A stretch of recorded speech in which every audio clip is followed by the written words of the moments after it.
Chapter 630 Foul Mouth. Date the 31st of March 2321. Time 1333. Location Sky Blossom City, Guild Association Mall, warehouse number 234. Haha, Anna, you must be pissed seeing how Wyatt forgot the breakfast for two he promised you. Corey taunted Anna, reminding Anna of the compromise she made with Wyatt at the Horned Hare Heaven Gate dungeon. Little girl, aren't you becoming too comfortable with me? Even your parents bow before reporting to me. Yet you address me with my name as if we are friends. Anna said, intimidating Corey. My parents work for you. I don't. Show your haughtiness to the people that work for you. Not me. Corey did not back down after hearing Anna's words. If words could intimidate her, she wouldn't have taunted her in the first place. Girl, that's a rather interesting theory you got there. But you forget I own this entire southern region and everything within it. Anna looked at Corey as if she had found a new play toy. You may own the land I am standing on, but you don't own me. I am my own person. And I don't bow to anybody. Corey spoke her modern democratic bullshit. Believe it or not, I can make you bow to me willingly. Anna said with a playful laugh, but a dangerous glint shone in her eyes. As long as I am alive, believe it or not, I will use your arrogant tongue to wipe my shoes clean. Corey spoke with her fist clenched because she knew what Anna was hinting at, her family. After all, even demons have a soft spot for their home. Corey, watch your mouth. Apologize to Her Highness. Susan, who walked out of the kitchen, yelled, hearing Corey's words. And turning to Anna, she bowed and apologized, Your Highness, please forgive that ignorant child. Here we go. This is the third time. You vouched for her twice in the Horned Hare Heaven Gate dungeon, so I forgave her insolence. Still, she continues to disrespect me. Shall I take this as a challenge to my authority? Anna's words turned more severe once Susan intervened. Clearly, she seemed to hold something against Susan. No, Your Highness. Corey is a troubled girl. She didn't mean what she said. Susan started making excuses for Corey. The relationship between her and Corey has deepened since the incident at the Horned Hare Heaven Gate dungeon. Big sis, don't worry about her. She is just toying with you. If she were outraged, she would not have kept us alive. Sadistic bitch. Corey didn't back down. She went another step further and cussed Anna. Hearing Corey swear at Her Highness Southern Emperor, Susan felt her knees go weak. Ha ha ha, aren't you a wild child? Corey, honey, you know that I settle my scores with interest, right? Anna's eyes squinted, and a threatening aura emitted from her body. But still, she did not attack Corey. As for Susan, she regretted the day she hired Corey to work for her. She would have yelled it out loud, but the chill she felt from Anna left her speechless. Quote. Corey did not stubbornly rebut to Anna this time as her head was occupied with the words Corey Peck was instructing her mentally. Little girl, you dare to get distracted and ignore me. Anna thundered, but it did not seem to faze Corey. As for Susan, on the other hand, her mind was already overloaded and unable to process any new information. She wanted to slap herself for recruiting Corey. Whatever, I have someplace to be. Saying that, Corey headed out of the warehouse and, witnessing the crowd of high schoolers loitering, she yelled, You guys are still here. How many times do I have to tell you, people, to buzz off? I will deal with you guys once I return. After Corey's figure leaves their sight for a good minute, one of the high schoolers said grimacingly, Boys, that girl is getting cocky. If not for her being the boss's employee, I would have taught her a lesson. How can the boss let a girl with a bad mouth become his employee? If he had asked me, I would have worked for free. A girl in the crowd of high schoolers commented, not knowing that Corey was working for free. Though she has a foul mouth, her figure is a perfect 10. I understand why the boss chose her as his assistant. The high schooler from earlier commented, Whatever, are you guys sure that, by usual place, the boss meant the warehouse? If not, we will be in great trouble. One of the delinquents asked, hearing him rest quietened. Park, are you sure you felt the dark realms from that part of the city? Corey asked as she rushed towards the direction Corey Park pointed her at. Yes, I still feel it. The feeling is getting stronger and stronger. Corey Park replied affirmatively. Just in the middle of Corey Bright's argument with Anna, she felt the presence of the dark realm. She can never be wrong about this because she had spent almost a century in the dark realms. If it's dark realms, as you say, are you sure we should be heading in that direction? Won't your old boss recognize our titled Demon Core, and know that you are alive? Corey had been through Park's memories and knew how dangerous the dark realm was. Not to mention that Park's old boss ruled the Dark Realm. Considering how they parted from each other, he should be bearing a grudge against her. So instead of heading towards the Dark Domain, they should be running away from it. He may be a ruler back in the Dark Realms, but here on this world be reduced to a mere mortal. So we have nothing to worry about. Just reach there as soon as possible. I want to know what's going on. And how can the Dark Realms be connected to this world? This world is getting weirder and weirder the more I explore it. Chapter 631 Demon Cult Date the 31st of March 2321 Time 1339 Location Sky Blossom City, D-Ranked Silver Beach Gate Dungeon. Hold, this is restricted space. Please return, a Southern Watch soldier announced to a cloaked figure entering the blocked route. Bob cut the formalities. Can't you see, it looks like trouble. Get your ass up and take care of it, the soldier's colleague warned, eyeing the single horn pointing out of the cloaked figure's hood. Master, it seems I can only carry you guys this far. The cloaked figure ignored the Southern Watch soldiers guarding the Silver Beach Gate dungeon and mumbled to herself. Girl, this is earlier than the time we agreed upon. An eerie voice sounded from within the cloaked figure. Sorry, Master, my location got compromised. The boy spotted me, more like he found me through my intent. The cloaked figure explained to the voice coming out from within her. His intuition must be sharp. Away, no harm done. I will get off here. You go enjoy your revenge. The voice forgave the cloaked figure. What is she mumbling? Asked the soldier from earlier. Hearing him, his colleague asked, does it matter? Subdue her. I will ask them to prepare the interrogation room. Fine, the soldier reluctantly agreed to subdue the hostile entity physically. As the soldier neared the cloaked figure, he saw a slender blood-covered arm pierce out of the cloaked figure's abdominal region. Soon another bloodied arm shot out of the same area, widening the tear in the flesh of the cloaked figure. Both the arms retracted and grabbed hold of torn flesh at the entrance of the incision. With force, split open the body of the cloaked figure from the inside, and a figure covered in blood emerges out of the body of the cloaked figure. Oh, bloody hell! The soldier did not freak out seeing a gore-covered figure split open the cloaked figure and crawl out of her cold corpse. Fuck, it's the demon bastards. I thought the demon cult was lying low. Why are you here? A voice sounded from above the two Southern Watch soldiers. The soldiers did not flinch at the gruesome sight of a human being split from inside by another human who climbed out of it, but hearing the voice, their expression turned severe, and they shouted, Commander. Stand at ease. This one is strong, out of your league. Let me handle him. You guys stay on alert. There are more demon worshippers out there. Anna, who was about to follow Corey, suddenly received an alert from her granduncle requiring her presence at the Silver Beach Gate dungeon. He had discovered several hostile forces surrounding the Silver Beach Gate dungeon. Heeding the alert for her granduncle, Anna gave up pursuing Corey and returned to the Southern Watch base. Had she been a second late, the two soldiers guarding the Silver Beach Gate dungeon route would have lost their lives in the hands of the demon cult Card Emperor. Commander, let me take care of this one. You sit back. A deep voice sounded as a figure flashed next to Anna. It was a bulky male soldier in a Southern Watch uniform. He was emitting the same fierce aura as Anna and the demon cult Card Emperor. Baron, go find your prey. This one is mine. When it comes to combat, Anna is like a fish in water.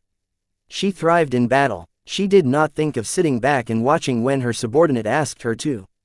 Commander, this one is stronger than other demon cult fanatics present here. You always take the strong ones. Let me take the premium goods this one time, please. Baron complained that Anna always hogged all the strong enemies and begged her to let him fight the strongest one this once. Nope, not happening. I saw him first. First come, first serve. Anna did not give in to Baron's pleas. Ha ha ha, aren't you guys cute? Don't underestimate our demon cult, for we are demons.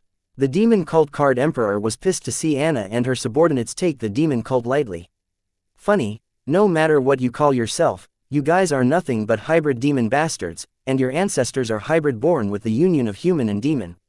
Said Baron as he looked at the man covered in blood with two ox horns sticking out of his forehead in disgust. Tell me, hybrid, which one of your ancestors was an ox demon? Your grandpa or great-grandpa? Anna's words stung the demon cult Card Emperor. Enraged, the demon cult Card Emperor summoned his grimoire, yelling, SS rank legend grade field card Bloody Spring, activate. Soon a forest filled with giant blood-red blossom trees emerged, covering the 5 kilometers area with the demon cult Card Emperor in the center, encircling Anna and Baron within it. Commander, it looks like your prey is not interested in foreplay. Since things are getting steamy here, I will no longer intrude on you. Happy hunting, Commander. Sensing the other demon cultists' aura near the restricted area, Baron rushed to find an opponent for himself. Where do you think you are going? Bloody Spring Wind Cage. The demon cult Card Emperor wanted to stop Baron from leaving, so he activated a skill but failed. Where did he go? You want to trap the Typhoon Emperor. Aren't you ignorantly ambitious? Anna revealed the Baron's title, Typhoon Emperor. Hearing it, the demon cult member's eyebrows narrowed, and he grimacingly said, "What the heck are you guys doing here? A dungeon relocation testing doesn't require the presence of 3 titled Card Emperors. There must be something afoot here. Fuck, you demon cult people are slipping. How could you cultists plan an ambush without proper information?" Anna thought the demon cult was here for the Silver Beach dungeon, but when she heard the demon cult Card Emperor, she realized they weren't interested in the Silver Beach dungeon. Are you guys even conducting tests on dungeon relocation? The demon cult seemed to be more interested in dungeon relocation than the dungeon itself. Chapter 632 Stalling date the 31st of March 2321 time 1343 location Sky Blossom City, D-ranked Silver Beach Gate Dungeon. Numerous identical cloaked figures with a single horn sticking out of their hood neared the restricted area, and upon reaching a certain distance, their body was torn from inside. Numerous card apprentices of the various realms ranging from Card King to Card Emperor crawled out of the cold corpse. In order to avoid being detected by array formation covering the city, the demon cult High Realm card apprentices were smuggled to the restricted area where dungeon relocation tests were being conducted. You made a lot of preparations for this ambush. I got to say, even though your ways are gruesome, still, it was ingenious. I mean, who would have thought that you people would smuggle your guys past city's formation array by hiding in corpses? Tearing open the belly from inside and crawling out of it was brilliant. Color me impressed. Anna genuinely appreciated the demon cult's planning and decision to execute the ambush on her military base. Shut up. Do you think this is funny? All people here are going to be sacrificed to the demon realm. Is it still funny for you? The demon cult Card Emperor said aloud, seeing Anna not take their ambush seriously. Whatever, tell me, what are you guys after? Me? No. Seeing how your people are trying to break into the military base, supposedly are you guys after something within the base? Who else could be worth more than a royal hostage like me? Luna. As soon as Anna spoke Luna's name, Anna heard the enemy's heartbeat rise a little before going tranquil again. Proving that the demon cult's ambush was somehow related to Luna. Though Anna figured out that the demon cult's ambush was somehow related to Luna, she still did not know why they were doing this. Was it because they wanted to avenge their fallen comrades, the reigning alchemist, by killing his granddaughter? If so, then the demon cult would have done that lot sooner. Even though Luna's grandfather had slain a lot of demon card apprentices, it was not like the demon cult's usual memo to seek revenge for their fallen members, not to mention this was a matter of decades ago. Something related to Luna but not her grandpa. That could only mean dungeon relocation. Anna also remembered that her opponent was curious about dungeon relocation, but he did not seem interested in the Silver Beach dungeon, which meant that the demon cult was interested in the knowledge of dungeon relocation. Not just the knowledge behind dungeon relocation, they were also after the dungeon relocation apparatus. Dungeon relocation is high-level classified information accessible only to those with very high privilege levels. Even with the high privilege level, only the theory behind the dungeon relocation was accessible. If one wanted the dungeon relocation apparatus, they needed a lot of pull in the central region and Morning Star University. Dungeon relocation was in its infancy stage with a lot of space for improvement. Therefore there weren't many apparatus available for dungeon relocation. Since the supply did not meet the demand, they were highly regulated to avoid families fighting over who gets to use the apparatus and when. The Southern royal family's influence and Luna's authority in the dungeon relocation field of the Morning Star University were enough for Luna to get her hands over the dungeon relocation apparatus for them to transfer the D-ranked Silver Beach dungeon to the secured location. You guys are after the dungeon relocation apparatus and Luna, Anna yelled out. It seems that the rumors about you are nothing but false. Haha, or was I too obvious? What gave it away? The demon cult Card Emperor seemed to be in no rush to fight. Instead, he appeared to be stalling. It is written all over your face. From terrorizing the central region to resorting to robbery, you guys have really fallen. Who knew that you hybrids, too, are dumb like your demon ancestors? I guess it was to be expected. After all, a donkey will only give birth to a donkey. Or, in your case, should I say a cow will only give birth to a cow. Anna's sharp tongue cut deep into her opponent's heart with her words. Anna, too, was in no hurry to fight with the demon cult Card Apprentice because she trusted her soldiers could take care of themselves. And most importantly, she wanted to figure out the ambush of the demon cult. Where did they get their information from? At least rumors were true about you having a foul mouth. I also heard you like to have a good time. If you cooperate, I would like to find out how much the rumors about you are true. No matter how much Anna taunted him, the demon cult Card Emperor was holding in his rage and not engaging in combat. I like to have a good time, but have you seen your shelf in the mirror? No female in the world will willingly have intercourse with you. You better find a demon cow for a partner like your ancestors did.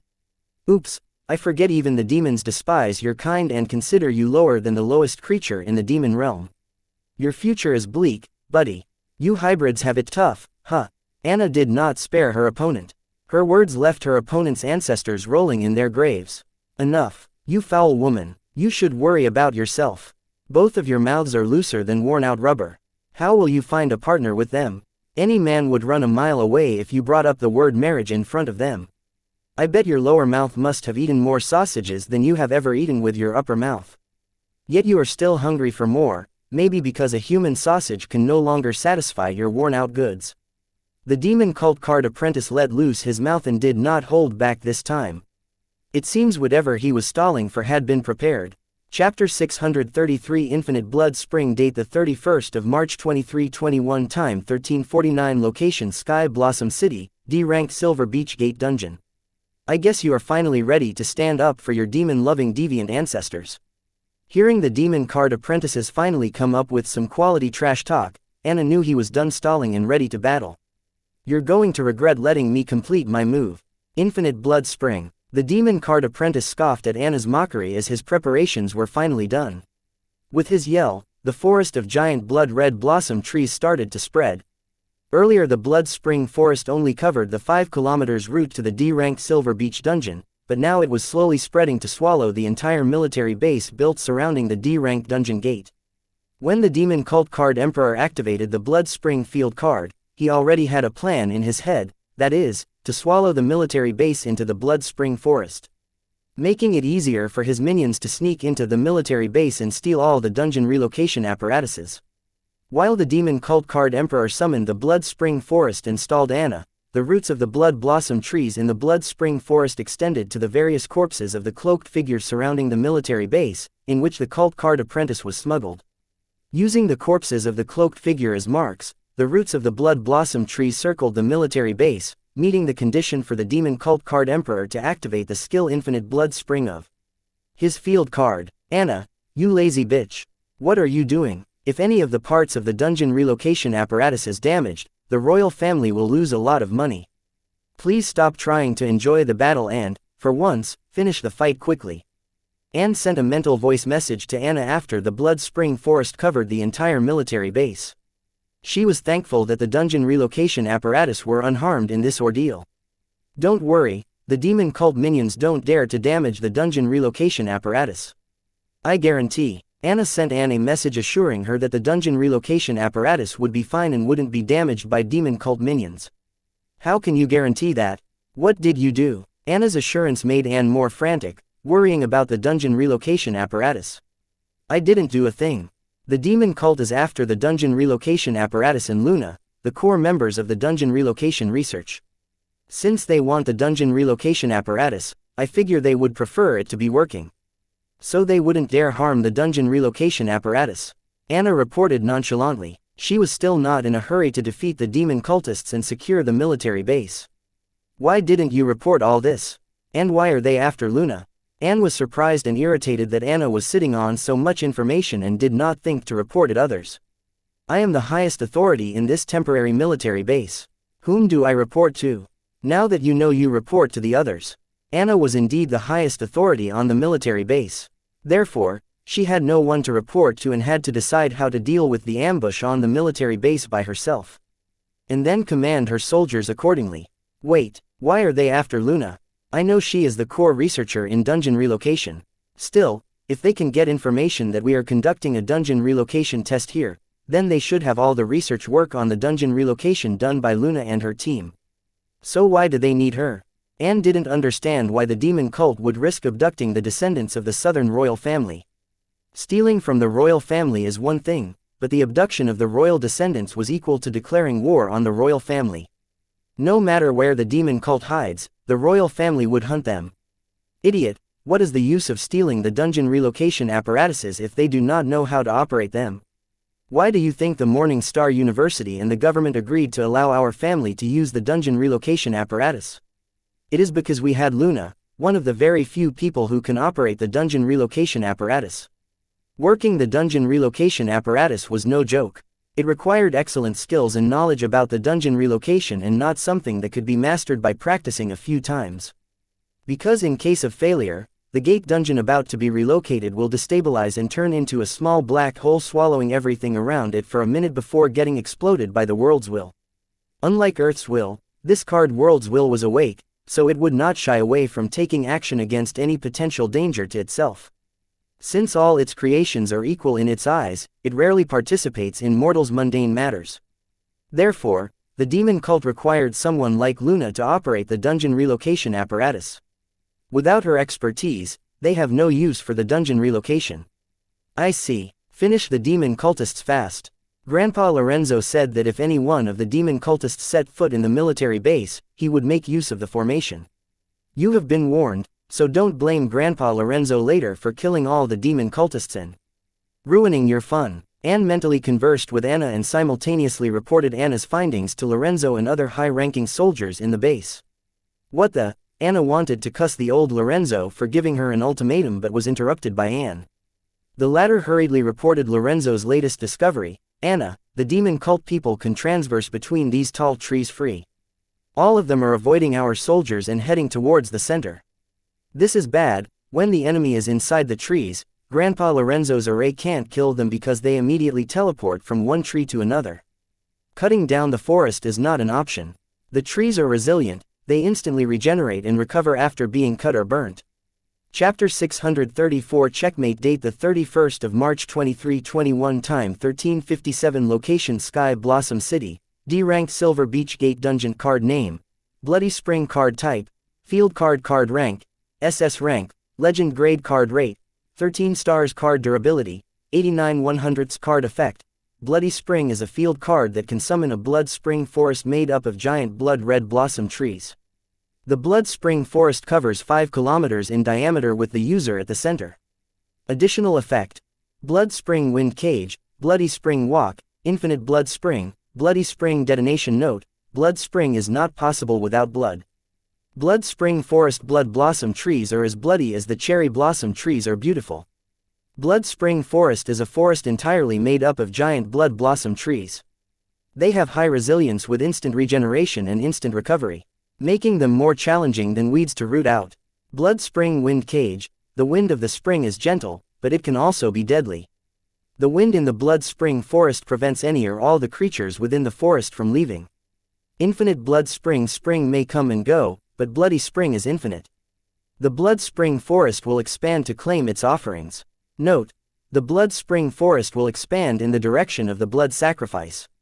Bloody Spring Walk. Walking past the blossom trees during spring and walking through the blood blossom trees during bloody spring are the same. By offering blood to the blood blossom trees, one can transverse through them. Additional effect Bloody Instant Transfer. Note, spring doesn't differentiate between enemy and ally. Everyone can enjoy it. The blood blossoms will allow anyone to travel through them if enough blood is given as payment. Bloody Instant Transfer. By offering a blood blossom tree enough blood, a person can instantly transfer between 2 blood blossom trees. Bloody Spring Detonation. All good things come to an end. The user can detonate the entire Blood Spring Forest with a thought. The reason the demon cult wanted the Blood Spring Forest to spread and cover the entire Southern Watch military base was that they knew how to use the various abilities of the giant blood blossom trees to their advantage. Congratulations, you have managed to make this battle more interesting and challenging for me, Anna announced to the demon cult card apprentice. Hearing that the demon cultists could walk through the blood blossom tree avoiding the Southern Watch soldiers and unscathed from the array formation, Anna wasn't worried. Instead, she became more excited. Ha ha ha, It's funny to see how arrogantly ignorant you are. Here I can kill all of your subordinates with a little thought of mine, and yet you are thinking of battling me. Give up, little girl. I have already won the war. The demon cult card emperor laughed smugly, feeling that he had already won the war. You arrogant dickwad, let me tell you, my punches are a lot faster than your little thoughts. Anna didn't back down. She felt that she could win this battle with a single punch. Ignorant till the end. I guess you don't realize how dire your situation is. Let me tell you. Saying that, the demon cult card emperor thought, detonate, boom. With his thought, the blood blossom tree not far from him exploded. Feeling his win near, the demon cult card apprentice laughed hard and then said, when you arrived, I thought my plan was going to fail. Blame yourself for being too arrogant and letting me finish my preparation. Is that it? What about your people? They, too, will die with mine if you detonate the entire Blood Spring Forest. And what about the dungeon relocation apparatus you guys went through so much trouble for?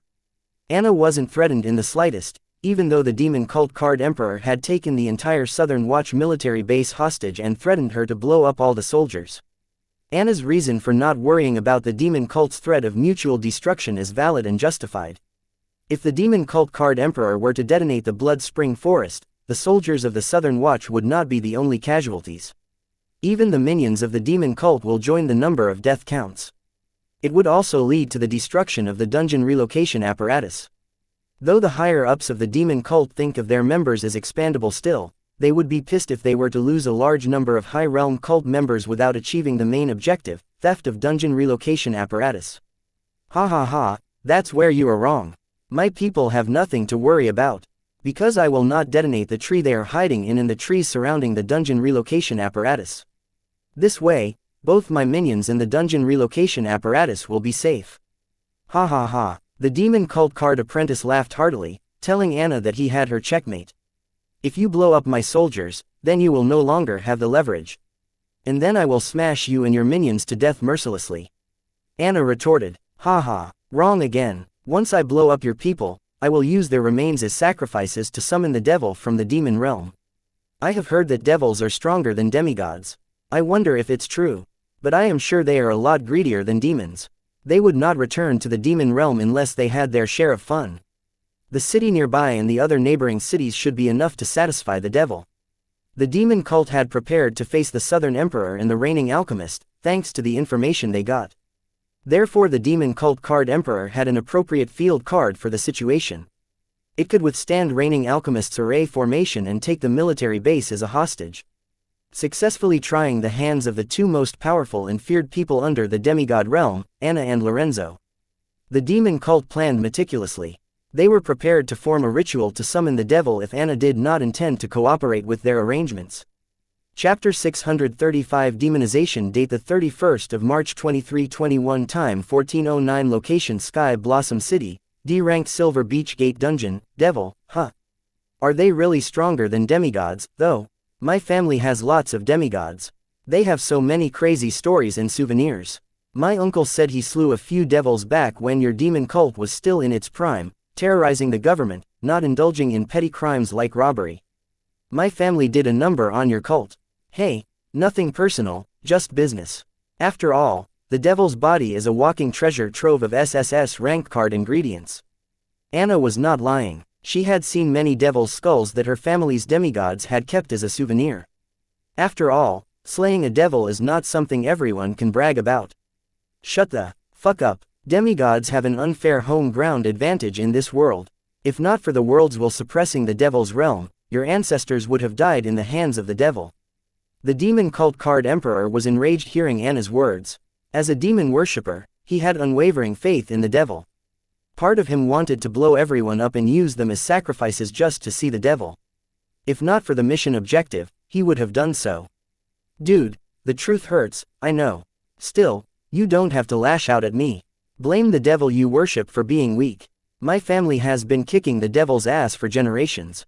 You don't see us complaining to you about how the devils are wasting our time. Over time Anna's words made less sense. Still, they managed to rile up the devil worshipper, proving fanatics or brainless fools. You think you are funny, huh? The demon cult card emperor was in a bind. According to the orders from higher ups, he is not allowed to make an enemy out of the Southern royal family. Right now, the demon cult is still trying to get back on its feet and is undergoing a revival stage. At this moment, they cannot afford to have an enemy like the Southern royal family hunting for them. Therefore, despite the almost perfect plan, he was asked to negotiate with Anna. The dungeon relocation apparatus and Luna's knowledge in exchange for the lives of Southern Watch soldiers. Knowing how the Southern royal family valued their people, especially the soldiers, the negotiation was possible despite their famous quote, "No negotiations with terrorists." But there's one thing the demon cult did not take into account: Anna. This crazy bitch was not playing by the script. Instead of panicking in fear like a cornered rat, as anybody else in her situation would do, she was calmly cracking jokes with no worry whatsoever. She acted as if she had everything under control. Therefore, the demon cult Card Emperor could not pitch his negotiation conditions to her. Out of words, buddy, how about pitching the conditions for negotiation as ordered by your higher-ups? As the heir to the Southern royal family, Anna is already familiar with the demon cult pattern. These guys are no joke. They don't make threats. If you see one of them in your area, you know something terrible is about to happen. But if they do make threats, then you have something they want. Their negotiations are always one-sided, with no room for bargaining. If you make it out alive after negotiations, you are lucky but should think twice before thanking your lucky stars. One would say instead of complaining that the demon cult stole all your fortune and left you dirt poor. At least be grateful they left you with your life, and you can earn back what you lost in no time. But what they don't know is that if they rebuild themselves is also part of the demon cult's plan to plunder you again. These unlucky people were termed piggy banks by the demon cult. So when the demon cult Card Emperor went through the trouble to tell her what would happen, how he planned to sacrifice her soldiers to summon the devil and escape with the dungeon apparatus and Luna amidst the chaos. Right then, Anna knew that these people were looking for negotiations rather than an all-out bloodbath, which was a shame because she was hungry for some carnage. Since her opponents are from the demon cult, nobody would blame her for going overboard. What? How did you know? The demon cult Card Emperor asked in surprise. Anna knew his next move before he even showed it. This freaked out the devil worshipper. He started to doubt whether there was a leak on their side. This would explain why the royal slut is calm despite her men being cornered. The more the demon worshipper thought, the more paranoid he grew. And finally, he snapped, yelling, "Was it that bitch? So all that hatred and revenge crap, all of that was just an act? No wonder that bitch volunteered for this mission. I should have seen it coming. What the fuck are you talking about? And which bitch?" Anna seriously had no idea what the demon cult Card Emperor was talking about. Of course, you would deny it and cover for her. After all, you both are one team. You guys think you are smart and can screw me over, huh? Let's see who will be laughing when I blow up the whole Blood Spring forest and sacrifice them to summon the devil. Yes, the devil. He will be my salvation. He will avenge me. The demon cult Card Apprentice's eyes had turned pitch black. Black fur had started to grow on his body. Clearly, he was no longer himself driven by pure chaotic emotions. Buddy, don't lose control. You are undergoing demonization. Don't let the darkness control you. Before you end up doing what we both regret, take the pill, you son of a bitch. Take the pill. Anna was familiar with what was happening with the demon cult Card Emperor. It's called demonization. A very common phenomenon in the hybrid bastards born due to the intercourse between a demon and a human. When their emotions go out of control, they gain super strength and vitality in exchange for intelligence and charisma. This phenomenon is so common in the demon cult that they had to research a pill to suppress this demonization. Chapter 636 Negotiations. Date the 31st of March 2321. Time 14:09. Location Sky Blossom City, D-ranked Silver Beach Gate Dungeon. I'm sorry. Betrayal is my trigger. Whenever I experience it, I lose control. I thought that bitch, and you might have allied and pulled one over me. Clearly, that's not the case. If so, I would be dead already. The demon cult Card Emperor apologized to Anna after taking the pill to suppress his demonization. Emotional triggers are the situation that could rile the hybrids up into entering the demonization. In this particular demon cult Card Emperor's emotional trigger was a betrayal. So when he mistook Anna's calmness as a leak and thought he was betrayed, he was emotionally triggered and entered the demonization state. Thankfully Anna was able to remind him to take the pill in time to suppress it. No problem, it happens to the best of us. Who is this bitch you speak please like? share, and follow the Cultivation Audiobooks channel to motivate me to create more videos. Thank you. About somebody I know. Hearing you, she seems to hold quite a grudge against me. An unexpected discovery through an unexpected source, finally something worthwhile after trolling the sucker for so long. Anna wanted to know who was so vindictive towards her that they would be willing to join the demon cult. Anna gave it a thought, but nobody came to her mind. I don't think you know her. If you had, then you would have hunted her down by now. After all, your grudge against her is not small. Forgive me, that's all I can say about that matter without being called a snitch. After the demonization incident, the relationship between Anna and the demon worshipper had turned weirdly friendly. Still, the demon cult Card Emperor knew where to draw the line. That's okay, you said she volunteered for this mission. Does that mean she is here? Anna recalled all the information tattled by the demon worshipper during his demonization to help her figure out who was the girl who held a grudge against her. As the Southern Emperor, Anna had a lot of haters, enemies, and a lot of displeased people. So one more hater was not a big deal for her, but this one was different. She was able to move the demon cult to achieve her goals, setting her apart from the other haters. This one showed the ability to do some potential damage to her right now. And what about after a decade or two? Then she might as well be powerful enough to come for her head directly. This alone was enough reason for Anna to take this one particular hater seriously. No comments. I really cannot talk about it. Forget about that, and let's negotiate about our current circumstances. Show of cards, I will show you what I got and want, and you show me what you got. I don't want things to get worse. Let's discuss and come to an understanding.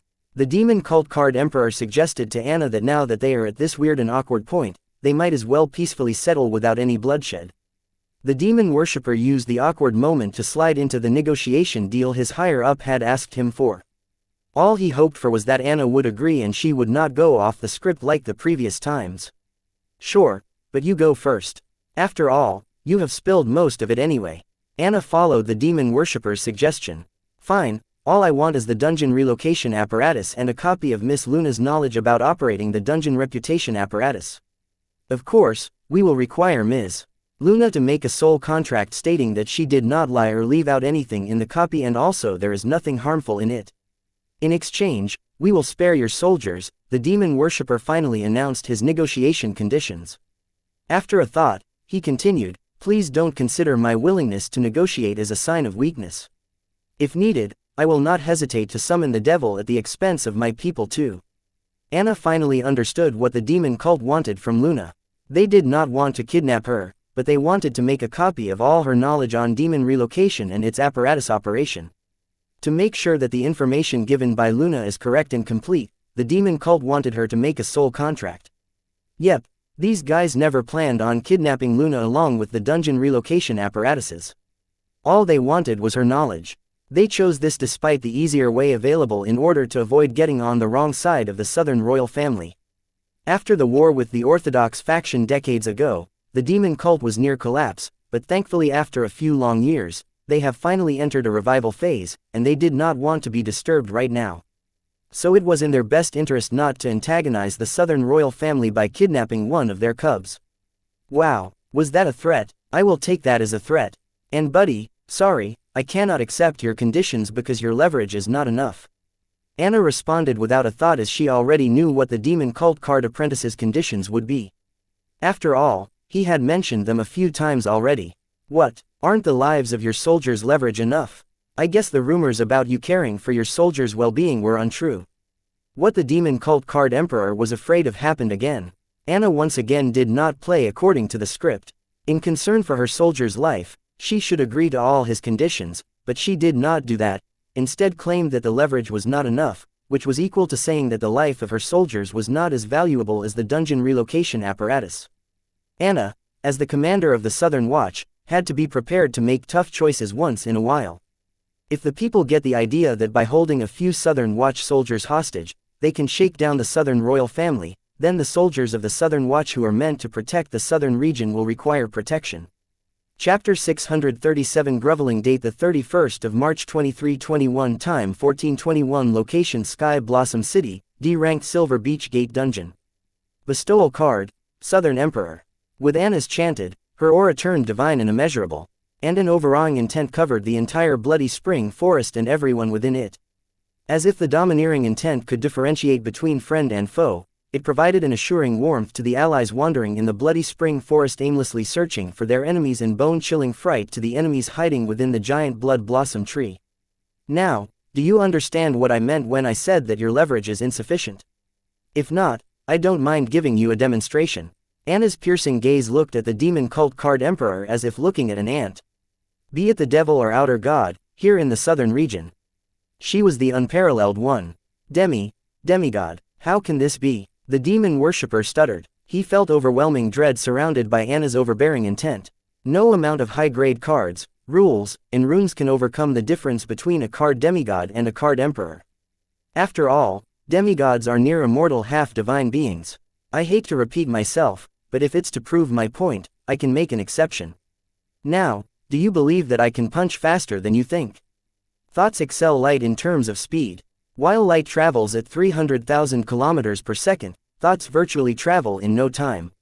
Therefore claiming that a person can be faster than thought will be incorrect. But what if the said person is stunned and rendered incapable of thoughts? In the face of a demigod's punch, a mortal would barely have time to think before being sent to the afterlife. You broke through the demigod realm. The information we had on you said you didn't even start to forge your divinity yet. So, how did you break through to the demigod realm?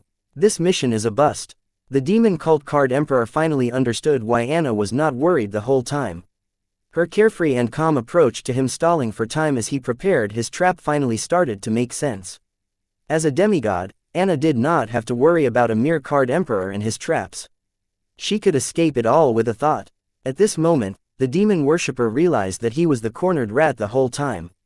He was so full of himself that he never considered this possibility, even when Anna made it evident by not playing by the script. But then he thought about the cult's information on Anna. It clearly stated that she had not started forging her divinity, yet she could take on semi-demigods by herself. Either Anna had stepped a foot in divinity long ago and was hiding it, or Anna's current show of power was just bravado. Then the demon cult card emperor remembered the southern royal family's heirloom passed down to the next generation heir for self-protection. And couldn't help but blurt out, unless he gave you the key. The next heir of the southern royal family and southern region has already been selected. Does that mean he is retiring? This is big. A king never voluntarily steps down from his throne in his prime unless he is on his deathbed. Even if that's not the case, still the enemies will consider it a sign of weakness. It will be like declaring that the king is about to die. Prematurely choosing an heir can lead to conflict, which leads to conspiracies, the formation of factions, and internal struggle. That could prompt a coup, rebellion, and even civil wars. During the change of king, these things are unavoidable, but it will be hastened if the king shows favor to an individual. Therefore, most of the time, an heir is only chosen when it is indispensable, that is, when the king is on his deathbed. Hence the information that they have already selected Anna as the heir to the southern region was a big and juicy news. Anna's grandfather is basically a war god whose mere presence is keeping a lot of the royal family's enemies at bay. But the news that he chose his heir would only make these enemies jumpy. Therefore, Anna never used the family heirloom unless she knew there would be no witnesses left to spread the gossip. Boom! Under the oppression of Anna's overbearingly domineering intent, the flying demon worshipper crashed into the ground. Stuck to the ground, the demon cult card emperor couldn't move a muscle and felt his bone fracture under the intent. Knowing he spoke carelessly, throwing away his dignity and pride, he hurriedly begged for mercy mentally. Your Highness, forgive this lowly one. Please show mercy. I thought you were a smart dude for a demon worshipper. Now, why did you have to go and disrespect my grandfather? I shall claim 2 of your limbs for this. Give me a hand and a leg. Anna commanded. Soon the demon cult card emperor felt the overbearing intent oppressing him loosen slightly. Knowing what he had to do next, he jumped up on his feet and mercilessly cut off his left hand and right leg. And then yelled, as the world is my witness, I commit to Highness Anna that I will never regrow my left hand and right leg. Now that's the smart dude I saw earlier. Now, how should I deal with you for ambushing my military base? Anna was impressed by the demon cult card emperor's ruthlessness. Had he not made the oath with the world as a witness, gruesome torture by Anna would be awaiting him. Your Highness, please show mercy. I beg you to spare this lowly one and my minions' lives. I will be eternally grateful for your generosity. The demon worshipper knew that Anna would not spare him or his minions, yet he was begging relentlessly. While keenly observing Anna, one moment of carelessness on Anna's part, and he would detonate the entire Bloody Spring forest. With this aim, he was buying time even if he had to forego his pride and grovel at his executioner's feet. Chapter 638 Sinner Date 31st of March 2321 Time 1421 Location Sky Blossom City, D-ranked Silver Beach Gate Dungeon. A moment that is all the demon cult care emperor needed for him to blow up this military base sky high. This is the reason why the demon cult fanatics are feared. These guys are so ruthless to themselves, then how ruthless they will be to others. There was no telling. Well, tell me about the girl you mentioned earlier. Ask her to show herself. Anna was in no hurry to kill the demon worshipper because she wanted to find out about the vindictive girl who willingly joined the demon cult to gain the power to get vengeance on her. Such determination was worth her concern. That, the demon worshipper didn't answer. He looked hesitant. After all, he had nothing to gain from snitching to Anna. But if he doesn't make it here today, at least that girl, knowing her, will continue to pursue vengeance. And maybe she will be successful in getting her revenge and avenge him indirectly. Huh, I see. You guys are ruthless to the end. Fine, let's sweeten the pot for you. If you give that girl up, I will let you and your people go. A good deal, right? Your lives, in exchange for one life.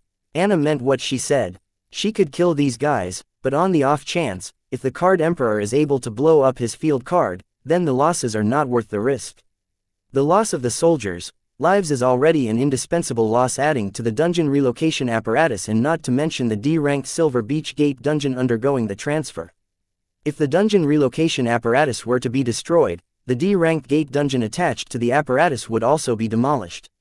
The death of soldiers is a vegetable, but they signed up for this. The destruction of the dungeon apparatus may cost the royal family a fortune, but it can be earned back. But if the D-ranked Silver Beach dungeon were to be destroyed, then Anna would become the greatest sinner of the southern region, because the silver milk power was going to pull the southern region out of the bottom and out of it, besides the wealthy states like the central region. The silver milk powder was the ticket for the southern royal family and the southern region to stand toe-to-toe with other big wigs. Such a God-given opportunity might never appear if lost. Anna knew that there, for she did not dare to gamble with it no matter how low the odds were. This was something she couldn't do. Anna knew this, but not the demon cult card emperor. He did not know how big of leverage he had in his hands. Therefore, she made it seem like she was being generous and willing to level with him in a mutual exchange. Your Highness, it is not that I doubt your words, but it feels too good to be true. The demon worshipper was not a newborn. He knew that if someone who can kill you and has all the reasons in the world to kill is not killing you, then that person wants something from you. But he did not think that the life of a single girl was worth his and his subordinates' lives. Why would she agree to an unfair deal? Unless she did not plan to honor it. Haha, be smart, not a wise ass. If I want to, with my intent, I can flatten every being in this city I feel has a relation with the demon cult. Getting rid of the girl is not the problem, but finding the mistake that I made. The grass that I did not pull out with its roots. I want to know that root so that I will not repeat the same mistake twice. Count your lucky stars. You have something that I require to bargain for your life, or else I don't mind imprisoning each of your and your minions' souls to get the information that I want. You people are not the only ones who can use demonic cards. Anna knew it would be hard for her to convince the demon cult card emperor not to plan a suicide hastily, even if she gave him a good reason, because no one in his position would. But Anna also knew that anyone and everyone would choose life over death when given a choice. Therefore she did not worry about the demon worshipper's choice, but diverted his mind from discerning what she was trying to hide. As long as the demon cult's card emperor's mind was occupied with the thoughts about surviving and whether or not he could trust Anna, his mind would not wander trying to find the reason that made Anna so generous. Therefore, Anna did not hesitate to threaten to torture the demon worshipper and his minions' souls for the information she required, to maintain the mental pressure on the demon worshipper. Your Highness, your generosity knows no bounds, but a rat will only feel safer in its hole. The demon worshipper skillfully asked Anna to assure him that she would keep the end of her bargain. Otherwise, there is no point in talking about all this. A rat? Huh, I have never seen such a poetic rat. Since the rat feels safe in his hole, a few of your people can leave. But don't you dare try to trick me if you help the girl slip away. Then your demon cult had a new problem to watch out for. Anna let loose her leash a little so that the demon worshipper could start to feel that maybe, just, maybe he could make it out of here alive. Anna was giving the demon worshipper hope so that he did not plan on drowning while sinking the ship with him. As the world is my witness, I promise not to betray your highness's trust. The girl will stay behind and not leave with the rest of my subordinates. The demon worshipper made a one-sided oath with the world as his witness to show Anna that he could be trusted. Chapter 639 Descent Date the 31st of March 2321 Time 1432 Location Sky Blossom City, D-ranked Silver Beach Gate Dungeon. After making the oath to show his sincerity to Anna, the demon cult Card Emperor, under the watchful eyes of Anna, had half of his minions gather next to him. And then, summoning his grimoire, he activated his long-distance mass teleportation card.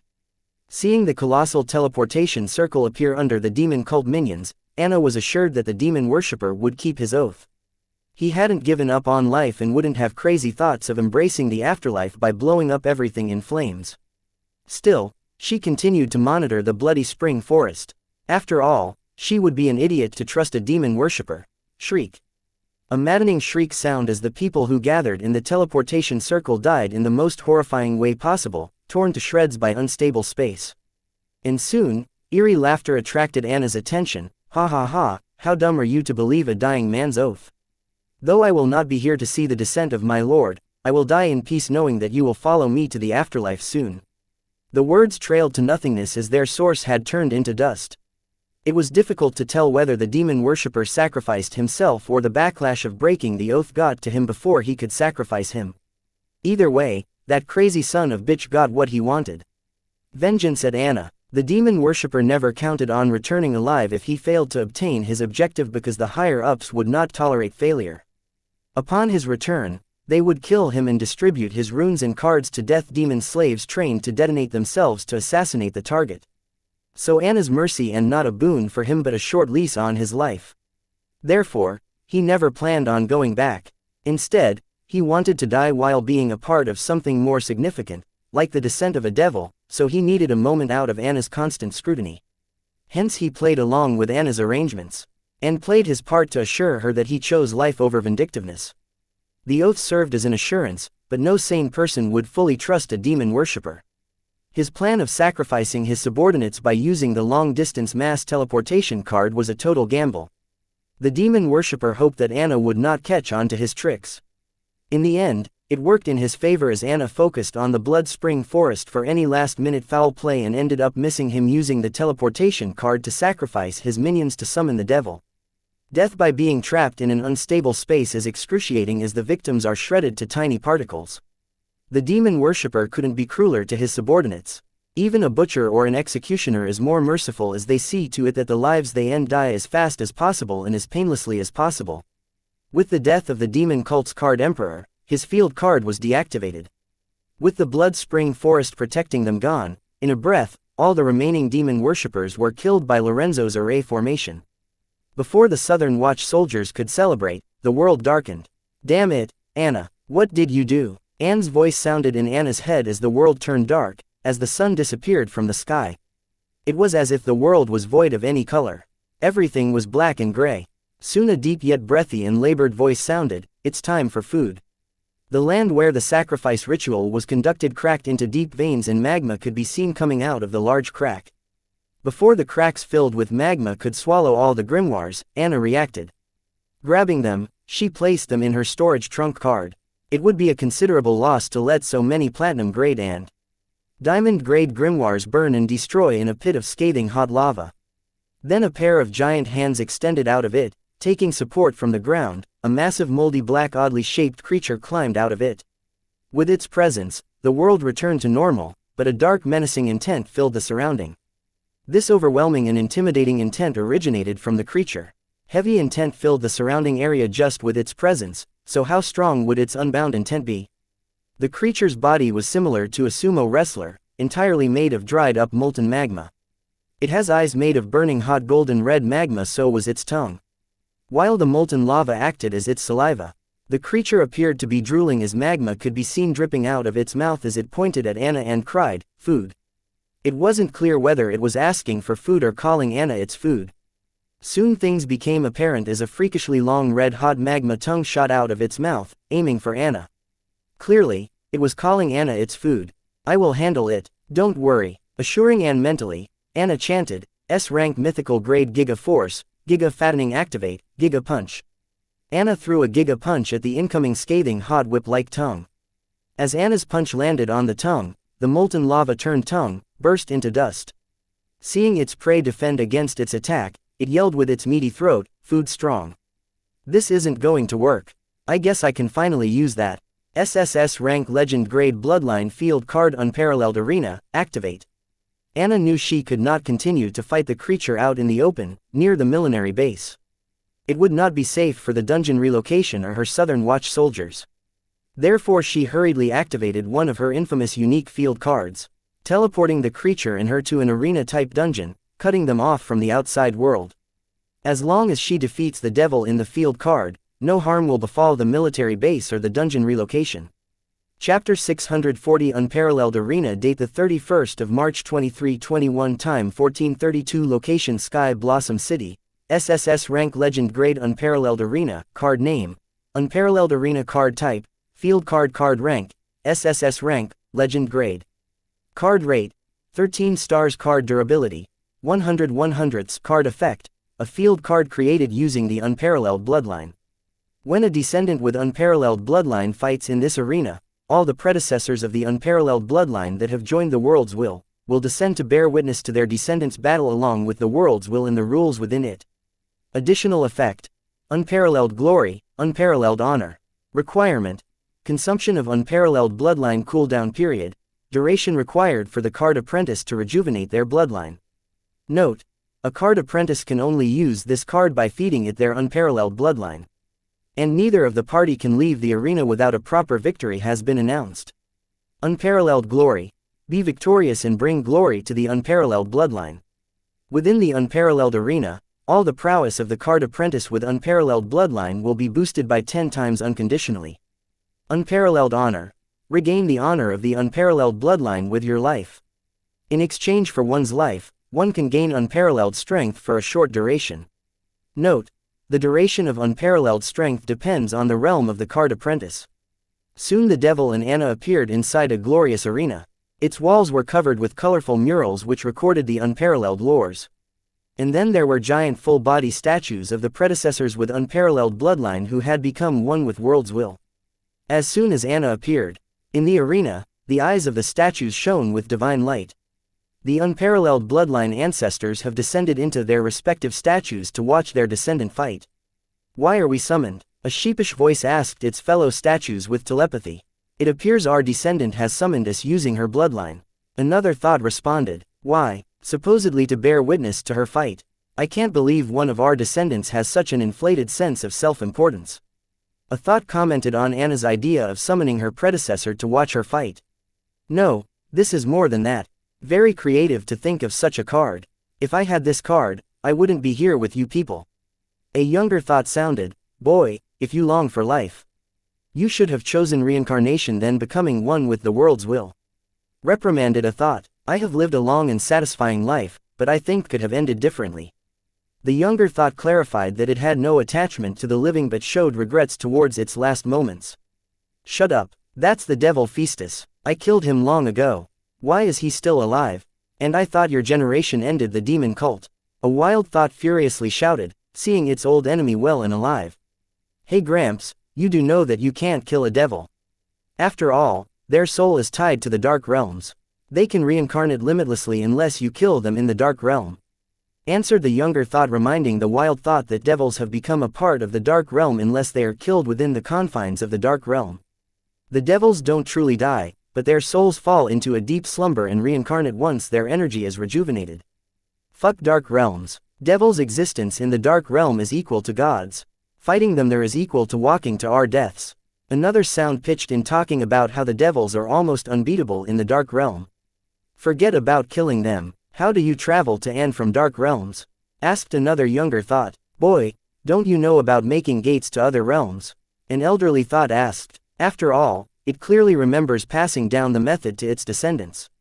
"About that, I destroyed the method to create the gate," fearing my son would fall for the enemy's honey trap and hand it over to them. A thought reported with great embarrassment. What the heck were you thinking? If you had such a prodigal son, you kill him, not destroy the secret arts passed within the family for generations. The wild thought cussed ferociously. About that, he was stronger than me, so I had no choice but to resort to desperate means. The thought replied in great embarrassment. Who is this fool's son? Come out for me. The wild thought yelled, believing that if the fool's son was stronger than him, then his soul must have been able to become one with the world's will. About that, he chose reincarnation in his final moment. If I am not wrong, he should have been strong enough to resist the erosion in the river of souls. So he would have reincarnated with his complete memory. The thought, though embarrassed by its son, did not hesitate to brag about him and his prowess. Fuck, you are the prodigal one here. I believe it is you who spoiled him rotten. Fuck, if I had my hands, I would have slapped your ass back into your mother's womb. Hearing the thought brag about his prodigal son shamelessly despite having destroyed his family's secret art, the wild thought went ballistic. Old foggy, watch what you say about my daughter-in-law. A feminine thought sounded, warning the wild thought from talking ill about her daughter-in-law. Huh, he is your grandson. No wonder. If the tree is rotten, it is no surprise the fruits are also rotten. The wild thought said sarcastically. What did you say to me? That's it, I have had it with you. Come on, let's see who is who, what's what. The feminine thought was wilder than the wild thought. She was very edgy for someone who achieved true one with the world. Ancestors, calm down. I think the descendant who summoned us can hear us. So it is not too late to pass all the secret arts to her once she is done defeating the devil. A younger feminine voice hurriedly came to mediate between her two ancestors, reminding them that it is not too late. They could still pass on their heritage to the descendant who summoned them.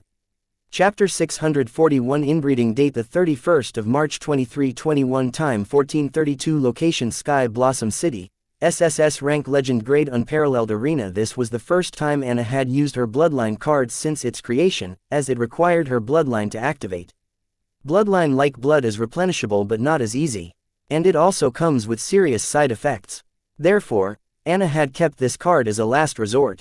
If not for her considering the safety of her people in the temporary military base, the D-Class Silver Beach Gate Dungeon, and Sky Blossom City itself, Anna would never have considered using this card as the side effects of consuming the bloodline are very strong. Even for someone as tough as Anna.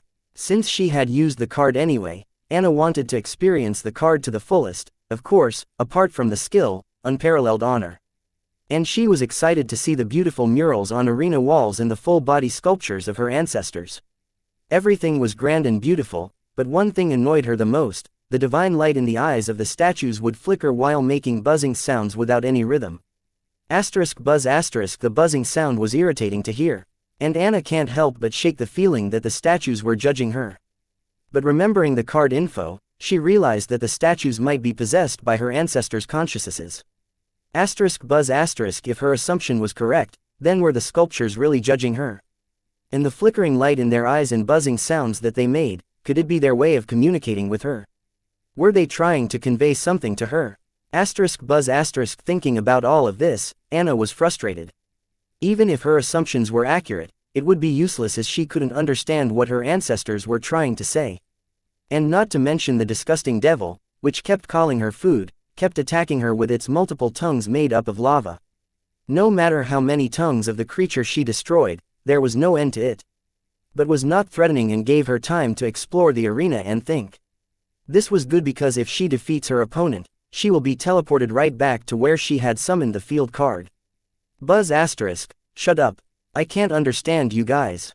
All I can hear are annoying buzzing sounds. That is irritating. For some reason, suddenly, all the statues started to buzz simultaneously. Unable to handle it, irritated, Anna snapped at the sculptures asking them to shut the hell up. While Anna's words echoed in the arena, the statues suddenly stopped buzzing. Anna almost nodded in satisfaction, but the buzzing noise returned with a higher frequency and was more unpleasant to hear. Who is this bare child? How dare she yells at her ancestors? The wild thought exploded with anger hearing Anna's response. What do you mean by something you don't understand? Little girl, this is important.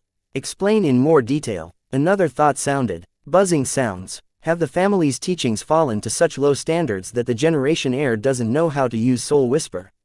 What have you juniors been doing with the family we worked so hard to build? Anna was actively using the Southern Emperor bestowal card, so the ancestors of unparalleled bloodline knew Anna was selected as the next generation leader of the Heatsen family and should also have the purest outstanding bloodline of her generation. Therefore the ancestors were shocked to see that the next person to carry their family torch was so lacking that they blamed their juniors for not grooming her properly. Ancestor, that girl is still in Card Emperor realm. It is already outstanding that she can feel the frequency of our soul whispers. One of the younger thoughts defended Anna, saying that considering her Card Emperor realm cultivation, it was already an achievement for her to hear the frequency of their soul whisper. Anna only heard the buzzing sounds instead of her ancestors' speech because she could only feel the soul frequency they were communicating in but not tune in with it. Even though Anna had the full strength of a demigod, her soul was a mortal soul who hadn't forged a divinity yet. Therefore, despite the demigod realm's power, she lacked the perks of having a divinity. What the heck is that supposed to mean? I could hear and decipher soul whispers when I was in the Card King realm. Yes, granted that I couldn't communicate with others using the soul whisper. It was not just me, my father and sister could do it too. The older thought did not agree that Anna was a genius for feeling the frequency of their soul whispers at the Card Emperor realm as he was able to achieve more at a lower realm. What did you accept? The unparalleled bloodline has been diluted ever since the founders listened to the younger generation and lifted the inbreeding rule. You idiotic younger generation and your new world ideas will be the ruins of our family. An ancient thought suddenly sounded, blaming the younger generation for forcing the founders to lift the inbreeding rule. Hearing the ancient thought, all the other thoughts went silent. They did not expect the presence of one of the big bosses, an ancient card apprentice of the unparalleled bloodline. The silence of the other thoughts did not mean that they agreed with the ancient thought, but he just chose to stay silent out of respect, as bickering with the ancient thought would not change anything. Hearing the silence, the ancient thought was pleased and believed that others thought its opinion was valid and reasonable. So to put a nail in the coffin, it added, I think we should have the next generation heir reinstate the inbreeding law. It will take time, but the unparalleled bloodline will regain its old supremacy again. Hearing the ancient thought, the other thoughts became active and started to slam it mercilessly. One went as far as to yell, "You old relic, keep your deviant ideas to yourself." Chapter 642 Slumber Form Date the 31st of March 2321 Time 1438 Location Sky Blossom City, SSS Rank Legend Grade Unparalleled Arena. I feel ashamed knowing that I am related to you. How can you have such thoughts about your sisters, nieces, and grandchildren? Disgusting. You sicko. Single quote. Single quote. Hearing the displeasure of the other thoughts and various names they referred to him with, the ancient thought became speechless. It did not think that it would face such an intense backlash for trying to revive an age-old tradition. And what about the thoughts from his generation? Why weren't they coming out in his support? It is because of their lazy elders that young people these days forget their roots. Don't they understand that due to their stubbornness, they are killing their ancestral bloodline slowly? Old dead people, shut up, I am having a hard time trying to focus on the battle. Anna yelled in annoyance. For some odd reason, the small humanoid mountain of dried magma was getting stronger, faster, and bulkier with every punch she threw at it. Hearing Anna yell, the unparalleled bloodline ancestors went quiet but soon started communicating using masked soul whispers. Anna could still hear hushed buzzing from the statues of her ancestors, but it was a lot more bearable than before. And this also proved her assumption that the buzzing sound was made because of her ancestors trying to communicate with her or each other. But they are an unruly bunch since they would not fulfill her demand of staying silent. Ancestor, you have defeated this devil once. Can you tell me about its abnormal state? Why is it so weak for a devil? A thought asked the wild thought who claimed that he had killed the devil Festus on this world. Right now, it is indeed very weak for a devil because this is not its true form. The devil Festus has two forms, the first form, the slumber form, and the second form, the awake form. At present, it is in its slumber form. Just think of this form as sleep-eating. Its consciousness is asleep. The only thing it cares about is devouring everything within its sights. The more it consumes, the stronger it grows. I don't know if this is a coincidence, but this girl is wise to have trapped Festus in that field card. With the help of its molten lava, it can devour everything in its sights if this fight were happening in the outside world. Then by now, Festus would have consumed enough to gather the required strength to kill a demigod with a single blow. Here in the arena, Pheastus cannot use its magma to devour everything surrounding it continuously. So it is growing much slower than when I fought with it. The wild thought explained. Right now, it is not devouring anything. So why is it growing stronger with the passing time? Unless it can also devour the physical force used by the girl to attack it. Hearing the explanation of the wild thought, the thought from earlier figured out why the devil Pheastus was growing stronger over the period. It was devouring the force from Anna's attacks. Oh my, this devil is more troublesome than it looks. One of the thoughts gasped aloud. Not just the physical force from the attack but all kinds of force generated during its motion. That fat ugly bastard will grow stronger just by moving. The wild thought said menacingly, remembering his fight with the devil Pheastus. What? Then how did you defeat it? If it can devour all kinds of forces, doesn't that make it invincible? Child, don't exaggerate, said an elderly thought. Seeing how it talked down to the wild child, the elderly thought was someone who had experienced life with wild thought. Old man, what need do I have to exaggerate? The devil is right here. You people will witness it soon enough.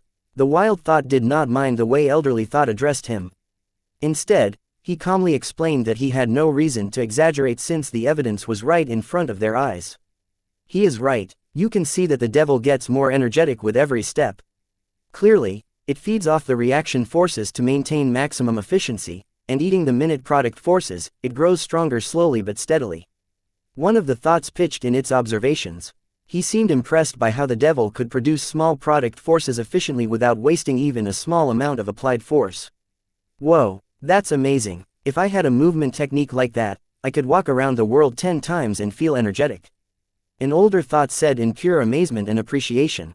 Child, you killed that devil, right? Were you able to use its body parts as ingredients to recreate such a card? Many thoughts were impressed by the devil Pheastus's ability. Some couldn't hold back their curiosity, and asked the wild thought if he was able to recreate the devil Pheastus's ability using its carcass as card ingredients.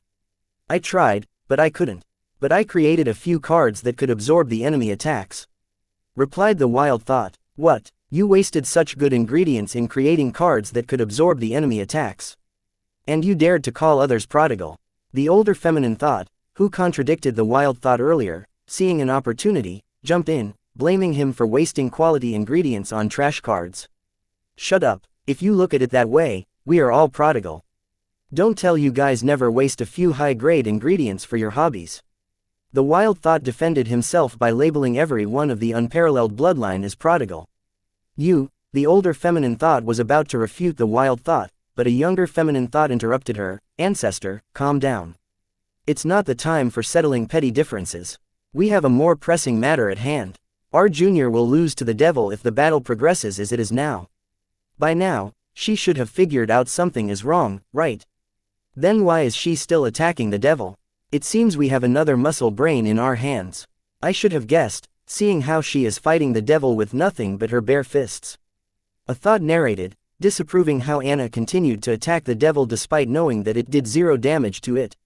Chapter 643 Week. Date the 31st of March 2321. Time 1448. Location Sky Blossom City. SSS rank legend grade unparalleled arena. Fuck, is there no end to this? 900k tons Giga Punch. At first, when the devil was summoned, gauging its strength, Anna was surprised to see that the devil was weaker than Yin Widow. But still, no matter how weak it appeared, it was the devil, so she didn't dare to underestimate it. And soon, she was thankful for her decision not to underestimate the enemy. Otherwise, she would have paid for it dearly with the life of her soldiers, dungeon relocation apparatus, and the Silver Beach dungeon. At first, Anna countered the devil's attack with a 100k ton Giga Punch. Then all of a sudden the devil had grown stronger, and a 100k ton punch was no longer enough. She had to kick it up a notch 150k ton punch, but the devil adapted to it soon. So Anna doubled the weight behind her punch. But the devil adapted to a 300k ton punch in no time. Feeling challenged, this time around, Anna tripled the weight behind her punch to a 900k ton punch. Boom! The drastic increase in the weight behind Anna's punch sent the devil flying, and it crash-landed on the ground far away. But soon, it got back up on its feet unscathed, and then rushed toward Anna shooting multiple magma whip tongues at her. Once again, Anna sent the devil flying effortlessly. After a few more head-on confrontations, She noticed that the devil had started to respond faster after taking her 900k ton Giga Punch head-on. Clearly, the devil was showing signs of adapting to the 900k ton Giga Punch. So Anna increased the weight behind her punch to 1 million ton, which was the limit of weight her body could handle with the help of the Southern Emperor card. After a few more scuffles, the devil slowly adapted to the 1 million ton punch. Putting Anna in a bind, as this was the limit of her strength with the help of the area formation covering the southern region. Desperate, Anna realized that the devil grew stronger as the fight prolonged. She did not know how or why the devil kept getting stronger, but she understood that prolonging the fight would end badly for her. So she decided to no longer hesitate and use the unparalleled arena skill, Unparalleled Glory, to increase her strength tenfold and one-shot the devil for good. Unparalleled Glory. Activate SSS Rank Legend Grade Booster Dice Card. Activate Deca Booster. Activate 100 million ton Giga Punch. Upon getting a clue to the nature of the devil's power, which could grow limitlessly as the battle prolonged, Anna did not dare to hold back and went all out. Ancestor, if the devil can devour all kinds of forces to grow stronger in its slumber form, how did you defeat it? A thought asked the wild thought, seeing Anna struggle to defeat the devil Feastus in its slumber form. Have you played with clay? When you apply little force to the clay, it will absorb the force and mold to a different shape, but if you use too much force at once, the clay will break. The same theory can be applied here. All the girl has to do is flatten this nail with the biggest hammer in her arsenal. The wild thought explained patiently. That's it. If so, then this devil is weak as hell. A thought said, feeling that the devil Feastus was not as troublesome as wild thought claimed it to be. You feel that way because the girl has isolated the devil Feastus from the outside world, limiting the full extent of its power. Had the devil been outside, it would have devoured most of the surroundings to reach its peak strength in no time. Here, in the arena, the devil has nothing to devour except for the physical force the silly girl is attacking it with. Therefore it's taking so long for it to build up its strength. That is why I praised the girl at the beginning for isolating the devil from the outside world. The wild thought explained to the others that because Anna had isolated the devil Feastus from the outside world, it could not utilize its ability to its full extent. Praised, I clearly remember you calling it a coincidence. The elder thought refuted the wild thought. You people are missing the most important thing. With the presence of the world's will and its rules that are witnessing the battle as we speak, the devil's power is suppressed by a huge margin. Why didn't we think of summoning the world's will to witness our fight with the devils? This way, the restrictions on the devil's power would have been increased considerably. At first, seeing her, I was worried about the family, but it seems God takes care of fools and drunks. Now I feel a little assurance that this millennium will not be marking our family's fall. An ancient thought pointed out that the other thoughts were forgetting about the suppression of the world's will over the devil's strength, which has increased drastically with it watching over the battle, making the devil a lot weaker and vulnerable compared to its actual strength. Yes, the world's will's suppression over the devil gets stronger in its presence. That's what it was. I almost started to doubt the devil Feastus's strength. The wild thought couldn't help but rejoice aloud, knowing that the suppression of the devil gets stronger in the presence of the world's will. Seeing the battle between his descendant and the devil, wild thought started to doubt his past strength. After all, the devil he defeated wasn't this weak. Though the idea of requesting the world's will's presence to hunt the devils is appealing and productive, it's not like we can summon the world's will on our whim. If not for the card, the battle between a devil and a card apprentice would not be enough to summon the presence of the world's will. But I have to credit the girl's creativity for using her bloodline to create a card like this. After all, none of us thought of something like this. Chapter 644 Booster Dice Date the 31st of March 2321 Time 14:57 Location Sky Blossom City SSS Rank Legend Grade Unparalleled Arena Card Name Booster Dice Card Type Skill Card Card Rank SSS Rank Legend Grade Card Rate 14 stars Card Durability 99 100ths Card Effect Upon activation, the card rolls 2 cube dice. The number rolled will be used as a multiplier to boost the user's next attack. Additional effects: Mono Booster, D Booster, Tri Booster, Tetra Booster, Penta Booster, Hexa Booster, Hepta Booster, Octa Booster, Nona Booster, Deca Booster, Handicad Booster, Dodecad Booster. Cooldown period: 11 seconds. Unparalleled Glory, activate. SSS Rank Legend Grade Booster Dice Card, activate. As soon as Anna activated the booster dice card, the image of 2 dice in the card rolled and finally stopped at a 4 and a 6, adding to 10. Dice being rolled. Dice 1 4, Dice 2 6, total 10. Host's next attack will gain Deca Booster, activate 100 million ton Giga Punch. With that, the weight behind Anna's next punch increased to 100 million tons. The original weight behind Anna's punch is 10,000 tons. After activating the Southern Emperor card, the weight behind Anna's punch increased by 100 times, from 10k to 1 million ton. Later, after using the Unparalleled Glory skill, the weight increased by another 10 times, from 1 million to 10 million tons. Now when Anna used the card booster dice, thanks to her excellent luck, the weight behind her punch gained a 10 times booster and was raised from 10 million to 100 million. Boom! As Anna's 100 million tons Giga Punch landed on the Devil Feastus, it exploded in the impact. The sturdy body of the devil, which withstood so many punches from Anna, burst like a watermelon with the effect of a 100 million ton punch. That's it. When did it become so easy to defeat a devil? Have the devils grown weaker over the years? A thought expressed its disbelief seeing Anna defeat a devil without so much as a scratch on her. Fuck, I remember when it took me 9 days and 10 nights to defeat a single devil. And the aftermath was greater than a disaster. Another thought expressed its awe at how Anna managed to get rid of the devil effortlessly and with 0 casualties. This girl is growing on me. I don't know if it's pure luck or if she is cunning from the beginning. All in all, I am impressed with how she handled this devil. A feminine thought spoke, praising Anna's achievement. I know, right, I guess it is to be expected. After all, she is a descendant of the unparalleled bloodline. Another thought credited Anna's achievements to her unparalleled bloodline.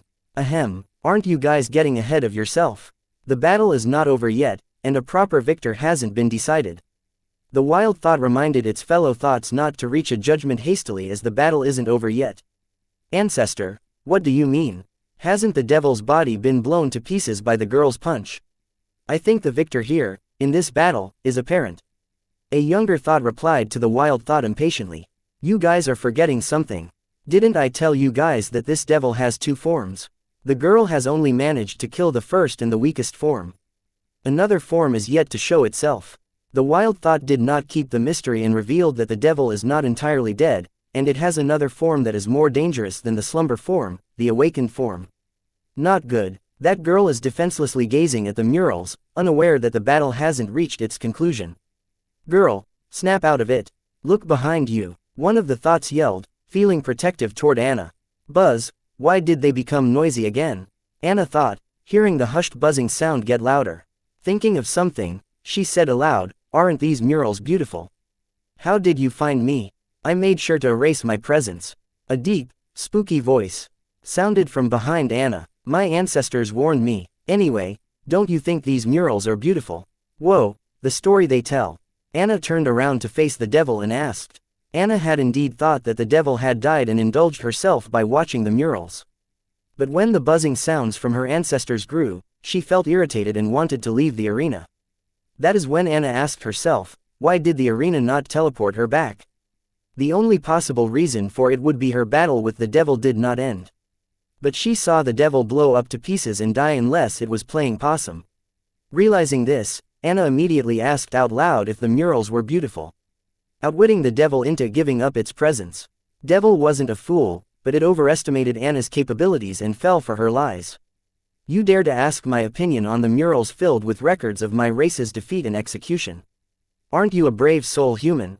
Unlike the devil in the slumber mode, who only knew the 1-syllable word, food, the awakened mode devil was more chatty. And added, brave doesn't cut it. You are more suicidal. If death is what you seek, it's not far. But seeing how you could defeat my slumbering form, I would personally like to invite you to join my family. Family. Devils have a family. I get to learn new things every day. Anna said nonchalantly as she ignored the devil and walked towards a particular mural. Pointing at the mural, Anna said, is that you? Or somebody related to you? Seeing how my ancestor killed that thing in the mural, you must be somebody directly related to it. Fate works in mystical ways. 1,000 years ago, my ancestor killed your ancestor, and here we are repeating what they did. Ah, that bastard is your ancestor. I have changed my mind. I no longer want to make you that part of my family but imprison your soul and torture it for eternity. Ha ha ha. Fate indeed works in mysterious ways. I can finally have my vengeance. Chapter 645 Trick Date the 31st of March 2321 Time 1510 Location Sky Blossom City, SSS Rank Legend Grade Unparalleled Arena, Vengeance. Don't tell me that's you in the mural. If my ancestor killed you back then, how are you still alive? Feeling the devil's hatred for her ancestor, Anna thought that the devil in the mural and the devil in front of her were one and the same. Ha ha ha, unlike you humans, we devils are immortals. We don't die, and you can't kill us. The devil bragged, a lie in order to psychology dominate his opponent. Who would not be depressed to fight an immortal enemy? Yeah, right, there must be some trick to it. Anna was no 2-year-old. Growing up in a family filled with demigods, she knew better than anyone that true immortality doesn't exist.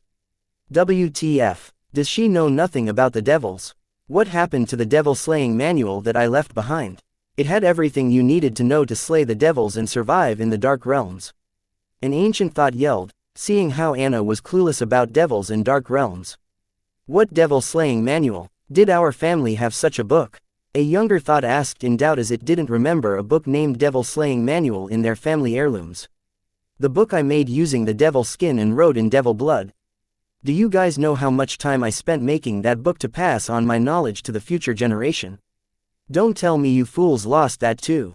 The ancient thought grew impatient, knowing that his life work was not handed down to the future generations as he expected it would. Father, you sure you wrote such a book because I never found one? There was no mention of it in your will nor your diary.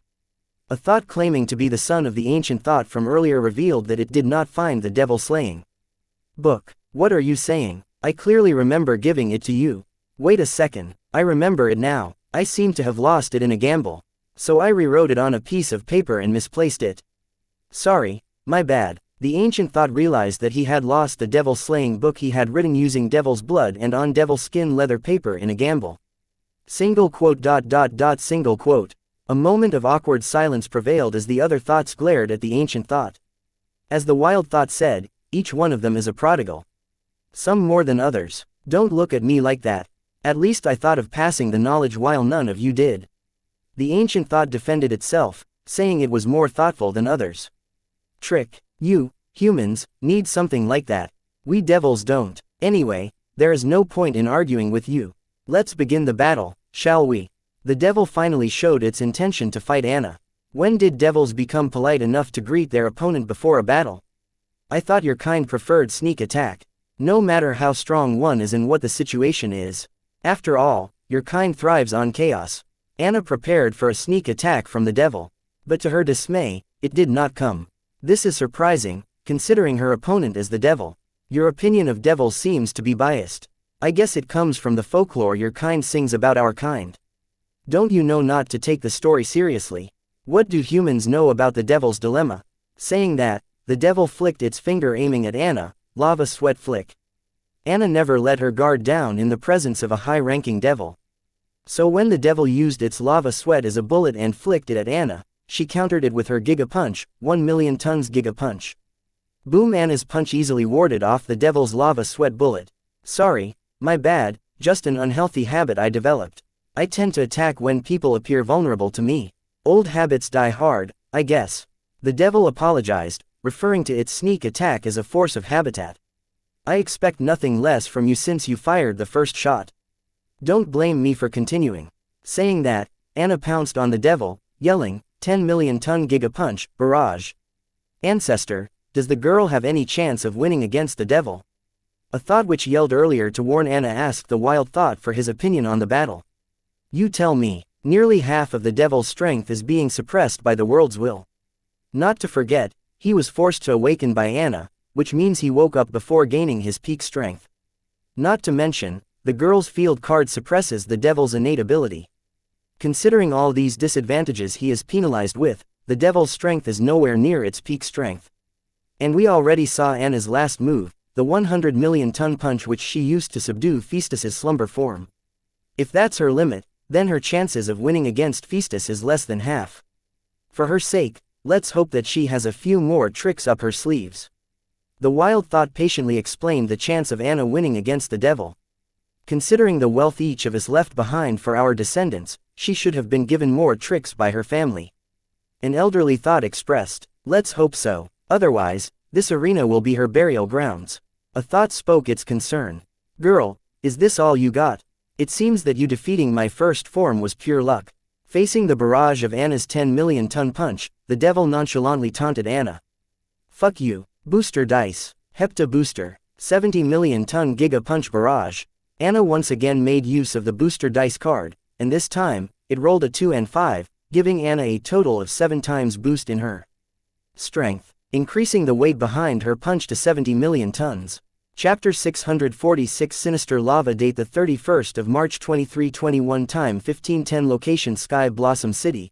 SSS rank legend grade unparalleled arena. A series of 70 million ton punches connected with the devil's dried molten lava exterior before it could dodge as the sudden increase in the weight behind the punch caught it off guard. Faced with Anna's giga punch, the dried molten lava exterior of the devil cracked, and hot lava started to ooze out of them. By the time the barrage of 70 million ton punches ended, the devil's shape was beaten into the arena floor comically. That hurt. Saying that, the devil slowly picked himself up from the floor. Quote. Anna was in a dilemma, seeing that even a series of 70 million ton punches could barely crack the devil's tough exterior. This discovery made Anna reconsider her plan. Because even if she was lucky and were to roll a 12 using the booster dice card, she did not believe that a series of 120 million ton punches would be enough to put the devil to the ground permanently. Until now, Anna has used the strong physique that she had gained due to her unparalleled bloodline to overpower her opponents in the battle. But the same was not possible with the devil, as its physique was outstanding and on par with her physique in terms of endurance, strength, agility, and vitality. Finally, Anna had met her match. Like her mother used to warn her about.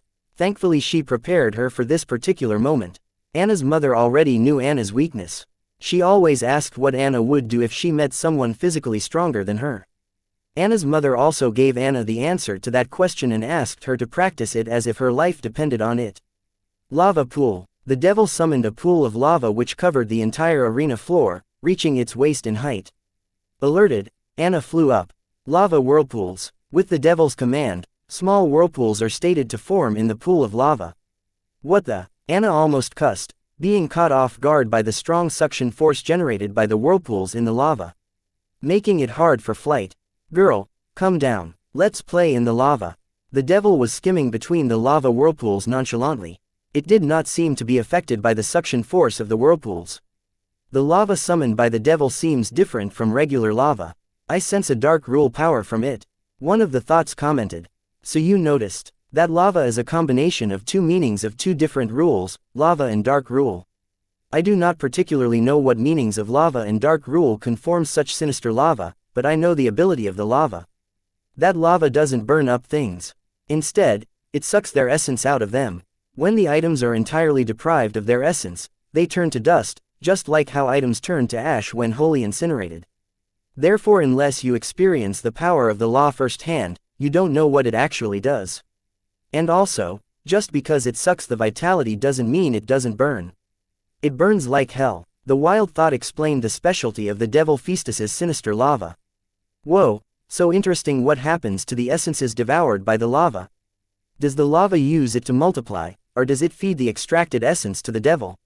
An enthusiastic thought asked the wild thought interested in the sinister lava and its working. Both depending on the will of the devil. Because of this ability, fighting prolonged warfare with this devil is not recommended. It's like an inexhaustible killing machine. The wild thought answered based on its experience. How does the extracted essence be made use of by the devil? Other than refiling its stamina? Asked the thought from earlier. Since the essence is a form of life force, it can be used for various bodily purposes like regeneration and strengthening. Both are just the two out of many ways the devil used the essence against me in our fight. The wild thought replied patiently. Then, how did you defeat such an enemy? You didn't even have the advantage of location or the world's suppression, like this girl. The devil must have been more challenging than it is now. One of the younger thoughts asked the wild thought in awe. Since the devil constantly feeds on its surroundings, it needs to keep moving to find a new vitality-filled place to devour. So using that, I tricked the devil into a trap array formation laid by my friends. The trap array formation would seal all the devil's abilities, leaving it with mere physical strength. In making use of the opportunity, I slew it. Thankfully I had good counsel back then. Otherwise, I would not have made it this far. The wild thought narrated how it used the help of its friends to trap the devil and slay it for good. So, you did not slay it alone. In the end, you had help? Asked the old famine thought. She seemed to be taking a dig at the wild thought's inability to defeat the devil Feastus all by himself. So, what? I had friends that I could depend upon. They can also be counted as a part of my strength. The wild thought was not embarrassed, rather, he seemed to be happy remembering his dependable old pals. Don't tell me you believe that crap. The old feminine thought did not seem to agree with the wild thought that friends can be considered part of a person's strength. Why not? If summons and familiars can be considered as part of a person's strength, then me being able to summon a dependable friend to help me should also be regarded as part of my strength. The wild thought argued. His reasoning made sense to a few people, but many disagreed. According to the opposition, just because its father is a demigod, the 2-year-old child cannot be considered as strong as a demigod. Chapter 647 Incantation-based restriction. Date the 31st of March 2321. Time 15:16. Location Sky Blossom City, SSS rank legend grade unparalleled arena. There is something odd about the whirlpools in lava summoned by the devil. A thought put forth its doubts. Yes, the devil seems to be recovering its strength. And at a faster pace too. Another thought pointed out, aha, this tricky bastard. No wonder he is not attacking the girl and is stalling for time. Because with his ability, more time stalled means more power he gains. The thought from earlier spoke upon sudden realization of what the devil Feastus was up to this whole time. He is trying to achieve the peak of strength he can accomplish in this world despite the world's suppression so that he doesn't need to be cautious when he finally decides to go all out in his fight with Anna.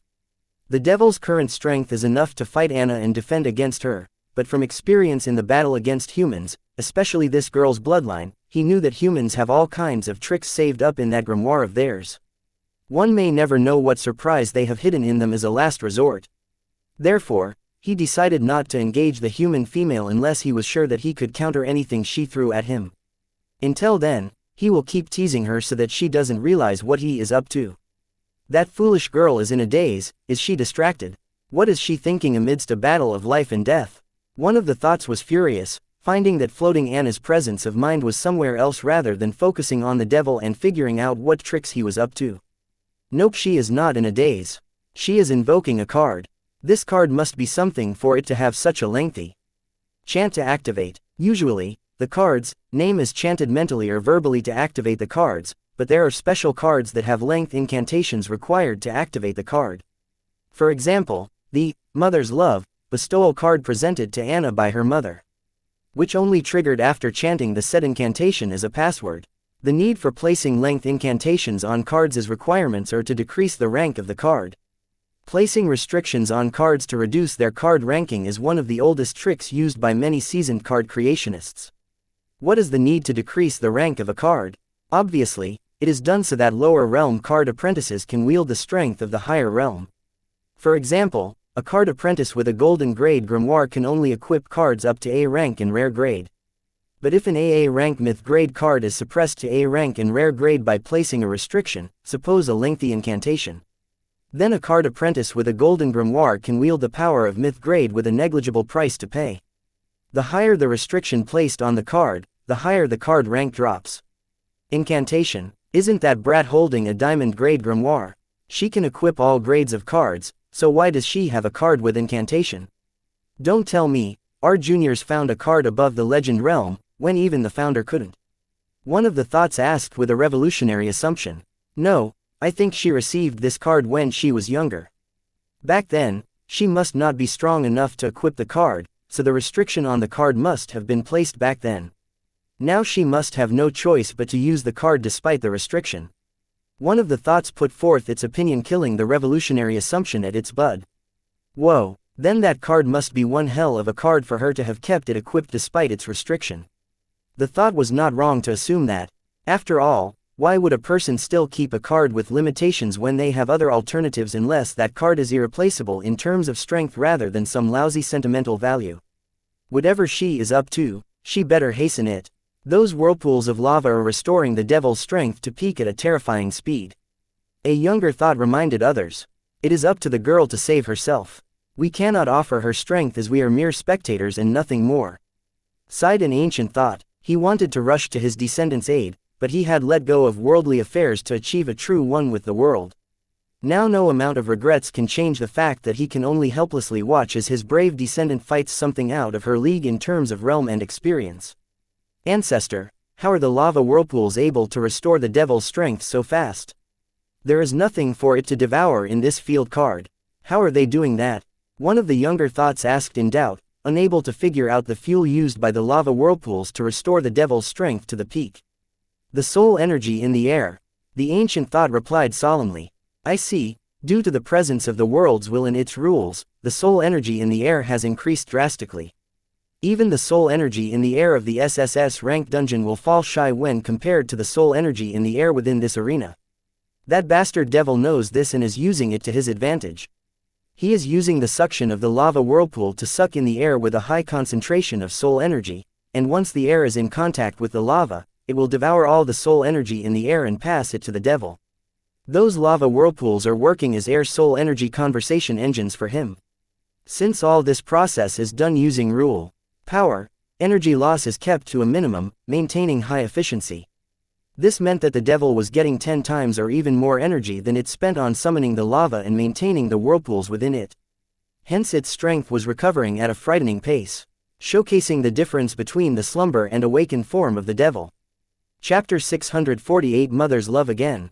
Date the 31st of March 2321. Time 1521. Location Sky Blossom City, SSS rank legend grade unparalleled arena. I am dumb. Mother, help your silly daughter. Ding. 1/1000th. I am dumb. Mother, help your silly daughter. Ding. 2/1000ths. I am dumb. Mother, help your silly daughter. Ding. 489/1000ths. I am dumb. Mother. Anna kept repeating the same chant within her mind. The idea was to repeat the chant 1000 times to activate the second bestowal card Anna's mother gave Anna when the Morning Star University called her regarding her insubordinate daughter being caught fighting other students on campus. The Treaty of No War on the Central Academic City seems to have an expectation, and they are the students of the universities of the Central Academic City. This exception is not in the treaty but is unspoken yet agreed upon by every party involved in the treaty. After all, the disputes won't disappear just because there is a treaty between them. So the treaty was only adults agreeing to keep out of children's arguments. And let them handle it themselves, in a way, a teachable aspect for the students who will soon be stepping out into society. Ellipsis. Anna, do you know where you were wrong? When Anna's mother's incarnation visited Anna in front of the dean's office, these were her words for Anna. I was not strong enough to finish the fight quickly. Before the staff arrived, Anna responded, reacting to her mother's incarnation's disappointment. Wrong. You got caught. Take all the time you need to play with the cats and dogs but be smart enough not to get caught. The incarnation corrected Anna. There are too many of them. All of them are experts in different kinds of cards. I have a hard time juggling all of them simultaneously. They always ambush me fearing my field cards, making it impossible for me to summon my field card in their trap. Anna did not understand what the incarnation was saying. She just kept giving reasons for her loss. She did not want to see her mother disappointed. To avoid being ganged upon, Anna invented arena dungeon type field cards to isolate her enemy from the herd and take care of them one by one. But soon, her enemies adapted, and her bullies stopped assaulting her directly. Instead, they started lying in ambush and setting up traps so that Anna could not summon her field card or any other card for that matter. She had to take on all of them with her physique and unparalleled bloodline. This is how Anna began to depend on her physique more than cards. Whoa, you are stupid, aren't you? Seeing her original body's daughter not understand what she was saying, the incarnation could help but blurt out these words. Mother. Anna knew her mother was an expert at hiding affection, so she rarely showed appreciation. Therefore Anna didn't mind her and would let it be. But her blatantly calling her stupid was not acceptable. Silly goose, who are you? The incarnation shook her head and asked Anna. Anna did not want to participate in her mother's charades. After all, her mother will never understand her. Anna, remember, you are the lone heir of the Heatsen family's main branch. Own it. Do you know how many students get scholarships from our family to study in the top 10 universities? And why do you think that your family does that? You, of all people, must know your grandfather hates charity. Silly girl, be smart. You are not alone. You were never alone. Take this. It will help when your bronze alone are not enough. Reminding Anna that she is the long heir of a royal family, the incarnation handed Anna a card. Quote. As Anna glanced curiously at the card info of the card given to her by her mother's incarnation, the incarnation turned to the clerk escorting her and said, "My work here is done. Tell that fat-assed bastard if my daughter or I are summoned or even required to enter Dean's office, I will forget about the treaty and bomb his predecessor's motherfucking statues built at University Gate to dust, and his fat ass will be next." Passing her massage for the Dean of Morning Star University to the clerk, Anna's mother's incarnation vanished in thin air before Anna's angry yell resounded throughout the campus, "This is not funny."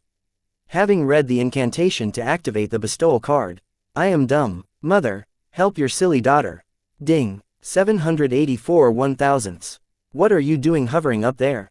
Come join this uncle in a hot lava bath. The devil once again invited Anna to enter the lava pool with him. Quote. Anna did not reply to him. She continued to chant the incantation, "I am dumb. Mother, help your silly daughter." Ding. 904 1,000ths. Hey, are you ignoring me? What are you up to, you little rat? The devil scooped up a handful of lava and threw it at, hovering Anna. Whoosh. Anna dodged the incoming sinister lava ball instinctively. Though she continued to chant the incantation in her head, her presence of mind was still in the arena. She was not a fool, nor was this her first battle. She restricted herself to a defensive stance. Still, she had completed the card's requirement. Incoming, finding the action of Anna dodging the lava balls he threw at her funny, the devil began scooping up a handful of lava and throwing them at hovering Anna. As Anna dodged his attacks silently, the devil felt entertained as if Anna was dancing while he pulled the strings. Whoosh. Whoosh, whoosh. This is not fun anymore.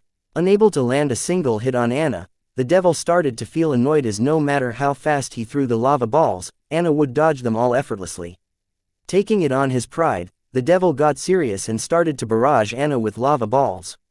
Soon, she could no longer avoid the lava balls effortlessly. Sometimes, Anna had to counter them with her fists. "I am dumb. Mother, help your silly daughter." Ding. 1000 S-rank myth grade starry array sky slate card, activate. Ellipsis. Chapter 649 Starry Array Sky Slate. Date the 31st of March 2321. Time 1528. Location Sky Blossom City. SSS rank legend grade unparalleled arena. Card name Starry Array Sky Slate. Card type bestowal card. Card rank S rank. Mythic grade. Card rate 14. Star card durability 98 100ths. Card effect: upon activation, the user can summon a starry night sky. Using the stars as array markers and the night sky as slate, the user can form various array formations up to SSS rank. Additional effect: pre-recorded arrays. 88 constellations. Restrictions: chant the incantation password 1000 times to activate the card. Note: the incantation password is, "I am dumb. Mother, help your silly daughter." Pre-recorded arrays. This skill allows the user to pre-record some array formation onto the starry array sky slate. Note: the skill can only pre-record one SSS rank array formation. At the same time, there is no limit on lower rack array formations. 88 constellations is an SSS rank array formation comprising a set of 88 array formations based on 88 constellations in the night sky. Each one of the constellation array formations gives the user and their allies various unique buffs and their enemies multiple debuffs. Activate S-rank mythic grade starry array sky slate card. Upon repeating the incantation for the 1000th time, Anna activated the bestowal card immediately. With the end of her chant, a starry night sky covered the cloudy ceiling of the unparalleled arena. Pre-recorded array formation: summon Taurus constellation array formation, one of the 12 zodiac constellations array formations of the 88 constellation array formations. Activate Atlas Star's punishment: behold the weight of the heavens. Once the starry array sky slate was set up, Anna immediately summoned the Taurus constellation array formation, one of the 12 zodiac constellations array formations of the 88 constellation array formations on the starry array sky slate. And then activated the array to bring down the punishment of the Atlas, one of the stars of the Taurus constellations, on the devil. "What the fuck?" cussed the devil, who was swimming in his pool of lava casually. As he suddenly felt the suppression of the world grew on him. "This can't be happening. I am Festus, devourer of all. I am never full. The devil yelled like a maniac as he no longer felt hungry. This might be a common occurrence to others, but this never happened to him. As the devil born from the flames of hell and the calamity of hunger, the devil Pheastus was born with an impressive physique called the Devourer. He could devour anything and everything but never be full. His overpowered devouring abilities came with a curse of hunger that, no matter how much or what he eats, they may never be enough to satisfy his appetite. This combination of blessing from the hellfire and curse from the calamity of hunger made a recipe for an overpowered skill that would help Pheastus grow as a true noble devil and climb the ranks of the Dark Realm. Even during his last invasion of the Card world, when Anna's ancestors' array trapped him, he wasn't deprived of his hunger.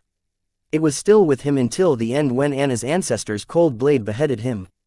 The trap array formation used Anna's ancestor to defeat the devil only deprived him of his abilities like the blessing from the hellfire and the rules he comprehended but not the curse of the calamity of hunger, which kept him hungry all the time, allowing him to unleash the full power of the sinister flame formed using the rule meanings of rule lava and darkness along with Pheastus's devourer physique.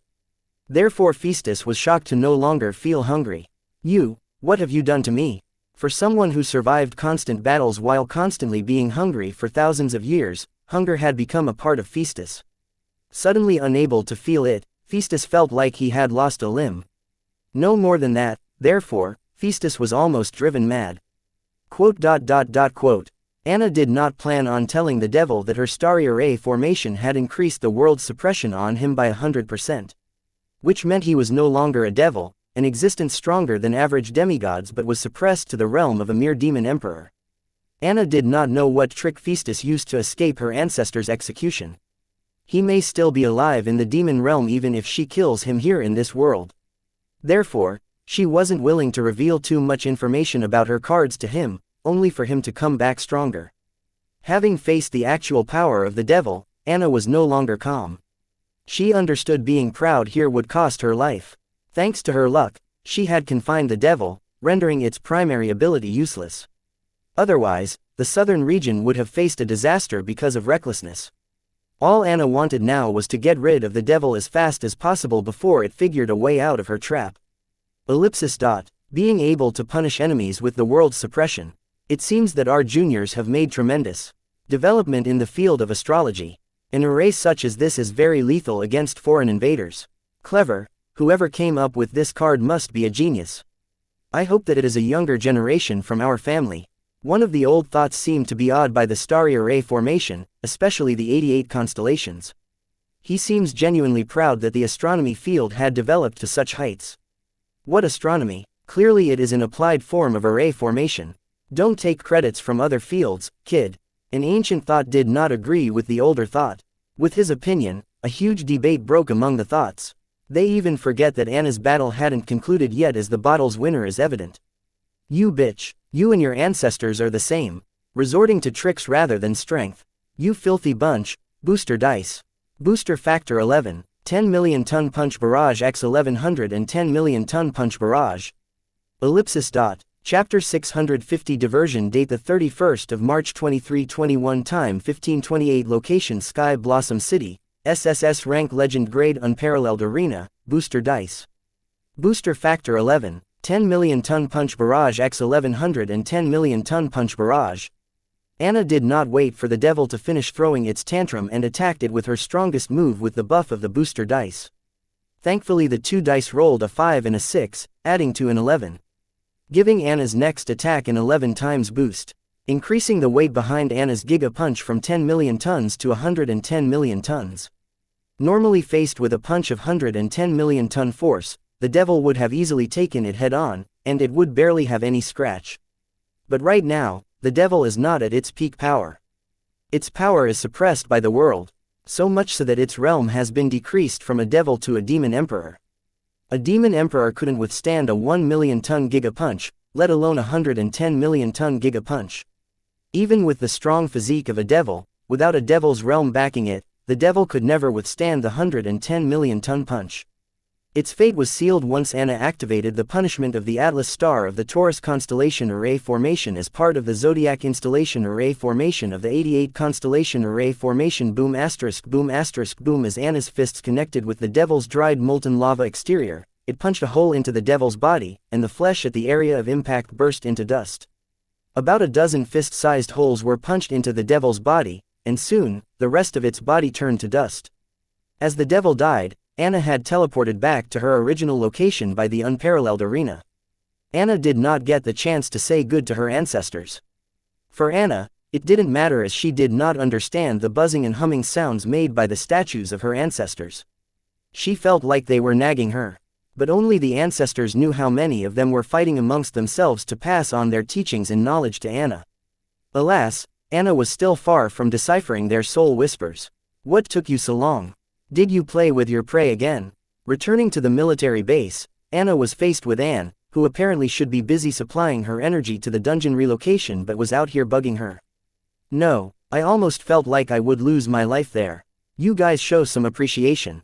I saved all of you from a huge disaster. Anna was irritated by the lack of appreciation shown by Anne. Yeah, that disaster was created by you. If you weren't dumb enough to have believed in a demon cult's fanatic's oath, all of this wouldn't happen in the first place. Anne retorted, fuck, whatever. Why aren't you next to the dungeon apparatus filling it with your energy? Anna saw no point in arguing with Anne. After all, it was her fault for trusting a demon cult minion. And then Anna asked her why she wasn't helping out Luna with the dungeon relocation. Oh, about that, the dungeon relocation has reached its final stage. They don't need my help anymore. So I am free now. Anne reported enthusiastically. What, didn't Luna say it would take a few more days? Anna asked in astonishment as she wanted to spend a few more days here, far from the Heatsen family palace in her family's reach. It's all thanks to the Southern Emperor card you activated to fight the devil. When you were fighting with the devil in the unparalleled arena, I used the demigod realm boost given by the area formation covering the southern region to help Luna complete the dungeon relocation. That's how the days of work got completed in a few hours. In a way, the demon cult ambush turned into a blessing for the dungeon relocation. Now we can return to the palace soon. I want to see everybody. I miss them so much. Anne explained how she used the realm boost she gained when Anna activated the Southern Emperor card to help speed up the dungeon relocation process. Yeah, it is all because of the demon cult bastard, Anna said menacingly. She blamed the demon cult for ruining her vacation in the Sky Blossom City. Boom! A loud explosion could be heard from the Sky Blossom City. Turning to the direction of the city, Anna asked Anne, why is the city so noisy? The demon cult's minions seem to be attacking the city. Grandpa Lorne said they might be doing so to divide our forces and mount a second ambush. So he asked us to stay put. Anne narrated that old Lorenzo ordered the forces to focus on defending the military base and the dungeon relocation, as the enemy might be planning a second ambush if they decided to divide their powers to help the civilians in the city. Why isn't he using the city array formation to help them remotely? Anna was not happy with Lorenzo's orders and asked why he didn't help the civilians when he was fully capable of doing so. The core of the city array is in the city's card creationist guild. They are currently using the array to help the civilians and fight the demon cult minions. Don't worry, I have already contacted them. They seem to have everything under control. Old Lorenzo explained to Anna through mental transmission. Old fart, you couldn't dispatch a few card kings to protect the city from the demon cult? Anna asked furiously. Anna, you know the answer why. If the demon cult is waiting nearby for a second ambush, I would be sending those soldiers to their death. I am following the protocol, Anna. And as the highest authority here, you should too. Lorenzo explained, showing that he is more concerned about defending the military base than sparing a few card apprentices to protect the city and help the civilians. Fuck you, old geezer. I am going to clean up the demon cult pest infestation in the city. You sit tight and follow your protocol. Chapter 651 Burger Empire Mayhem. Date the 31st of March 2321. Time 1342. Location Sky Blossom City. Burger Empire. The mountain golem and mud golem summoned by Nick and Toe were holding off the deformed creatures that were summoned through the sacrifice of the single-horned cloaked figure. Ed and Chief Denise were securing the civilians to a safe location. At the same time, I was faced with the perpetrator behind all this, the signal-horned cloaked figure. Though finding a core in it was shocking, but also found that this signal-horned cloak figure was similar to the one that sacrificed itself to summon the deformed creatures earlier. Seeing this, I had a strong feeling that the cloaked figure that sacrificed itself in the cloaked figure in front of us were the same. I can't prove it is one of them dead already, but if the cloaked figure used that trick once again, it's a different story. For now, I pushed all the questions to the back of my mind and walked toward the cloaked figure as capturing her would get me all the answers I needed. Splurt suddenly, the cloaked figure melted into blood gore. Seeing that, I almost puked in my mouth. But abruptly, the blood gore started moving as if it were alive. The gore branched into small lines which formed a magic circle of some kind. Not knowing the purpose of the magic circle, I stepped back. Flash the large magic circle on the ground formed by the gore remains of the single-horned cloaked figure started to glow. A loud shriek originating from the magic circle pierced everyone's ears. Hearing the sound, I knew this magic circle was another summoning circle activated through sacrifice. So I used Viltronian flight to gain a distance from the magic circle. I didn't know what type and rank of monsters were being summoned. I am confident about my strength but don't plan on underestimating my enemy. Hovering in the sky, I look down at the magic circle while Hive AI scans my surroundings to caution me about any possible assassination attempt.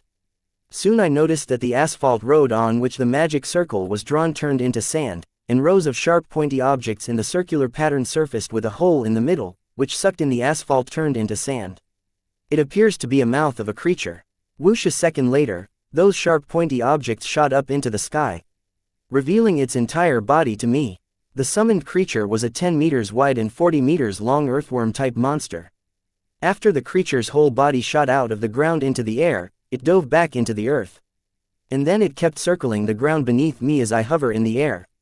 Seeing this, I couldn't help but compare the monster and its ability to a fish in the water because I felt like the ground was like one giant swimming pool for the earthworm-type monster, making us land dwellers its parry.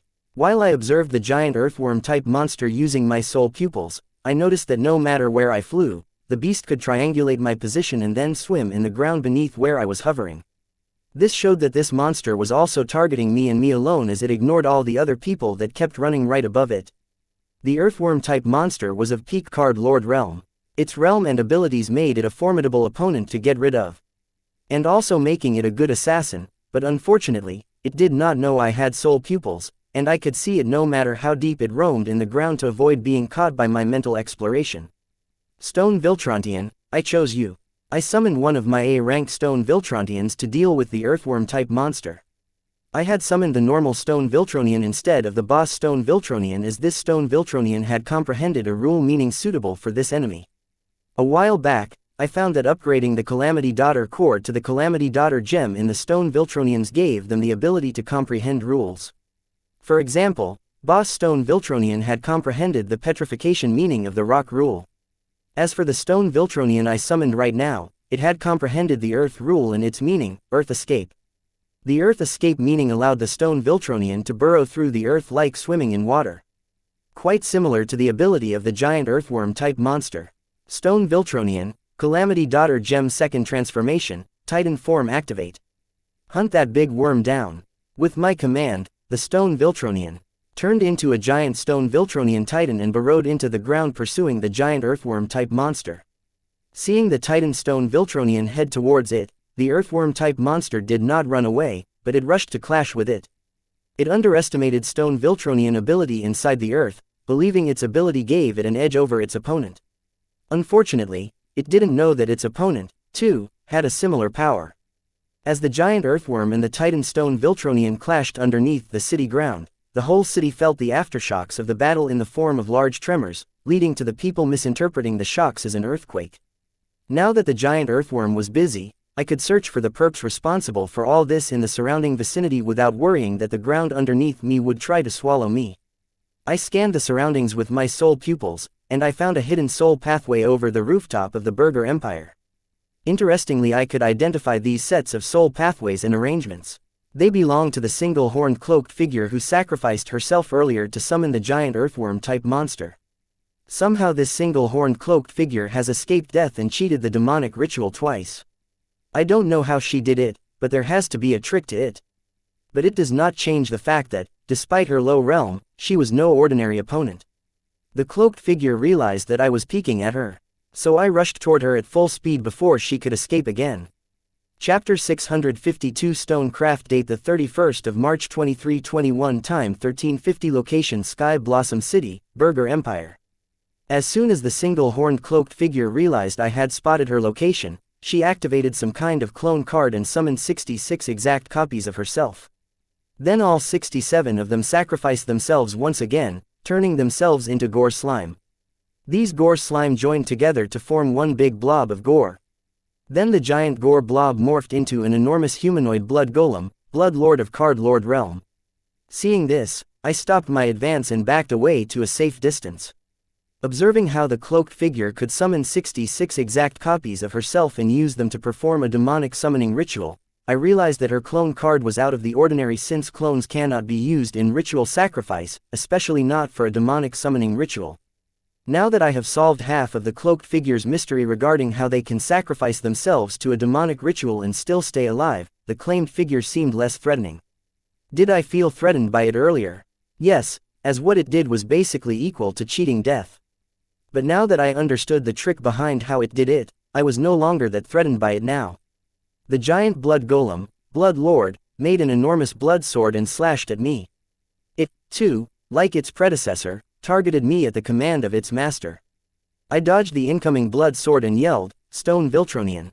I chose you, Calamity Daughter Gem, second transformation, Titan form." I summoned another one of my Stone Viltronian to face the giant blood golem. This, too similar to the boss Stone Viltronian, had comprehended rock rule, but the rock rule meaning it chose at the bifurcation point is stone craft. As the name suggests, stone craft allows the user to create magical items using stones. Higher the quality of the rock, the better the item grade. This was surprising and a waste of a good meaning on a monster. Stone Viltronian is a monster. It doesn't know any other fighting style other than using its fist and stone manipulation ability. Therefore a meaning as valuable as the stone craft, which requires a host with a strong imagination, is as good as wasted on a Stone Viltronian. But still, I think I can train it to use stone craft meaning more efficiently using the Hive AI. With the help of the Hive AI, Stone Viltronian used the stone craft to create an enormous stone sword to counter the Blood Lord and its blood sword. Still, the moments of the Stone Viltronian were sluggish. It hasn't gotten used to taking orders from Hive AI, but it was able to hold its ground against the Blood Lord. Leaving them alone, I searched for the cloaked figure once again and found her in the middle of the civilians, secured by Ed and Chief Denise. Since the cloaked figure was hiding in a crowd, I did not dare to stare at her too long, fearing that I may alert her and trigger her to sacrifice herself with the other people surrounding her to another one of her demon summoning rituals. Now I was in a tricky situation. I wanted to confront the cloaked figure, but she hid among the civilians. Even if I knew where she was, I could not face her worrying for the tens of innocent souls surrounding her. I thought of slowly nearing her and capturing her, but considering how cautious she is, that's not an option. This situation indeed would render average card apprentices helpless, but not me, as I had a Calamity Parent Soul Gem, which instructed my Calamity Daughter Gem, Ed, to shift the civilians to a new place without attracting attention. "Chief, we should shift these people over there. That place is more spacious. I think they will be safer there," Ed suggested to the police chief Denise. "Sure, you do that and I will check if someone is left behind." After giving it a thought, Chief Denise agreed to Ed's proposal as what he proposed held merit. Considering the tumors of the earthquake are getting stronger and stronger, the narrow place they are in right now was not safe for their survival. They need to head to an open area far from all the infrastructure. Soon the crowd of civilians followed Ed's lead to a much more spacious and safer location, away from the buildings and grounds with tunnels underneath them. As the crowd cleared the place, the cloaked figure in stealth moved to keep up with them at a languidly slow pace. Her slow pace seemed to be the side effect of her extraordinary stealth card. The cloaked figure could not keep up with the crowd, yet she slowly moved toward them. "Found you." As soon as Ed gave me the clear, I rushed towards the cloaked figure with my soul pupils active. Before I knew it, I grabbed the cloaked figure from behind and raised her above ground by her neck. As soon as I touched her, her stealth was deactivated. Though the stealth ability of her card was top-notch, it seemed to have too many restrictions. "How are you able to find me every time? None of the card apprentices in the lower realm has ever been able to see through my stealth so easily." Being caught by me, the cloaked figure did not struggle to free herself. Instead, she calmly asked how I could find her every time. "I was able to find you every time thanks to my origin card or a site, duh. What kind of assassin are you? Don't you even know the origin card of your target? How irresponsible of you. Now, tell me, Why is the demonic cult targeting me? I never messed with you guys. So why are you people after me? It was public knowledge that I had gained Mama Wyatt's origin card, or a sight, which could discern people's auras. And yet this demon cult minion asked such a silly question. Boom. Chapter 653 Demonic Titanoboa. Date the 31st of March 2321. Time 14:02. Location Sky Blossom City, Burger Empire. Boom. The cloaked figure detonated herself to escape from me. Thanks to my Viltronian physique, I was fine except for a few scratches. But I felt disgusted smelling the blood, gore, and charred flesh on me. So I could not help but curse. Fuck. I should really get myself one of those cleaning cards. Pissed, I activated my soul pupils to search for the perp, but to my shock, I found numerous copies of the single-horned cloaked figure circling the entire Burger Empire block. 1,000. I yelled in alarm as Hive AI was done counting the number of cloaked figures clones I spotted with my soul pupils. When I was about to make some sense of the situation, the 1,000 single-horned cloaked figures clones sacrificed themselves for a massive demon summoning ritual. Asterisk hiss. Loud slithering sounds sounded throughout the city. With the sacrifice of the 1,000 clones, the cloaked figure summoned 1,030 meters long demonic Titanoboa from the corpses of the sacrificed clones. Fuck, I couldn't help but cuss, seeing that, this time, too, I was the target of the summoned demonic creatures. A city full of tender meat humans, and these creatures only targeted me. But thanks to this, the civilian casualty was low, and they could move to a secure location in a safer place far from this demonic mayhem. Thanks to the cloaked figure's strategic placing of the sacrifice, a nest of 1,030-meter-long demonic Titanoboa had surrounded me, and they were closing in on me at a fast pace. With my Viltronian flight, I could fly away and leave this mess for the authorities to clean up while I searched for the true body of the cloaked figure to put an end to all of this, but I had no idea where to begin the search. Therefore I decided to play the cloaked figure's game until I got the slightest hint of how they could create and control so many perfect clones that could be accepted as sacrifices by demonic rituals. The sacrifice in demonic rituals has always been flesh, blood, and soul. Stronger the power of the sacrifice used in the demonic ritual, stronger the returns. The demonic creatures are very strict about this. Therefore it was shocking to see the demon realm accept the clones as valid sacrifices. As clones were nothing but cheap copies of the originals, made using their soul energy or rule energy or both. If that was odd, this one is suspicious. How was the cloaked figure able to control so many perfect clones without being in the nearby vicinity? Knowing that clones need to be guided and instructed to do what they are doing, I scanned the surroundings, searching for a suspicious card apprentice who may be commanding these clones, but that was a dead end. There were no suspicious card apprentices in the surroundings, with the soul pathway arrangements matching the single-horned cloaked figure's soul pathway arrangements. This could only mean that the single-horned cloaked apprentice had the ability to control his clones from a long distance, making it impossible for me to track the culprit behind the Burger Empire mayhem, leaving me no choice but to participate in his play, hoping that I could get some clue or hint with regard to the cloaked figure and his cloning abilities. Summon. Stone Viltronian. By 3 inches. With no choice left, I summoned the remaining 3 Stone Viltronians from my Monster Orb item card. Stone Vitronians, Calamity Daughter Core Second Transformation, Titan Form Activate. With my command, the boss Stone Viltronian and the other 2 Stone Viltronians transformed into Titan Stone Viltronians, and then stood on guards facing 3 different directions with their backs towards me, preparing to fight the incoming 1,000 demonic Titanoboa. Titans. Stone Manipulation, Spiked Spinning Top. As the demonic Titanoboas near me, I commanded the Titan Stone Viltronians to execute the spiked spinning top move I used against Vivian and her reverse harem in the school tournament. But this one would be on a 10 times larger scale than the one excited in the tournament. Following my command, the Titan Stone Viltronians used stone manipulation to create a huge spiked stone dome, which was laid on a large circular stone foundation of the same diameter as the stone dome and with 4 of us inside it. By the time the spiked top was set up, the 1,000 Titanoboas were about 100 feet from us. The Titanoboas were of the Card Lord realm, similar to my Titian Stone Viltronians. Though the Titanoboas were 30 meters long, they were puny in front of my 50-meter tall stone dome created by my Titan Stone Viltronians. Despite seeing me hide in such a large stone dome, the 1,000 Titanoboas did not stop their advance. Instead, their speed increased, ready to break through the stone dome with their large bodies. But they would soon come to regret that. Spin. Just when the demonic creatures were about to crash onto the stone dome, I ordered the Titan Stone Viltronians to use their stone manipulation to spin the spiked stone dome at the highest speed possible. Whoosh! With my command, the Titan Stone Viltronians spun the stone dome at an incredible speed.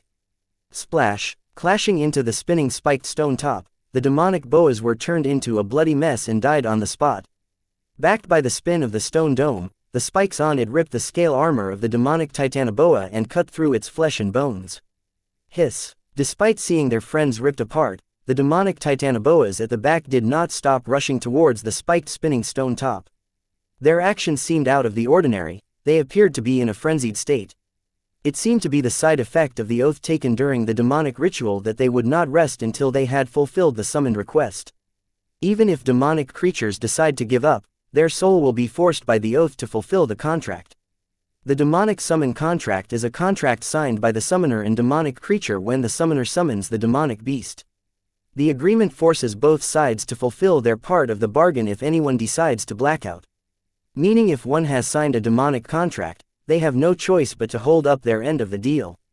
Otherwise, their soul will be enchanted by the demonic contract, forcing them to hold up the terms of their agreement. The demonic summon contract is the reason why the demonic Titanoboa entered into a frenzied state when they were frightened by the massacre of their cohort by the spiked spinning stone top and had lost the will to fight. Since the demonic Titanoboas had lost the will to fight, the demonic contract put them under a frenzy state, making it so that they would lose all sense, enter a berserk state and go on a killing spree. Splash! Like the moth to the fire, the demonic Titanoboas kept rushing at the spiked spinning stone top without the care of their life and kept getting shredded to pieces. It took a while, just when I thought that I would be able to kill the demonic beasts quickly without moving a muscle. The demonic creatures proved me wrong. Boom! The foundation of the spiked spinning top was hit by the Titanoboa from underneath. Disgusted by the gore flying all over the place, I didn't notice that some of the Titanoboas were not in a frenzied state and they cleverly burrowed underground to attack the spinning top's base from underneath. Boom boom boom! The attack of the demonic Titanoboas from underneath the ground became stronger and more frequent. I finally understood what the demonic beasts were trying to achieve. They wanted to flip the spinning top over from underneath. No, you don't. Titans, stone manipulation, move. With my command, the Titan Stone Viltronians began moving the spiked spinning top. Since a stationary target made an easy target, I had the Stone Viltronians move the spinning top around at the fastest speed possible. I had to finish all the demonic snakes on the surface to get to the demonic snakes attacking from the underground. Instead of waiting at a single point for the frenzy demon snakes to come to their deaths, I began actively hunting for them. Avoiding the attacks from underneath. One by one, I hunt the giant demonic snakes. More like I keep moving to avoid the attacks from underneath, and the frenzy snakes on the surface throw themselves onto the spiked spinning stone top to their deaths. After a few minutes of this, I finally saw the number of giant snakes decrease. About another 100 were left on the surface, and underneath the ground, I had yet to tally. Even with my soul pupils and Hive AI teaming up, I still could not find how many of the snakes were hiding underneath. Chapter 654 Abandoned Teenager. Date the 31st of March 2321. Time 1437. Location Sky Blossom City, Burger Empire. The fancy infrastructure in the Burger Empire block was all crushed to bits by my spiked spinning top and was covered in gore, flesh, and bones of the giant demonic snakes, Titanoboas. It took a while, but the enormous spinning top finally killed the last frenzied Titanoboa on the surface. Just when I was about to decide how to deal with the Titanoboas hiding underground, the problem took care of itself for me, but I wasn't lucky this time. Boom. The Titanoboa attacking me from the underground detonated themselves and blew the entire Burger Empire block sky high. The dust and smoke rose to the sky. It took a while, but they settled down soon.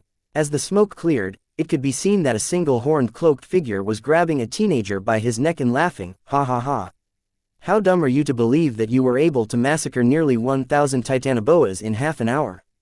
You did kill most of them, but I ordered about 445 of them to hide underneath, and when the stage was ready, boom. Ha ha ha, I thought the explosion would take another 3 or 4 blocks with it, but it seems the city array has isolated this space from the rest. Unlucky you. You had to take the full brunt of the explosion. It is really impressive that your body is still intact. I guess I have no choice but to add you to my collection. But remembering your smug voice from earlier as you grabbed me from behind, I want to kill you. But, look at you now. You can barely keep your eyes open. Don't worry, I forgive you and make all your pain will go away soon. Aren't I generous? Origin card, Devil Skull Mask. The cloaked figure activated her origin card and summoned a skull mask with a single horn on its forehead. Don't struggle, submit, and all the pain will go away. Whispering this, the cloaked figure placed the skull mask on the barely conscious teenager. As soon as the skull mask touched the teenager's skin, it wiggled as if it had come alive and stuck to the boy's face. Within the last half an hour, the authorities arrived to rescue the injured civilians. The city array was activated, isolating the Burger King block from the rest of the city, so that no demonic creature escapes to the city and disturbs the normal life of the average citizens. This demon cult attack was deemed as an A-rank threat. Apparently, all the active A-rank parties under the city were in a dungeon. As for the rest, they claimed injury and refused to participate, hearing the mission target were demon cult members.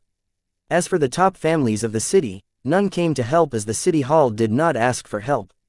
Without the official request for help, the families did not plan on meddling with the demon cult attack as the city would confiscate the spoils of war. Therefore they wanted to reach an agreement with the city hall about dividing the spoils of wars before taking action. But the city hall was in no rush to take action since the incident area was isolated from the rest of the city, and they had all the time on their hands to wait for their A-rank parties to return from the dungeon raid and rid the city of the demon cult pests. Due to the city politics, the incident area would have been isolated from the rest of the city without rescuing the injured and trapped, waiting for further orders. But thanks to the bravery shown by Chief Denise and Ed Bright, many injured civilians were rescued and given proper medical care. But still, Chief Denise could not stop them from abandoning a teenager to fend for himself in the incident area isolated from the city. Even though it was difficult for me to count the number of demonic Titanoboa hiding in the underground, it could be calculated by subtracting the number of demonic snakes I killed from 1,000, the original number of snakes attacking me. The answer we get would be the number of Titanoboa hiding underneath the ground. So once I realized that nearly half of the giant demonic snakes were hiding underneath the ground, I knew the cloaked figure was up to something, so I asked the 3 stone Viltronians to strengthen our defense to the max. As I expected, the cloaked figure was really up to something. It blew the whole block from underneath. Thankfully the injured civilians were brought to safety beforehand by Ed, Chief Denise, and authorities. As for Nick and Tom, they felt overshadowed when I summoned the 50-meter-tall spinning massacre top, so they cleared the field and became spectators from outside under my permission. I had already strengthened my defenses, knowing that the cloaked figure was up to its tricks. Therefore I was intact despite the explosion, which took an entire block down with it. Yet I decided to pretend that I was injured so that I could get the rat hiding in the hole to come out. Therefore after the explosion, when the smoke and dust hadn't cleared yet, I ordered the 3 stone Viltronians to blow up the spiked stone top and return to the monster orb. As for the other 2 stone Viltronian fighting the Blood Lord and giant earthworm monster, their bodies were destroyed. Thankfully, their monster cores were kept safe by the shell of Calamity Daughter Gem, which meant they could recreate their body once again as long as they had my permission. But for now, I let their Calamity Daughter Gem lay on the ground peacefully so that my trap to catch the rat doesn't spook it away instead. When the cloaked figure was giving her cliché villain speech, I wanted to stop pretending and smack her for almost boring me to death. But I wanted to see what she had in store for me, so I let her be and continue acting arrogant. Chapter 655 Swarm Devil Broodnun. Date the 31st of March 2321. Time 1458. Location Sky Blossom City, Burger Empire. Card name, Devil Skull Mask. Card type, Origin card. Card rank, Unique grade. Card rate, Card durability, Card effect. The Devil Skull Mask is created from the skull of the Swarm Devil Broodnun. Wearing the Devil Skull Mask allows the user to use Swarm Devil Broodnun's innate ability, Swarm. Additional effect, Devil Skull Mask, Demon Core, Title Demon Core. Dormant Darkness. Dormant Devilification, Vile Sense, Devil Spawn. Note, the holder of this card can never walk on the path of divinity, and they are destined to wake the way of darkness. Swarm. This ability allows the Devil Broodnun to create limitless absolute clones of herself by laying countless eggs. The devil clones hatched from the eggs will be a perfect copy of the Devil Broodnun, creating a clone swarm. Devil Skull Mask. This mask has the ability to duplicate itself limitlessly to create Devil Skull Mask Swarm. When the duplicate devil skull mask is used on other humans, they morph into a perfect clone of the original holder of the devil skull mask down to the soul pathway arrangements, let alone the physical resemblance. A human host doesn't have the physique to use the innate ability swarm of the devil broodnon, so instead of laying eggs to create a perfect clone swarm, the user can use the devil skull mask to produce a delicate devil skull mask to be used on other humans and turn them into an exact copy of oneself, a perfect clone. Forming a clone swarm. Additional ability. Swarm mind. Swarm mind. The minds of all the clones wearing the duplicate devil skull mask will be connected to the mind of the original wearing the original devil skull mask, allowing the clones to share the same thoughts, abilities, perspective, memory, behavior, and senses as the original. Since the clones don't have thoughts of their own but share the original thoughts, the clone swarm will sacrifice themselves for the original. Because according to the original's thoughts, the original's life takes priority over the clone in any situation since the clones are disposable. Then the same thoughts are shared with the clones by the swarm mind, making the clones think and believe that the original's life is more important and takes priority as they are disposable. Therefore the clones will not complain or rebel against the original orders, making it easier for the original to control and command the clones. Note: the range of swarm mind is restricted to the realm in which the original is present in, meaning the original can connect and control any of its clones from anywhere in the same realm. Demon Core. With the help of the devil skull mask, the user can forge a demon core, giving the user a demonic physique, which helps increase the durability and strength of the user's body to a monstrous level. Title Demon Core. Dormant. Title Demon Core allows the user to connect with the world and comprehend rules and their meanings. Note: a card apprentice who has forged a title Demon Core cannot forge Ego Gem. Darkness. Dormant. The enlightenment of one's darkness helps a demon emperor transcend into a devil. Note: card apprentice who has found their darkness cannot find their divinity. Devilification.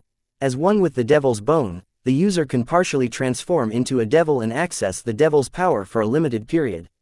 Note: the limit of the devilification will depend on the strength and the will of the host. Warning: using devilification forcefully may lead to losing oneself to the darkness. Vile sense. The devil's bone is the creation of dark realms. Its holder can sense the part of the dark realm from where the swarm devil broodnon belong to. Devil spawn. The holder of this ability can dwell in demonic mystic arts with very lax repercussions, near negligible. Such a shame that your body will lose your current appearance. The duplicate devil's skull mask looks so good on you. Soon, you will be a part of me, so it doesn't matter, I guess. Seeing the devil skull mask attached to my face effortlessly without facing any resistance, the cloaked mask figure commented before adding, "I haven't used this ability on a card apprentice who has forged an ego gem. You will be my first test subject. Therefore don't resist." Because I don't have much control over what is about to happen next, duplicate devil skull mask activates. With the command of the cloaked figure, the duplicate devil skull mask began to release dark vapors as its intent dove into my body. The intent felt malicious, so I had the feeling that it would soon try to take over my body or plant a slave brand on my body. Knowing all this, I still chose to continue my act. I did not resist. I let it be as it pleased in my body. I did so because once the devil skull mask's intent entered my body, it formed an indirect connection between the cloaked figure's grimoire and I. I asked my Hive AI to access the indirect link to hack the cloaked figure's grimoire and track the location of the original cloaked mask figure. And I also asked the Hive AI to check for card info on the cards equipped in the cloaked figure's grimoire. This way, I can finally solve the mystery behind the cloaked figure's cloning card and demonic summoning ritual. While my Hive AI was busy hacking into the cloaked figure's grimoire, the devil skull mask's intent did not spend time searching and scanning my body, but it directly headed for my ego gem. Then the malicious intent warped around my ego gem. As the intent wrapped the ego gem, I felt like the connection between me and the world weaken. That's when I realized that the malicious intent was trying to begin morphing me from the core, that would be my ego gem containing my ethereal spirit in it. Despite knowing what the malicious intent was up to, I continued to let it be and did not resist. Chapter 656 Hacking Date the 31st of March 2321 Time 1511 Location Sky Blossom City, Burger Empire. I let the malicious intent of the devil skull mask continue to influence my ego gem despite knowing its intentions for two reasons. The first reason is that I believe in the capabilities of my Calamity Soul gem. I was confident that the malicious intent of the Devil Skull Mask would not be able to breach through the shell of the dungeon Calamity Seed covering my Calamity Soul Gem. Even if it was the devil himself who attacked, he could not break through the shell of the dungeon Calamity Seed. Let alone a mere malicious intent of a card apprentice with a demon core. The second reason for doing so is that I wanted to buy enough time for the Hive AI to hack into the Cloaked Figure's grimoire and get the original body's location and card info on the cards she had equipped. The indirect link between me and the Cloaked Figure's grimoire is present because of the malicious intent of the Devil Skull Mask entering my body. So, if I were to get rid of it, then the connection would be lost, and I would lose the only chance to track the location of the Cloaked Figure's original body. Therefore, I patiently wait and let the malicious intent do its best while my Hive AI hacks into its master's grimoire. Once I get the original Cloaked Figure's location and its card info, I can put an end to this and seek retribution on it. It took a while, but soon the Hive AI was able to hack into the Cloaked Figure's clone's grimoire. First thing it did after gaining access to the enemy's grimoire was to record the card info of all the cards equipped by the enemy clone and send them to me. Then it proceeded to track the original body of the Cloaked Figure by triangulating its location through the frequency that the original body uses to deliver its commands to the clones. That would take a while, and meanwhile, I went through the card info of the cards equipped by the original and shared it with the clones. Reading the card info of the Cloaked Figure's origin card Devil Skull Mask, I finally understood the trick behind the Cloaked Figure's countless clones and limitless demonic summoning ritual. Unlike the cheap imitation clones of the average card apprentice made using soul energy or rule energy, the clones of the Cloaked Figure were perfect clones made using a living person with flesh, blood, and soul. 3 necessary things for sacrifice in a demonic ritual. No wonder the Cloaked Figure could use its clones for conducting the demonic summoning ritual.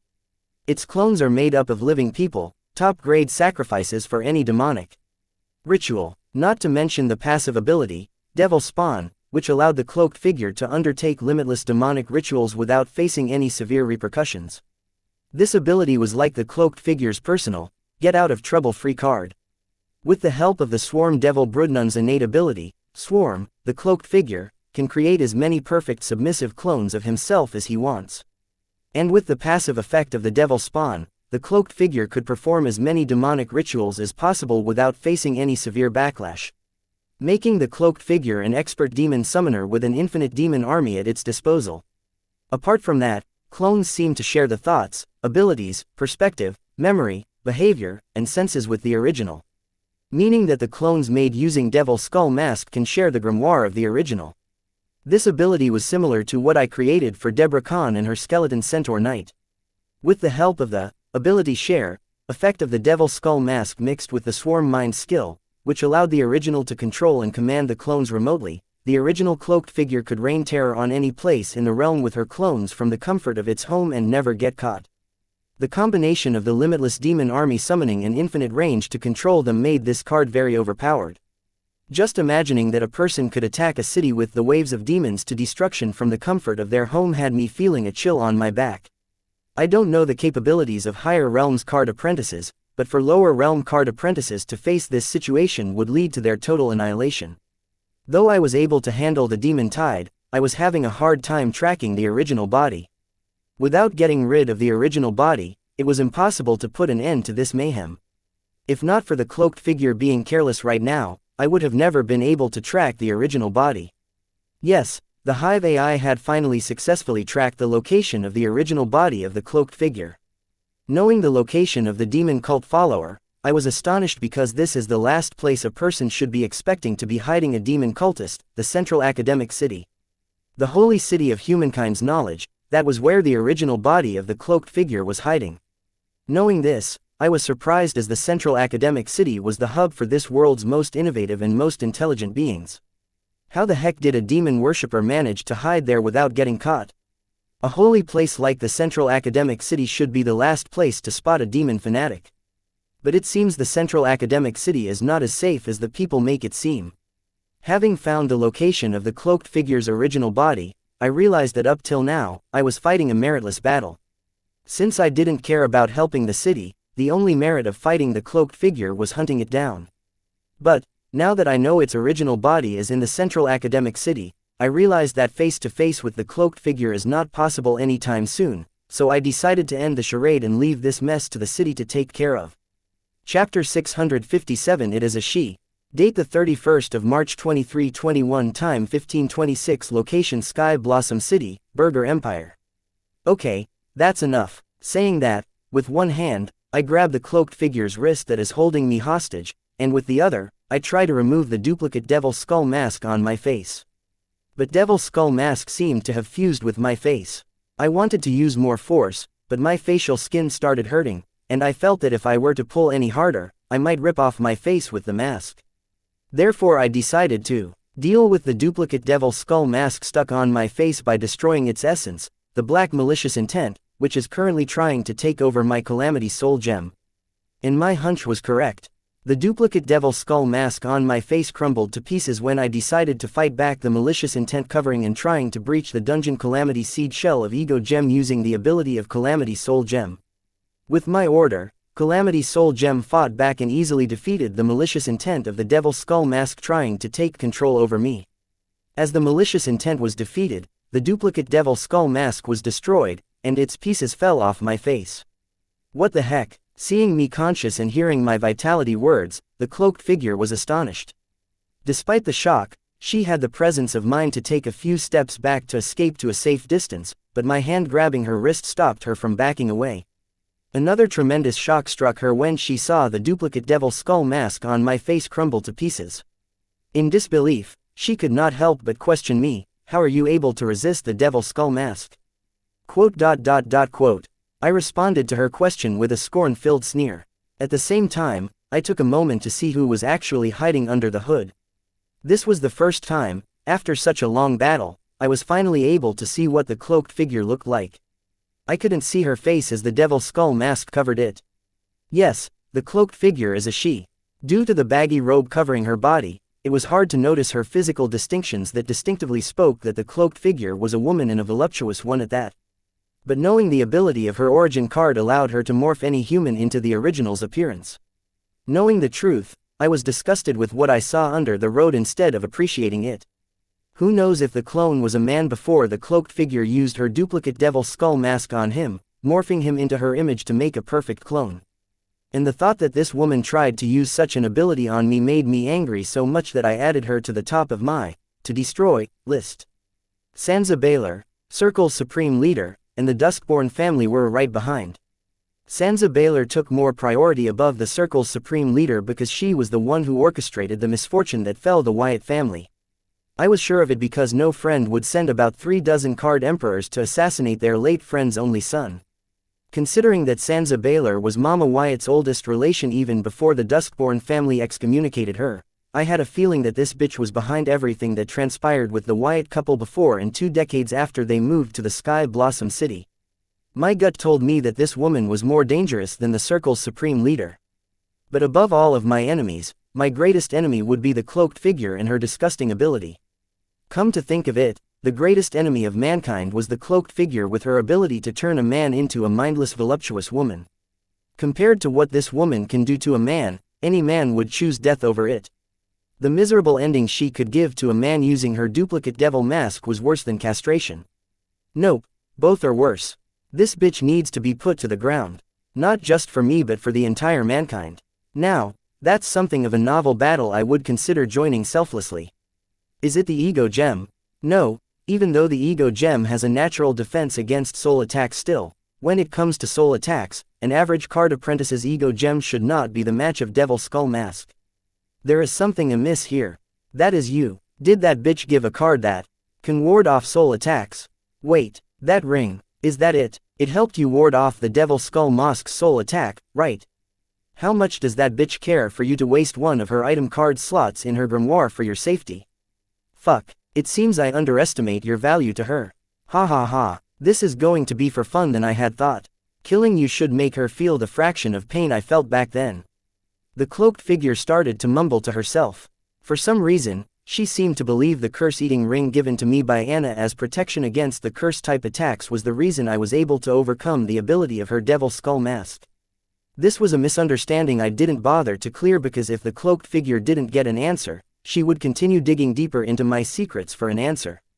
That's not something I want right now. But I also could not let her conclude because the last time she got the answers to her question, she self-detonated herself to escape my grasp. Similarly, right now, if she doesn't need anything from me right now, nothing is stopping her from detonating herself again to escape my grasp. So I had to give her a reason to stay. But I wasn't foolish enough to clear her misunderstanding for that. But I had something juicier than that to stop her from exploding her clone. Abba Davies, Chapter 658. Abba Davies, date the 31st of March 2321, time 1537, location Sky Blossom City, Burger Empire. Abba Davies. Hearing this name, the cloaked figure's mind went blank because this was her name. Her legal name, given to her by her parents in the presence of all her family members and elders. This name was supposed to have died decades ago along with her family. Why does a teenager from a third-rate city in the southern region know this name? What else does he know? How much does he know? Abba Davis, if I am correct, that's your legal name, right? Getting the name of the cloaked figure from her grimoire's status page was not a big deal when Hive AI hacked into her grimoire to track her real-time location back to the central academic city. Nope, you got the wrong person. Saying that the cloaked figure was about to detonate her clone. Feeling the anomaly in her soul pathway arrangements, I wanted to stop her, but I was too late. Asterisk boom. The cloaked figure blew herself up. It seems my calculations were wrong. Instead of getting curious about how I knew her name, she got frightened and blew her clone up. Fuck, I cussed as gore, and brain matter covered me for the second time. I was starting to regret not buying a cleaning card. Letting out my anger, I gave the two Calamity Daughter gems of stone Viltronians lying on the ground permission to reform their body in return to the monster orb.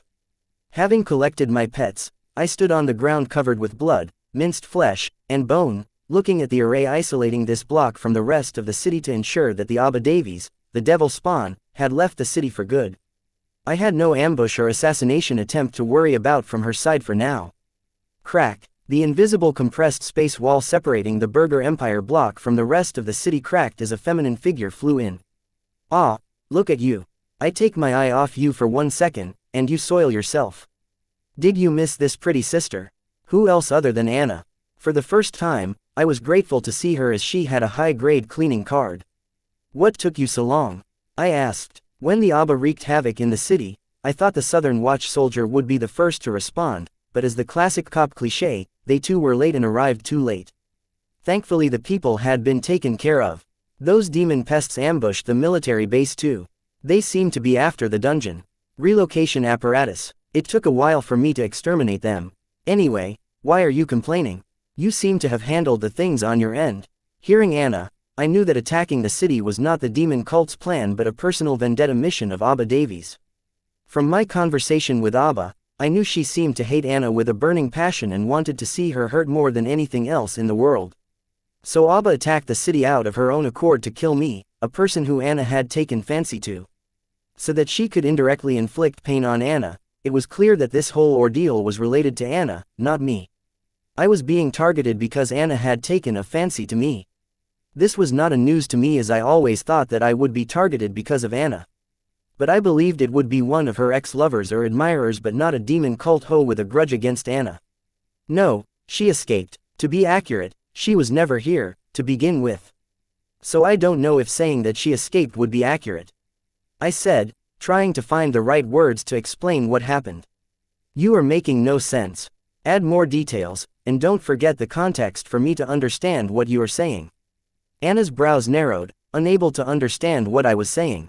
Before that, how long are you going to make me wait before you use your dirt purge card on me? I ask Anna. Geez, how am I supposed to know if you don't ask? If I were your girlfriend, it would be another matter. Anna responded, but I did not see her summon her grimoire to use dirt purge on me. Yes, I am sorry, so please, will you use your dirt purge on me now? I cannot stand being covered in slimy human remains. Being polite and humble gets the job done when you don't want to answer specific questions like, for example, am I your girlfriend? Avoid all you want, but you will be mine, sooner or later. Dirt purge, activate. Hearing Anna's declaration, I felt a chill on my spine, but the experience of dirt purge that followed right after made my nerves loosen a little. Anna, by chance, do you happen to know Abba Davies? She seems to hate you with a burning passion, and her life's goal appears to be to inflict pain on you. I asked Anna. After all, Abba was her mortal enemy. If anybody needs to be cautious about her, then Anna came next, right after all the heterosexual men in the world. Yep, Abe Davies was the mortal enemy of mankind first, then Anna. Abba Davies. So a rat has managed to escape the massacre decades ago and come back to bite me. Which direction did she flee? Maybe I can catch up to her. Anna asked with a serious expression. I had never seen her so serious about anything so far. Silver milk powder excluded, of course. I don't know. She wasn't personally here. Her clones were here wreaking havoc while she controlled them remotely. And I think that the last one of the clones just blew up on my face. I hid the fact that I knew the location of Abba from Anna because I wanted to put an end to the enemy of mankind with my own hands and obviously get the devil's skull in her possession. After all, that's a demigod realm ingredient. I would be a fool not to covet it. Chapter 659 Unborn Niece. Date the 31st of March 2321. Time 1545. Location Sky Blossom City, Burger Empire. So you're telling me that a mere clone army was responsible for this? So many innocent lives were lost, and the culprit didn't even have to leave the comfort of her house. This is absurd, said Anna, frustrated and irritated at the fact that the culprit behind the mayhem at Burger Empire block couldn't be tracked. Yep, that's what happened. Ada has a peculiar origin card. It allows her to create multiple perfect clones by sacrificing living humans to the devil's skull mask. She used the perfect clones as a sacrifice for the demon summoning ritual. Basically, she sacrificed a clone army to summon a demon army. I also learned that the devil's skull used to create her origin card belongs to Swarm Devil Broodnun. Though I hid the fact that I knew Abba Davies' location, I still chose to disclose other information I had on her. So Anna and the Southern Watch are prepared to face an enemy like Abba. Also, I was not worried about Anna doubting how I got all this detailed information on Abba Davies in her origin card. I did this purposefully to show that I am as good on the battlefield as in a card lab. When you want an umbrella to shelter you from a storm, you should have the strength to hold the umbrella tight so that it doesn't fly away when a strong wind blows.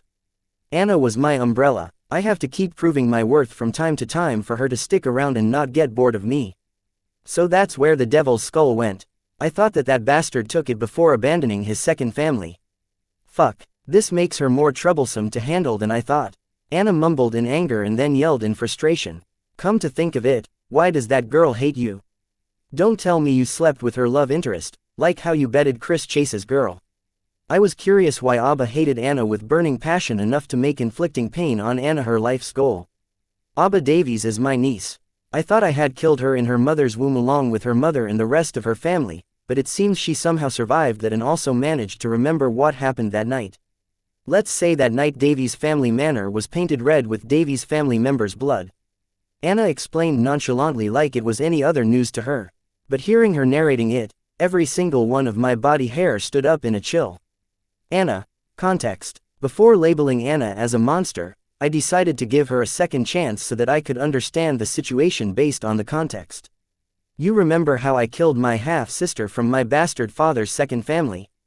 It seems while I killed her, she was 8 months pregnant. If I remember correctly, Abba Davies should be the name my half-sister chose for her unborn daughter. Anna narrated that Abba Davies was the daughter of her half-sister, whom she killed to exact revenge on her low-life father, who abandoned her and her mother and shamelessly started a second family. Please tell me that you didn't know she was pregnant when you killed her. Who am I kidding with this question? Abba's mother was 8 months pregnant back then. Even a moron would know she was pregnant with one glance at her large belly. So, Anna should have noticed that her half-sister was pregnant. Yet she killed her. What else was I expecting from her? After all, she did massacre an entire family just for her revenge. So what if I knew? Does it matter? I got my revenge. That's all that matters. Don't tell me your stomach can't handle this. This is the second time Anna spoke in this tone. The first time was when she tortured me to get silver milk powder complete production, supply, and distribution rights. That day is still fresh in my mind. Therefore, I never let myself have delusions about Anna taking fancy towards me. I am clear about the relationship between Anna and me. It is just business. I never let myself forget that. Therefore, I never indulge myself in Anna's sexual advances. This conversation with Anna was proof of that. But still, today, I seem to have found my bottom line. An unborn child, or any child for that matter, pure beings that sin has yet to contaminate them. Look at your face. Sai, let me tell you the truth that I have never told anybody, my mother included. As the Southern Watch massacred the Davies family, I headed in search of my half-sister, prepared to kill her. But when I found her with a bulging bell with the presence of life in it, I froze. Then I saw something that shook me forever. My half-sister slit her throat. Right then, I realized why my mother did not kill my lowlife father's second wife. There you have it, I did not kill my half-sister. Back then, after she slit her throat, her corpse suddenly incinerated and turned to ash. It always puzzled me, but today, I understood why she did that. It seems she chooses to sacrifice herself to protect her daughter and give her a second life. Seeing my complexion turn pale, Anna revealed her secret that she never killed her half-sister. I remained silent as I didn't know if Anna was telling the truth or just spinning up lies to keep her image intact in my eyes. I am not a good person. In my past life, I created a targeted gene bio-weapon to kill all the people with Viltronian powers. But still, purposefully killing an unborn child made my stomach churn. You don't believe me, huh? At least now I know where I stand in your heart. Anna felt devastated seeing the boy for whom she laid her feelings bare naked did not trust her words. Chapter 660 Park's plans. Date the 31st of March 2321. Time 1538. Location Sky Blossom City, Burger Empire. Park, are you sure a devil was summoned? It has been more than an hour. There is no sign of a devil. Corey asked Park as she decided to head back to the warehouse after seeing Anna breaking the array and entering the isolated space, the Burger Empire block. I am 200% sure. I cannot mistake that feeling. However, it was only for a second. A devil was indeed summoned in the city's outskirts, near the dungeon highway. Park vouched that she felt a devil being summoned outside the city near the dungeons. Park was puzzled about what happened to the devil. If it had descended, why wasn't it wreaking havoc as they are known for? Was it hiding? What can make a devil opt to hide?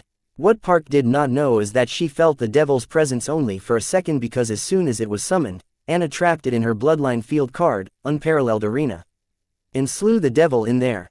Therefore she did not feel the presence of the devil once again. I believe you, so it's a good thing that I did not recklessly run towards the dungeon area, heeding your request. If we had, then we would be facing a devil right now. Not to mention our title Demon Core, if the devil had sensed it, we would have become the devil's first target after its descent on this plane. Corey said casually as she walked away from the Burger Empire block. After sensing the dark realm connected to this world, Corey hurried to Burger Empire to check out what was going on, but on her way, she found that Corey Park could feel the dark realm connect to this world near the dungeon fields outside the city. Since the connection to the dark realm was stronger outside the city, Park insisted on going there, but Corey Bright disagreed with her because they did not know who was behind these incidents. If it were someone dangerous and stronger, their lives would be at risk. Therefore Corey did not want to head out of the city and instead chose a simpler way, that is, to guide toward the Burger Empire. Where the connection to the Dark Realm is weaker compared to the connection to the Dark Realm outside the city, this meant the enemies near the Burger Empire were weaker compared to the ones outside the city.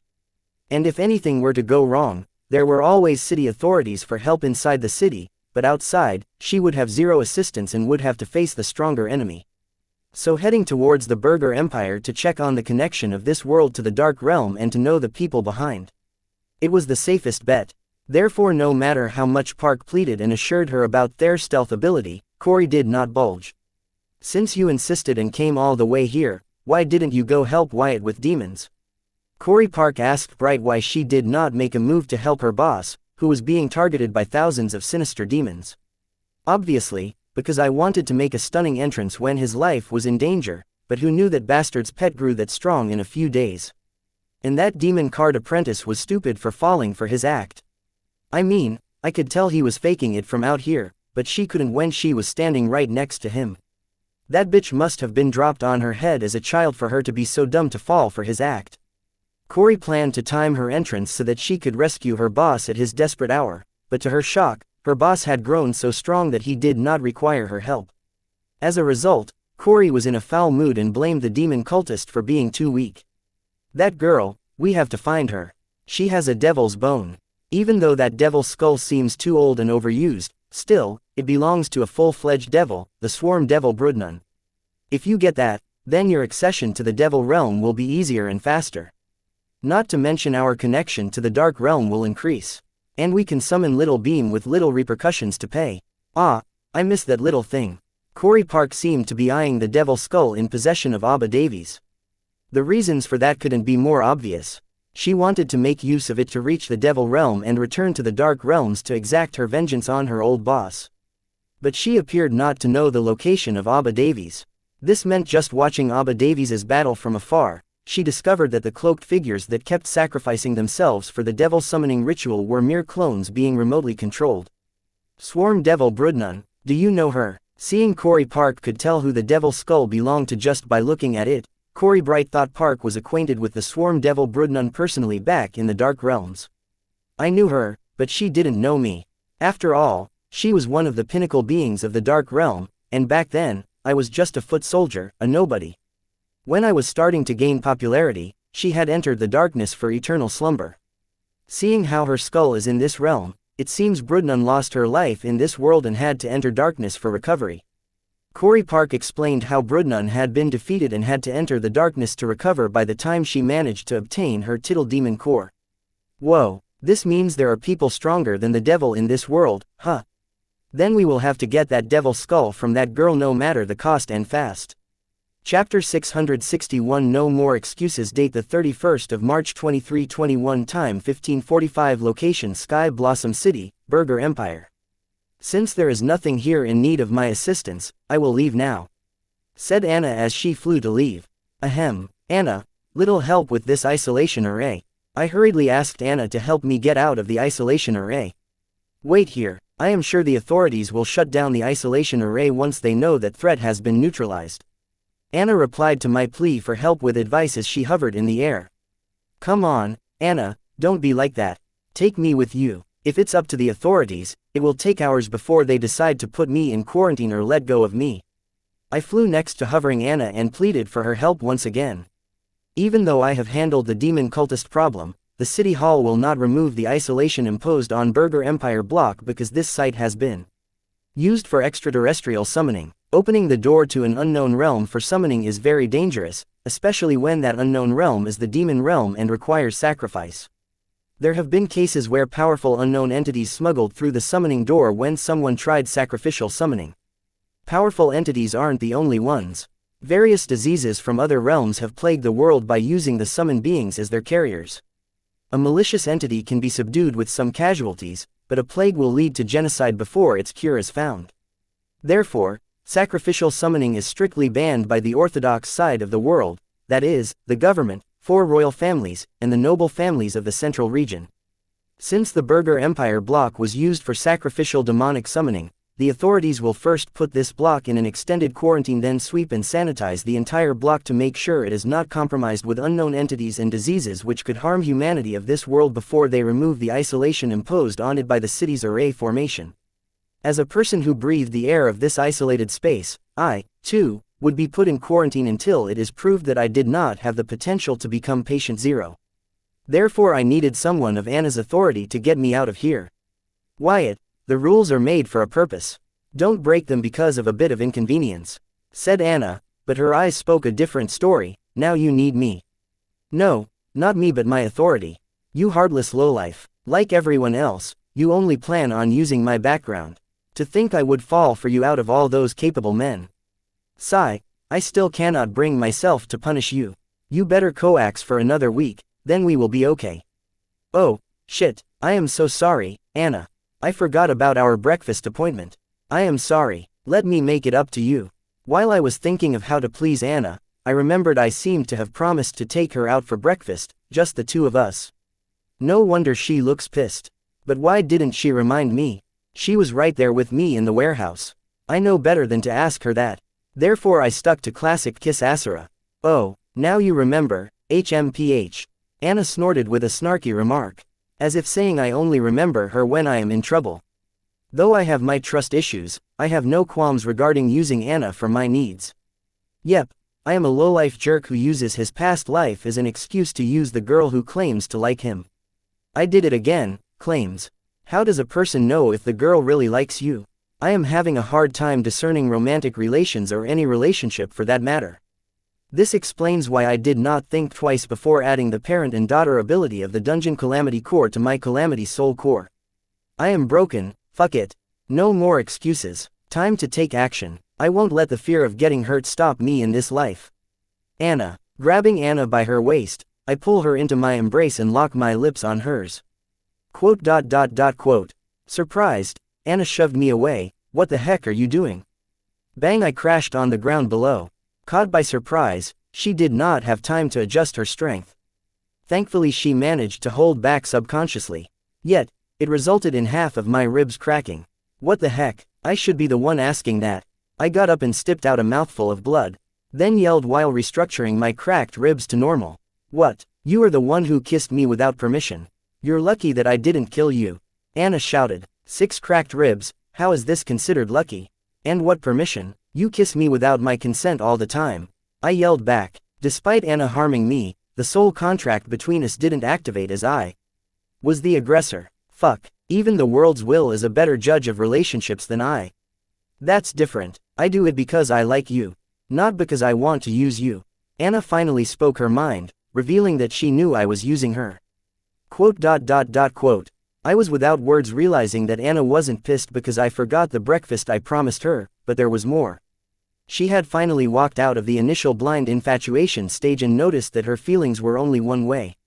And despite all her work, they weren't being responded to and reciprocated. And what were you thinking by kissing me out of nowhere? Did you think I would cave to your demands for a kiss? You lowlife asshole, you are no different than other jerks I hooked up with before. Anna screamed at me, feeling betrayed. I wanted to ask you out on a dinner date after the kiss. You know, as you would. This is what I get for being a little active, 6 cracked ribs, and being labeled as a lowlife asshole. I'm done trying, take me home.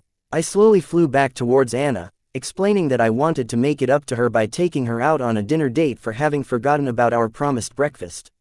Chapter 662 Confrontation. Date the 31st of March 2321. Time 15:52. Location Sky Blossom City, Burger Empire.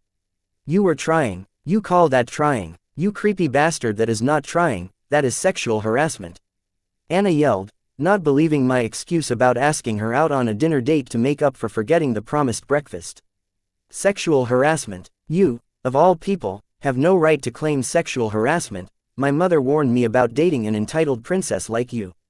Hearing Anna speaks about sexual harassment, my blood boiled with rage. After all, I was one of her victims of sexual harassment. Funny, the culprit shoves the blame onto the victim.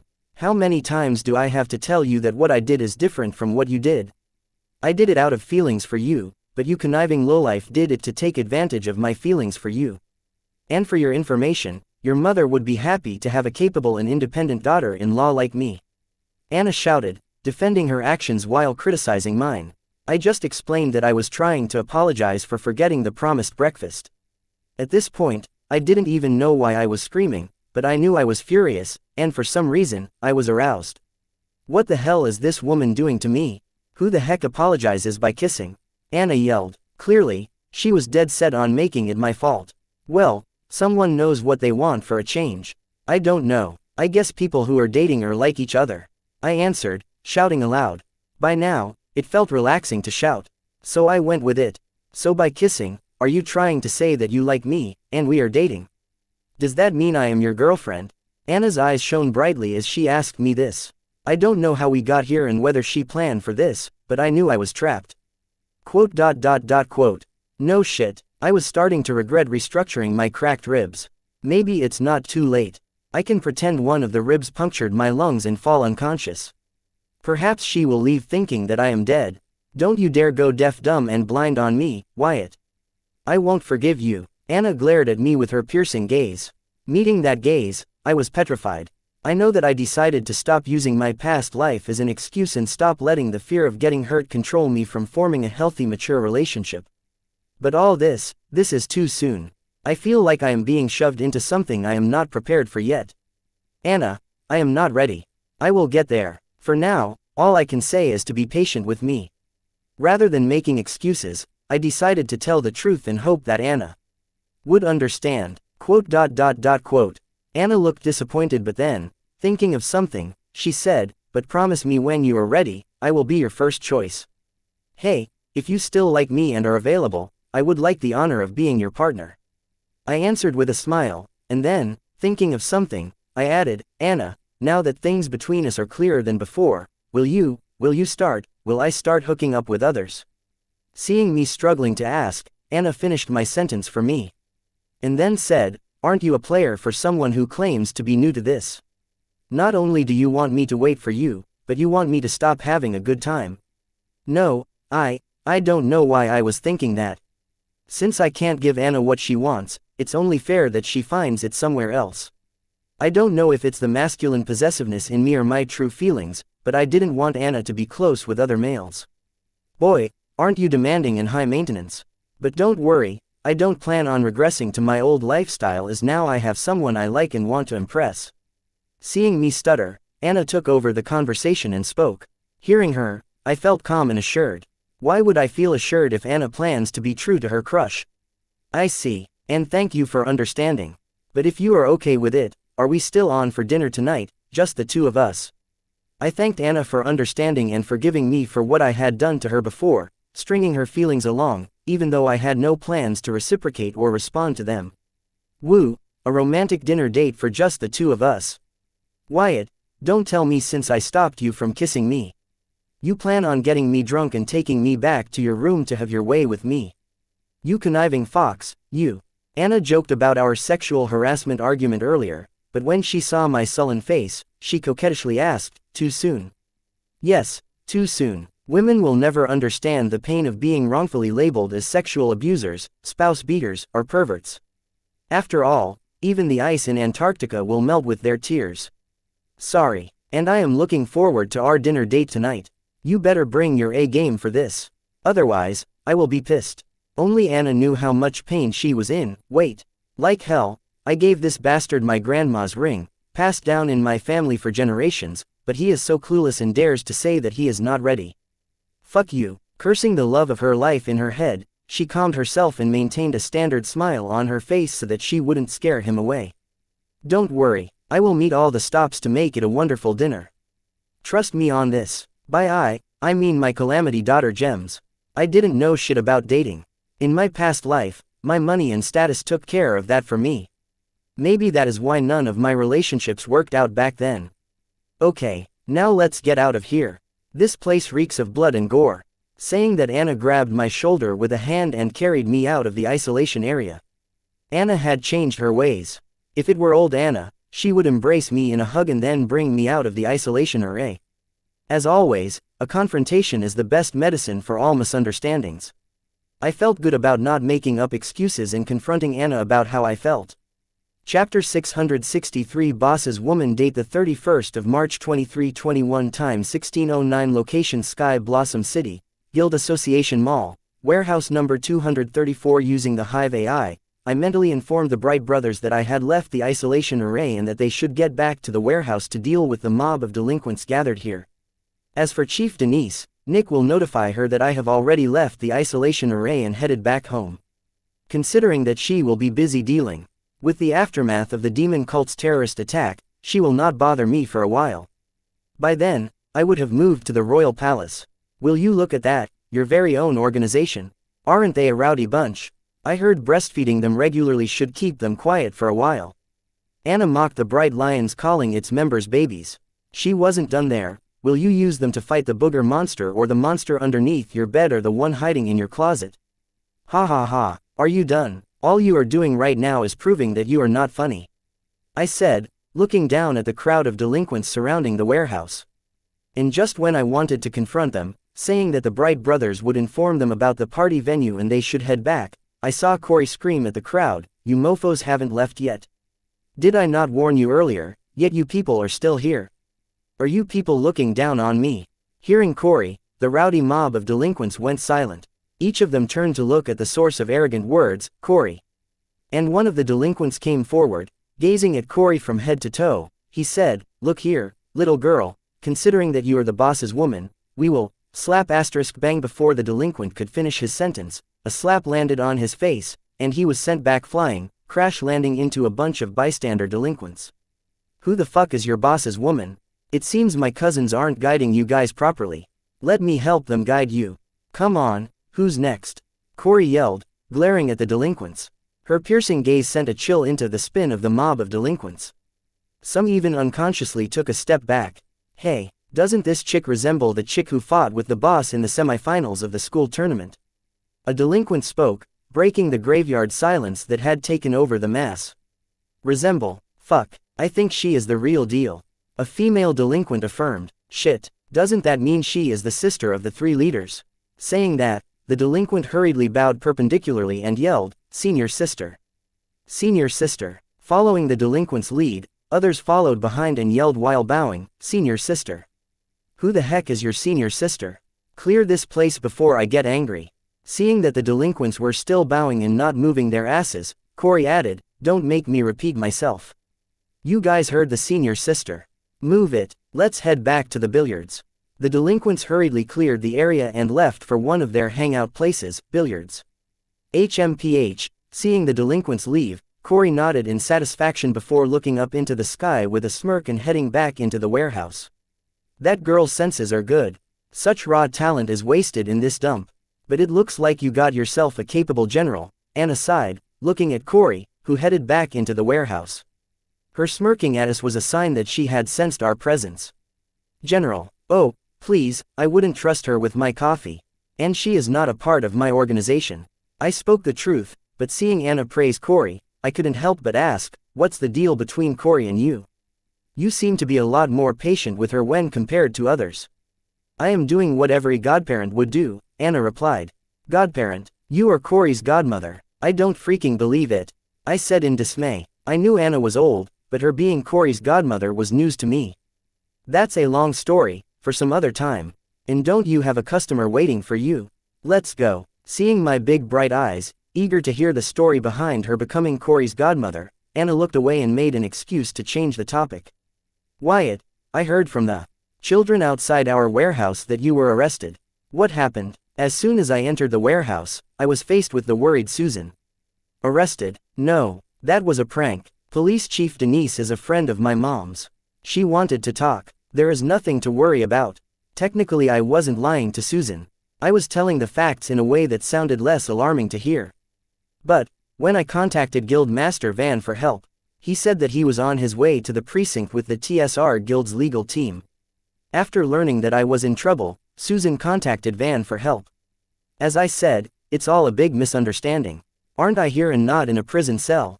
Isn't this proof enough? I assured Susan that there was nothing to worry about. Okay, I will believe you. And also, you should be more cautious these days. The Burger Empire block was isolated due to a demon cult terrorist attack. Susan did not know that I was at the heart of the terrorist attack as I was the target. I did not plan on telling her that, as I didn't want her to worry unnecessarily. Wyatt, aren't you lucky? It looks like you got yourself a keeper, said Anna, but clearly, her face was sullen. I understood Anna was jealous of how close I was to Susan. It is not like what you think. But yes, Susan is the best manager I could have asked for. I said hurriedly, trying to imply to Anna that I was telling the truth when I said I wasn't ready for a relationship yet. And if I were, she would be my first choice. Chapter 664 Ironwood Variant Elder Druid Date the 31st of March 2321 Time 1615 Location Sky Blossom City, Guild Association Mall, Warehouse number 234, Kane, sorry for the delay. I had to tend to some urgent matters. I apologize to Kane Kaga for the delay. It is okay, Master Wyatt. I can understand since it is urgent. It can't be helped. You gotta do what you have to do. Kane nodded in understanding. He was not bothered by the delay without any notice. Thank you. Thanking Kane for understanding, I added, I hope the delinquents that had gathered outside didn't trouble you. No, the delinquents were very welcoming once I said I was your customer. While waiting for you, I had a surprisingly good time with them. I never thought that I would ever be friends with delinquents. After all, every delinquent I have met before said that my face resembles that of a punching bag. So being friends with the delinquents was a refreshing experience. Some even taught me how to deal with a bully. And I finally understood why every bully I met earlier said that my face resembled that of a punching bag. I got to stand up for myself. It's that simple. Kane seemed to have had a very educating session with the delinquent from Bright Lions. Well, as long as he was entertained and enjoyed himself. All's good, I guess. Oh my god, his face does look like a punching bag, said Corey, upon sudden realization. Corey, you, Susan wanted to give Corey an earful for her unthoughtful remark but was interrupted by Kane. It's okay, Miss Susan. I can handle this. Corey, a punching bag is better than being mistaken for a $2 whore. The influence of the delinquents on Kane was progressive. He seems to be more aggressively confident during the confrontation and fights his battles. But there was a problem that the delinquents of Bright Lions didn't teach him about picking his opponents in battles. Somebody of Corey's caliber who could slap him to death was not in the same league as the street delinquents. Whoa, the woman folk in the warehouse felt Kane took it too far with the $2 whore remark. Corey rushed to Kane and lifted him by his collar, and asked, "What did you say to me?" Corey put him down. "Don't forget who started it," I ordered Corey. Hearing that, she glared at me with a fierce gaze, as if asking, "Who the heck are you to order me?" "Now," I said sternly, establishing my authority over Corey. Following my words, Corey put Kane down but yelled, "I am not apologizing to this son of bitch." I did not plan on having Corey apologize to Kane. Having her yield to my words was a big win. Kane, buddy. You need more sessions before taking on some of Corey's caliber. How about you join us at the Bright Lions party tonight? Really, I can come to the party. I thought it was only for the members of Bright Lions. Kane had heard about the party from the delinquents. He wanted to attend it, but since it was exclusively for the members of the Bright Lion gang, he couldn't and was disappointed. Yes, after all, half-assed knowledge will only help you get in trouble. So come to the party. I invited Kane to the party as I really believed that he would get himself killed if we didn't learn to pick his battles. Thank you, I will attend the party. And use it as an opportunity to show off my badass origin card soon to be made. Kane said enthusiastically. The damage done by Corey was taken care of with an invite to the party. Okay, now let's continue from where we left off. Saying that, I turned to Susan. Here's the card, and I have already planted an ironwood seed in a big earth pot. For you to conduct your experiment without any hindrance, explained Susan as she handed me the D-rank rare grade arborist occupation card. Card name, arborist card type, occupation card rank, D rank, rare grade card rate, 11 stars card durability, 82 100ths card effect. When equipped, the user gains the knowledge of someone trained in the physical maintenance and manipulation of trees. Additional effect, nurture, growth light. Note, not to be used on humans. Card effect limited to rare grade and below trees. Nurture, the user can use their soul energy to help the tree's growth. Note, not to be used on humans. Growth light, the user can use this light to help trees heal deep cuts and fight parasites. Note, not to be used on humans. The experiment Susan spoke of was for me to observe the soul pathway and arrangement changes in an ironwood seed as it grows into a matured tree. I not only had to monitor the soul pathway and arrangement changes during the ironwood tree's growth but also how it produces flowers for pollination. In the end, I had to record every soul pathway change in the ironwood tree to use an ironwood seed as a base to grow a variant of the Elder Druid seen in Vivian's origin card, the Forbidden Garden.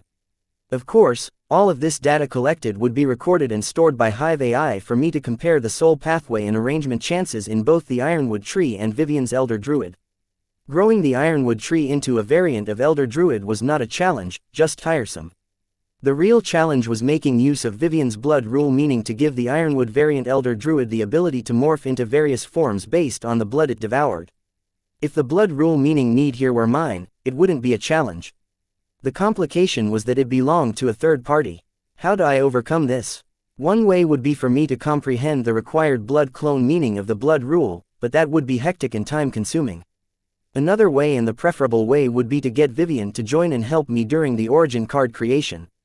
Chapter 665 Ingredients List. Date the 31st of March 2321. Time 1626. Location Sky Blossom City, Guild Association Mall, warehouse number 234. It took a while, but I finally had mapped out what Kane's origin card would be and how I would go about creating it. Meanwhile, Susan had just returned after procuring the ingredients mentioned in the list of ingredients I gave her. Specifying the ingredients I required to get started with origin card creation. Apart from the list, I needed two other ingredients. They were right here, Vivian's blood rule and the DNA material of the Elder Druids in her Forbidden Garden to create a Viltroinian Ironwood variant of the Elder Druid. Wyatt, here are the ingredients you asked for, said Susan, handing me a storage trunk card. It did not take long for Susan to procure the ingredients on the list, as there were only 5 items on the list. 1. A rank Entwives Core 2 Soul Jades 2. A rank Treant Core 3 Soul Jades 3. B rank Wild Fist Arts 5 Soul Jades 4. A rank Mandrake Roots 2 Soul Jade 5. Origin Core. Free total cost 12 Soul Jades. Entwives are female ent, humanoid tree monsters. They have abilities that allow them to grow and manipulate trees. Boss Ent can even raise and control an entire forest. According to Kane, he didn't want just a wooden shapeshifting blow-up doll. He wanted a combat-ready wooden shapeshifting blow-up doll that not only takes care of his carnal appetite but also helps him exact vengeance on his bullies. So the abilities of the Entwives, which allows them to control and grow trees and forest, will come in handy in Kane's origin card as strong crowd control abilities. Treant, sentient but violent tall tree monsters. Their close combat prowess is second to none in A-rank monsters.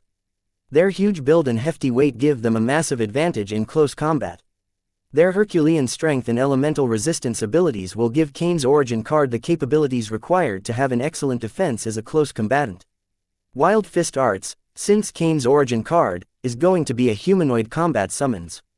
It requires 1 or 2 martial techniques up its sleeves so that it can actually fight in close combat and not just take hits. I wanted to add more similar martial arts, but no high-ranking combat arts suitable for Kane's origin card were available in the city. Mandrake's roots look bizarrely like a human body, and high-ranking mandrakes can even come in humanoid male and female forms. They are mostly known for their medicinal properties. They have high vitality and regeneration abilities. Its capabilities will make up for the support abilities in Kane's origin card. If everything goes as per the map I have for Kane's origin card, then Kane will not only be able to use his origin card for his urges in combat but also to eat its roots and heal himself. Or maybe even sell a few roots of his origin card as ingredients because of their high medical properties. I decided to add the D-rank Arborist Occupation card to Kane's origin card since I no longer had any use for it. And also because it will enhance the effect of the tree, forest growth and manipulation abilities extracted from the A-rank Entwives core. Now that everything was mapped out, all that remained was the card creation part. This time the card creation will be different from the usual. Unlike the previous times, this time, I will be entering a party of 3 along with Kane and Vivian so that Vivian can add her blood clone meaning of the blood rule to the creation process of Kane's origin card. This wasn't something new, many card creationists do this, but this was the first for me. Kane, do you have any combat arts cards on you? B-rank Wild Fist Arts will not be enough for Kane's origin card to become an excellent fighter.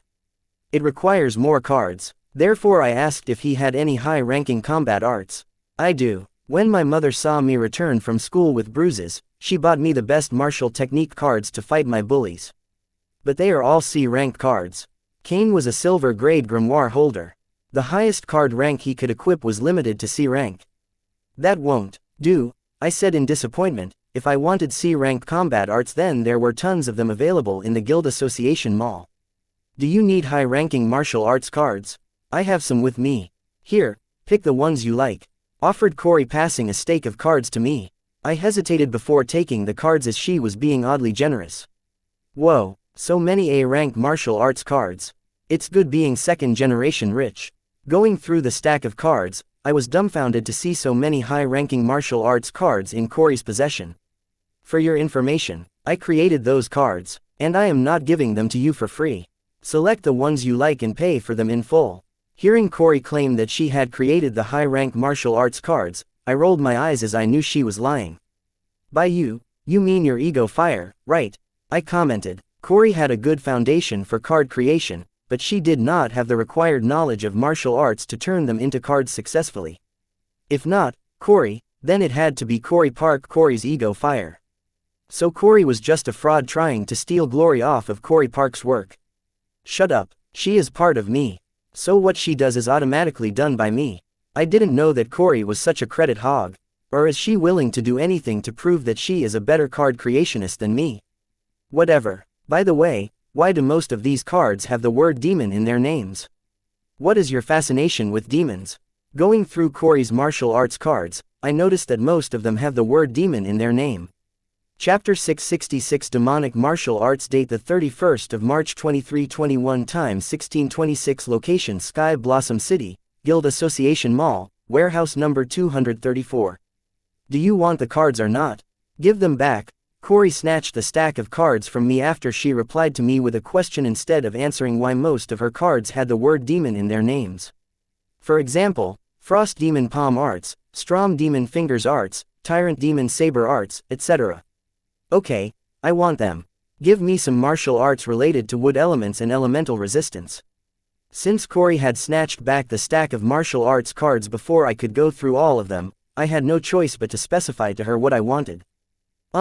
Let me see. I have 4 cards satisfying your requirements. Here, Tree Demon Whip Arts, Wood Demon Sealing Arts, Demonic Wood Escape Arts, and Desolate Demon Body Arts. Corey passed me 4 A-rank martial arts cards, and then added, if you give me some more time, I can create a few more martial arts cards according to your requirements. Taking the 4 cards from Anna, no, we don't have the time. I rejected her offer because I needed to create Kane's card before his grandfather caught wind of it. And also because the 4 martial arts cards given by Anna were more than enough for Kane's origin card. Card name, Wild Fist Arts. Card type, Skill card. Card rank, B rank, Rare grade. Card rate, 8 stars. Card durability, 89/100ths. Card effect, equipping this card, the user will learn and gain proficiency in the fist technique called Wild Fist Arts. Additional effect, enhanced strength, enhanced agility, wild footwork. Card name, Tree Demon Whip Arts. Card type, Skill card. Card rank, A rank, Rare grade. Card rate, 7 stars. Card durability, 95/100ths. Card effect, equipping this card, the user will learn and gain proficiency in the whipping technique called Tree Demon Whip Arts. Additional effect, enhanced dexterity, enhanced reflexes, mirror whip, rapid whip, whip shield. Mirror whip. The user can use the whip so fast that it can create mirror images confusing the enemy. Rapid whip. The user can withdraw the whip rapidly, making it impossible for it to be caught by the opponents. Whip shield. The user can maneuver the whip so efficiently that it can form a shield to ward off attacks. Card name, Wood Demon Sealing Arts. Card type, Skill card. Card rank, A rank, Rare grade. Card rate, 8 stars. Card durability, 97/100ths. Card effect, equipping this card, the user will learn and gain proficiency in the sealing technique called Wood Demon Sealing Arts. Additional effect, Wood Coffin Sealing Arts, Wooden Stake Crucifixion, Wood Burial. Wood Coffin Sealing Art, the user can manipulate wood to create a wooden coffin imprisoning the enemy within it. Imprisoned in the coffin, the enemy cannot access soul energy or rules. They are entirely cut out of the outside world. Wooden Stake Crucifixion, wooden stakes are summoned and used to impale the enemy. Once the wooden stakes enter the enemy's body, their body will be petrified and rendered immobile until the stakes are removed. The number of stakes required to petrify an opponent increases with their realm. Wood Burial, the user can summon roots from the ground to trap the opponent and bury them in the earth. Card name, Demonic Wood Escape Art. Card type, Skill card. Card rank, A rank, Rare grade. Card rate, 7 stars. Card durability, 98/100ths. Card effect, equipping this card, the user can burrow into the earth like tree roots and travel on ground to escape the enemy's pursuit.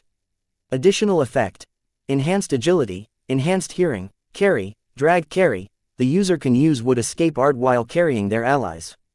Darg, the user can drag and bury their enemies into the ground using the Wood Escape technique. Card name, Desolate Demon Body Arts. Card type, Skill card. Card rank, A rank, Rare grade. Card rate, 7 stars. Card durability, 94/100ths. Card effect, equipping this card, the user will learn and gain proficiency in the body arts called Desolate Demon Body Arts. The Desolate Demon's body has high resistance to elemental energies. Additional effect, enhanced strength, enhanced defense, enhanced vitality, enhanced stamina, enhanced elemental resistance, Desolate Body. Desolate Body, upon activation of this skill for a limited period, users' bodies become invulnerable to elemental attacks. Going through the card info of the 4 demonic cards, I was impressed as they matched my requirements perfectly. Wood Whip and Sealing Arts will perfectly fit the crowd control skills I was planning for Kane's origin card. As for the Wood Escape technique, it seems pretty similar to Mandrake's Earth Escape skill. If I play it right, I may be able to fuse these 2 arts and add a hybrid escape art to Kane's origin card. The enhanced elemental resistance provided by Desolate Demon Body Arts will complement the elemental resistance from the Treant core that I plan on adding to the origin card. Also, the Herculean strength of Treant will enhance the physical effect of the Desolate Demon Body Art. Seeing how the martial arts cards created by Park were the perfect match for my requirements, I really wanted to see what she could pull off if I gave her some time, but I didn't have that luxury since I had to finish card creation before Kane's grandfather heard about this. I did not see the need to hide the truth from Rami Kaga, but since Kane wanted it that way, I had no opinion. How much for these 4 cards? I asked Corey the price of martial arts cards. After all, she made it very clear that I had to pay in full to get the cards, 1,000 soul jades each. Corey quoted a sky-high price. But considering that if these cards were auctioned, they could fetch a higher price, I did not complain. And agreed to her price because compared to the millions of soul jades Kane was paying in terms of assets, these 4,000 soul jades were a small price. Chapter 667 Additions, Alterations, Modifications. Date the 31st of March 2321. Time 1640. Location Sky Blossom City, Guild Association Mall, Warehouse number 234. Now that all the ingredients have been prepared, let's head to the card lab. I headed towards the card lab while Kane and Vivian followed behind. Inside the card lab, forming a party, all 3 of us sat in the lotus position. Then I took out Kane's fate ingredient, Ironwood Seed, and the origin core. Now I had to carefully and meticulously transfer the soul pathways and arrangements of Ironwood Seed into the origin core. I had to be extra careful when moving it into the origin core to ensure that the health of embryonic tissue was not lost or damaged, ensuring that the seed was healthy and would germinate even after the transfer. After transferring the Ironwood Seed into the origin core successfully, now I had to alter its soul pathways and arrangements in such a way that when sowed in the ground, it would not germinate into an average Ironwood tree but a humanoid variant of Elder Druid. In this step, I was basically rewriting the genes of the Ironwood Seed to make it grow into a high-ranking tree monster rather than a G-rank Ironwood tree dubbed the Wastewood Tree.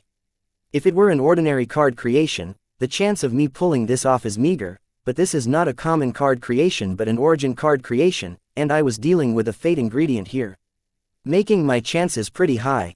After all, origin cards are miracles by themselves. They don't have card ratings and durability, so I didn't have to worry about achieving low card ratings and maintaining high card durability. That's a load off my back. As long as I did not make a colossal blunder, I would be fine. With the soul pupils, my chances are more than pretty high.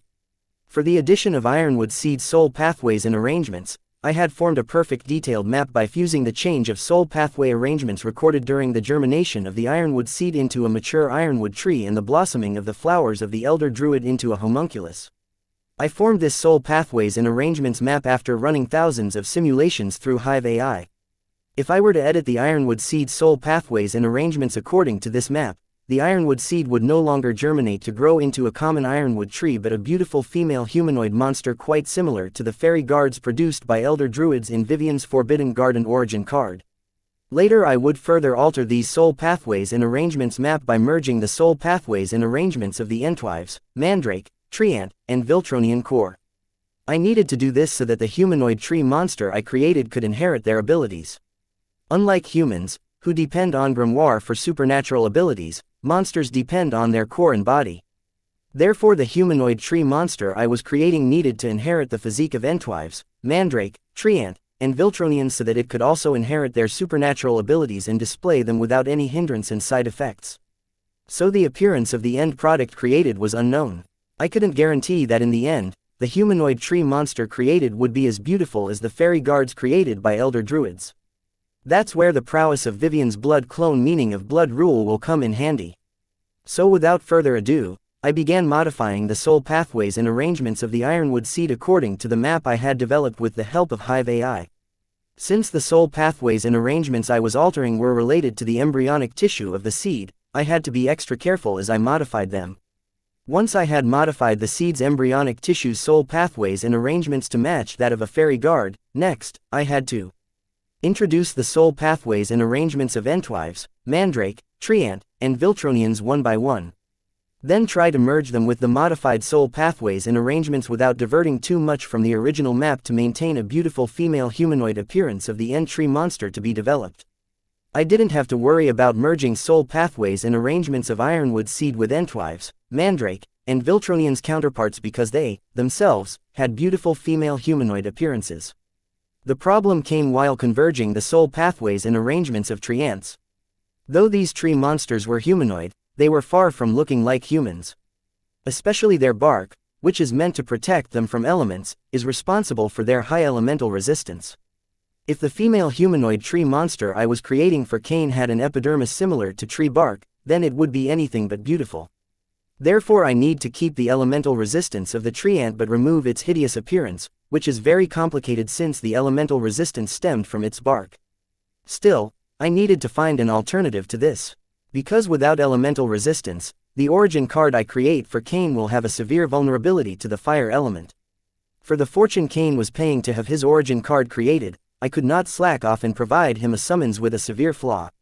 After running numerous simulation with Hive AI, I managed to develop an alternative. The way to keep the treant's high elemental resistance despite giving up on its barks was to make use of the Viltronian skin. They, too, showed high resistance towards elements to the point where they became invulnerable against elemental powers of a lower realm than theirs. I could add the treant's high elemental resistance to its skin. Since Viltronian's DNA shows high adaptability to mutations, I believed this was possible. Now that I have managed to map out how the merging of the Ironwood seed soul pathways and arrangements with Entwives, Mandrake, Viltronians, and treant counterparts would proceed, I began the meticulously merging process keeping the health of the seed's embryonic tissues in mind. Chapter 668 Creation Successful Date the 31st of March 2321 Time 1732 Location Sky Blossom City, Guild Association Mall, Warehouse Number 234, Card Lab. It took a while, but I managed to merge the altered soul pathways and arrangements of the Ironwood seed with the Entwives core, Mandrake roots, Viltronian core, and treant core soul pathways and arrangements in order to modify the physique of the Ironwood variant tree monster I was creating. Now that the modified physique was in place, I had to add the various abilities of the Entwives, Mandrake, Viltronian, and treant species to it. That would be taken care of by introducing the related soul pathways into the origin core. This one wasn't tedious, as all the groundwork was laid down when I modified its physique. Now all I need to do is converge the soul pathway arrangement of the abilities to their respective places like putting together a puzzle. Once the various abilities of the Entwives, Mandrake, Viltronian, and treant species were added to the Ironwood variant Elder Druid, 3/4 of my work was done. All that remained was that I added the various skill cards I had selected to increase the combat power of the origin card. I had a total of 5 martial skill cards and 1 occupation card to merge with the origin core. Namely Wild Fist Arts, Tree Demon Whip Arts, Wood Demon Sealing Arts, Demonic Wood Escape Arts, Desolate Demon Body Arts, and the Arborist card. I could throw the soul pathways and arrangements of these skills in the origin core be done with it, but that would mean that the origin card will have to figure out how to use these skills in synergy with the multiple abilities gained from various species. That would require Cain to spend time training with his origin card. By the looks of how much this kid wanted revenge, I don't think he will be patient enough to wait and train his origin card before exacting his vengeance on his bullies. And considering that I was getting paid big time for this single origin card, I decided to go one step further for Cain and arrange the skills with their compatible abilities so that they can display maximum efficiency in combat and other respective fields. First, the martial skills Tree Demon Whip Arts and Wood Demon Sealing Arts had high compatibility with the Entwives, ability to grow and manipulate trees, forests. These skills, together with this ability, will make perfect crowd control moves. Second, the martial skills Wild Fist Arts and Desolate Demon Body Arts had high compatibility with the treant and Viltronian species' monstrous strength and high elemental resistance. When used in synergy, these skills and abilities will make the origin card a perfect close combat fighter. Third, the martial skill Demonic Wood Escape Art has very high compatibility with Mandrake's Earth Escape ability. When used in synergy, both the skill and ability will make the perfect ingredients for the ideal escape recipe. After merging the skills with their compatible abilities, all that remained was adding Viven's blood clone meaning of blood rule to the origin core to complete the most crucial part of Cain's request for his origin card, the wooden shapeshifting blow-up doll. How was I going to go about this? All Vivian had to do was add her blood clone meaning blood rune to the origin core. After that, I would merge the rune with the most compatible part of the modified soul pathways and arrangements of Ironwood Seed in the origin core to give the origin card ability to shapeshift with the help of victim's blood. Vivian's blood clone meaning is not limited to making blood clones of herself. Meaning she could create blood clones of others as long as she had their blood. Opening many possibilities to use her blood rule meaning. There were 2 abilities in the origin core that were compatible with Vivian's blood clone rune. One of the abilities belonged to the Elder Druid, and the other belonged to the treant part of the modified soul pathways and arrangements. The ability of the Elder Druid that was compatible with Vivian's blood clone rune was, of course, the Fairy Guard production ability. And the ability of treant compatible with Vivian's blood clone rune was Seed Rebirth. Apparently, the treant tree monster can live even after having its monster core destroyed in the form of seeds, hence the name Seed Rebirth. There was a significant drawback to this Seed Rebirth ability, and that is that the monster has to restart from infancy or, in this case, from the sapling stage. But I had found a way to overcome this drawback by using the Elder Druid's ability to grow fairy guards within seconds. So by adding Vivian's blood clone rune, the origin card will be able to create fairy guards of any species with the help of the victim's blood. The origin card could also use Vivian's blood clone rune in synergy with the ability Seed Rebirth to destroy its previous body and form a new body of a different appearance with the help of the target's blood. Since the origin cards have no card durability stats, the origin card can switch between any number of bodies it wants to. Satisfying Kane's request, following my instructions, Vivian transfers their blood clone rune into the origin core. Then I use the blood clone rune to modify and enhance the 2 particular abilities in the origin core.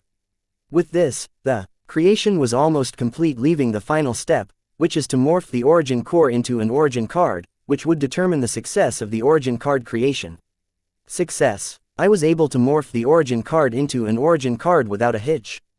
And then, I hold the card to look at its card info, card name, variant Ironwood Seed card type, origin card rank, unique grade card rate, card durability, card effect. A common Ironwood Seed soul pathways and arrangements are modified, resulting in the creation of the variant Ironwood Seed. Additional ability, germination. Note: the origin card's growth is not complete. It needs to germinate. Chapter 669 Number 1 Fan Date the 31st of March 2321 Time 1912 Location Sky Blossom City, Guild Association Mall, Warehouse Number 234, Card Lab, Kane. Here, passing his origin card to Kane, I got up. Finished already? That's earlier than I expected. Kane said in surprise, taking his origin card. I got a lot more efficient in transferring and editing soul pathways. Thanks to that, I have outdone myself this time too. I replied as Kane eagerly checked his origin card info before equipping it. Master Wyatt, I think there is something wrong with the card. It reads that card growth is incomplete. Kane's complexion had turned pale, going through the description of his origin card. He had already steeled himself for an origin card creation failure, but not something like a faulty origin card. Card growth is incomplete. What heck does that even mean? What are you worried about? Equip it already, I said, patting Kane's back. But, here it says the origin card growth is not complete. I think the origin card is only partially finished. Kane implored frantically. Clearly, he was not satisfied with his new origin card. Partially finished, I agree, but there is nothing for you to worry about. Trust me and equip it. I agreed with Kane because, in a way, the origin card I created for him was indeed partially finished in its current state. But, Kane's words trailed as he hesitated too much about speaking his mind. I guess it cannot be helped since he didn't want to offend his idol. Don't tell me you want to discard such an excellent card. There is no rule that a person must equip his origin card right away. Kane could destroy it, discard it, or keep it in his card holder. It was his origin card, and he could have anything he wanted with it. After all, origin cards are for life, and one should not be stuck with something they don't like for life. Master Wyatt, despite me spilling out his thoughts for him, Kane still hesitated to speak. Please like, share, and follow the Cultivation Audiobooks channel to motivate me to create more videos. Thank you. His mind. It is a pity that such an excellent card will eat dust in your card holder. But it is your card, and it is up to you to decide what to do with it. But don't expect me to refund you the money. I have done my part. Those assets are mine now. I meant what I preached. The variant Ironwood Seed origin card belonged to Kane. Now, if he does not like it, I will not force him to equip it, but he still needs to pay me in full as I did my job. Saying that, I followed Vivian and exited the card lab. Quote. Kane stood at the center of the card lab, looking at his origin card in his hand in a daze, deciding whether to trust his idol and equip the faulty origin card or discard it. His happiness of successful origin card creation was short-lived, but what bothered him most was that his revenge would have waited for another who knows how long. Nothing's changed. He will have to continue to live his torment-filled life, become the object of ridicule and disgust for his classmates, remembering he would soon be returning to his hellish life. Again, a thought flashed in mind: suicide. Kane hurriedly shook his head and didn't entertain that thought for a second. He could not leave his loving mother alone in this vile world, and for some reason, his grandpa with questionable morality. If I can kill myself, I can live with a faulty origin card. Yelling that, Kane equipped his origin card. During the moments of his action, he decided to put all his trust in his idol and see it through to the end. Equipping the variant Ironwood Seed origin card, Kane trudged out of the card lab. Each of his steps felt heavy as he was disappointed and depressed, seeing that even after equipping the origin card, its status growth incomplete did not change. Seeds of doubt started to sow in Kane's heart, whether his idol knew what he was doing. Was it a mistake to be influenced by his feelings and ask his idol to help his origin card? Before entertaining those thoughts, Kane decides to trust his idol one last time and see what he has to say about his situation. So he shuffled to the warehouse hall, where everyone was enthusiastically waiting for him and his new origin card. But they were in for a disappointment. Shaking his head, Kane looked at his idol and said, "Master Wyatt, I have equipped the origin card." "What now? Good to know that you decided to equip the card, but why are you asking me? You should know what to do next." I replied casually. "What do you mean?" My reply visibly ticked off Kane. His voice gave away his emotional ups and downs. "Huh, so the card didn't tell you what to do next? You must be too depressed to hear its voice. Calm your mind and listen to your origin card. Even though it is a seed, it has high-level sentience." I did not tell Kane that his origin card needs to go through germination to achieve its full potential because I wanted to check how much he trusted me. After all, he did claim to be my #1 fan. If Kane equipped the card trusting me, then his origin card would guide him on how to help it go through the germination stage so that it can achieve its full potential. But Kane was too depressed, and his thoughts were preoccupied with doubts about his origin card and me, stripping him of the ability to listen to his origin card. Therefore he did not realize what's the deal with his origin card. I know I went a little far by testing him like this, but he was the one who called himself my #1 fan. But I planned I explain everything about the origin card in case he decided not to equip it. In the end, he equipped the card, but his depressed thoughts kept him from listening to the needs of his origin card. So as the responsible card creationist, I stepped in to help. Chapter 670 Variant Seed Germination Method. Date the 31st of March 2321. Time 1924. Location Sky Blossom City, Guild Association Mall, Warehouse number 234. Kane, listen to me. Throw away all those depressive thoughts. Clear your mind. Focus on your origin card. Ask it what it wants. I guided Kane on listening to his sentient origin card to learn how to help it germinate. As its creator, I knew how to sprout it, but where's the fun in that? And Kane listening to his sentient origin card and figuring it out by himself was also good for his relationship with his summons. Summon-type origin cards are usually more sentient than average summon cards, and their sentience continues to grow with the number of baptisms they undergo.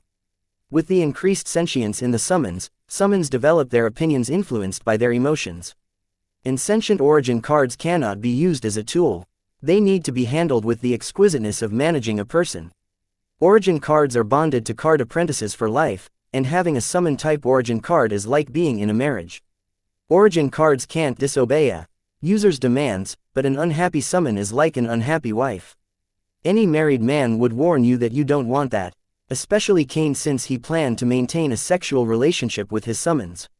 Therefore it is crucial for Kane to start developing healthy communication with this origin card from the very beginning. Hence, instead of telling him, I guided him, Kane, can you hear it? What does it want? Yes, I hear it, Kane replied excitedly, and then, opening his eyes, he looked at me and said, I know what it needs to germinate. There are 3 methods. I don't know which one to choose. The 3 methods to germinate the variant Ironwood seed that Kane spoke of were, 1. Sow the seed within himself and provide it with soul energy to germinate. 2. Sow the seed within a monster so that it can feed on the monster's soul energy to germinate. 3. Sow it in a land with an abundant presence of soul energy for it to germinate. The first two options of germinating the seed seemed the same, but there was a vast difference between the two. If Cain were to sow the seed in himself and let it grow by feeding on his soul energy, the summon would form an undying bond with him, giving him a huge head start to earn his summon's affection, making it more submissive to his command. This meant that Cain could usually direct it without using the authority of the origin card. Whereas if Cain were to sow the seed in a monster, then the seed would treat the beast as a nutrient and supplement of soul energy to help it germinate and complete its transformation. In this option, Cain would lose the chance to gain affection points with his summons. The third option was very basic, but it would be slower than the second option depending on the soul energy present in the land where it is sowed. There is a way to overcome this drawback artificially by adding a large amount of powdered soul jade to the soil where the variant seed is planted, making the soil rich in soul energy and suitable for the seed to germinate and mature in record time. All three methods were indirect methods for the seed to consume soul energy to facilitate its germination. Still, in the end, considering the undying emotional bond between the summons and card apprentice of the first option made it more desirable compared to the other options. So, which germination method will you pick, Cain? I asked, looking at Cain, who was lost in his thoughts. I want to go with the first option, but I am afraid my soul energy is not enough to help germinate the variant seed. Cain was worried that his origin card might suck him dry if he were to choose to sow the variant seed within him. Those worries are unfounded with me here.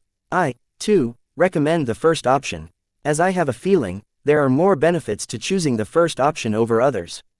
As a creator, I knew the origin card I had created better, and the bond between the card apprentice and the summon formed by choosing the first option for the seed's germination had more to it.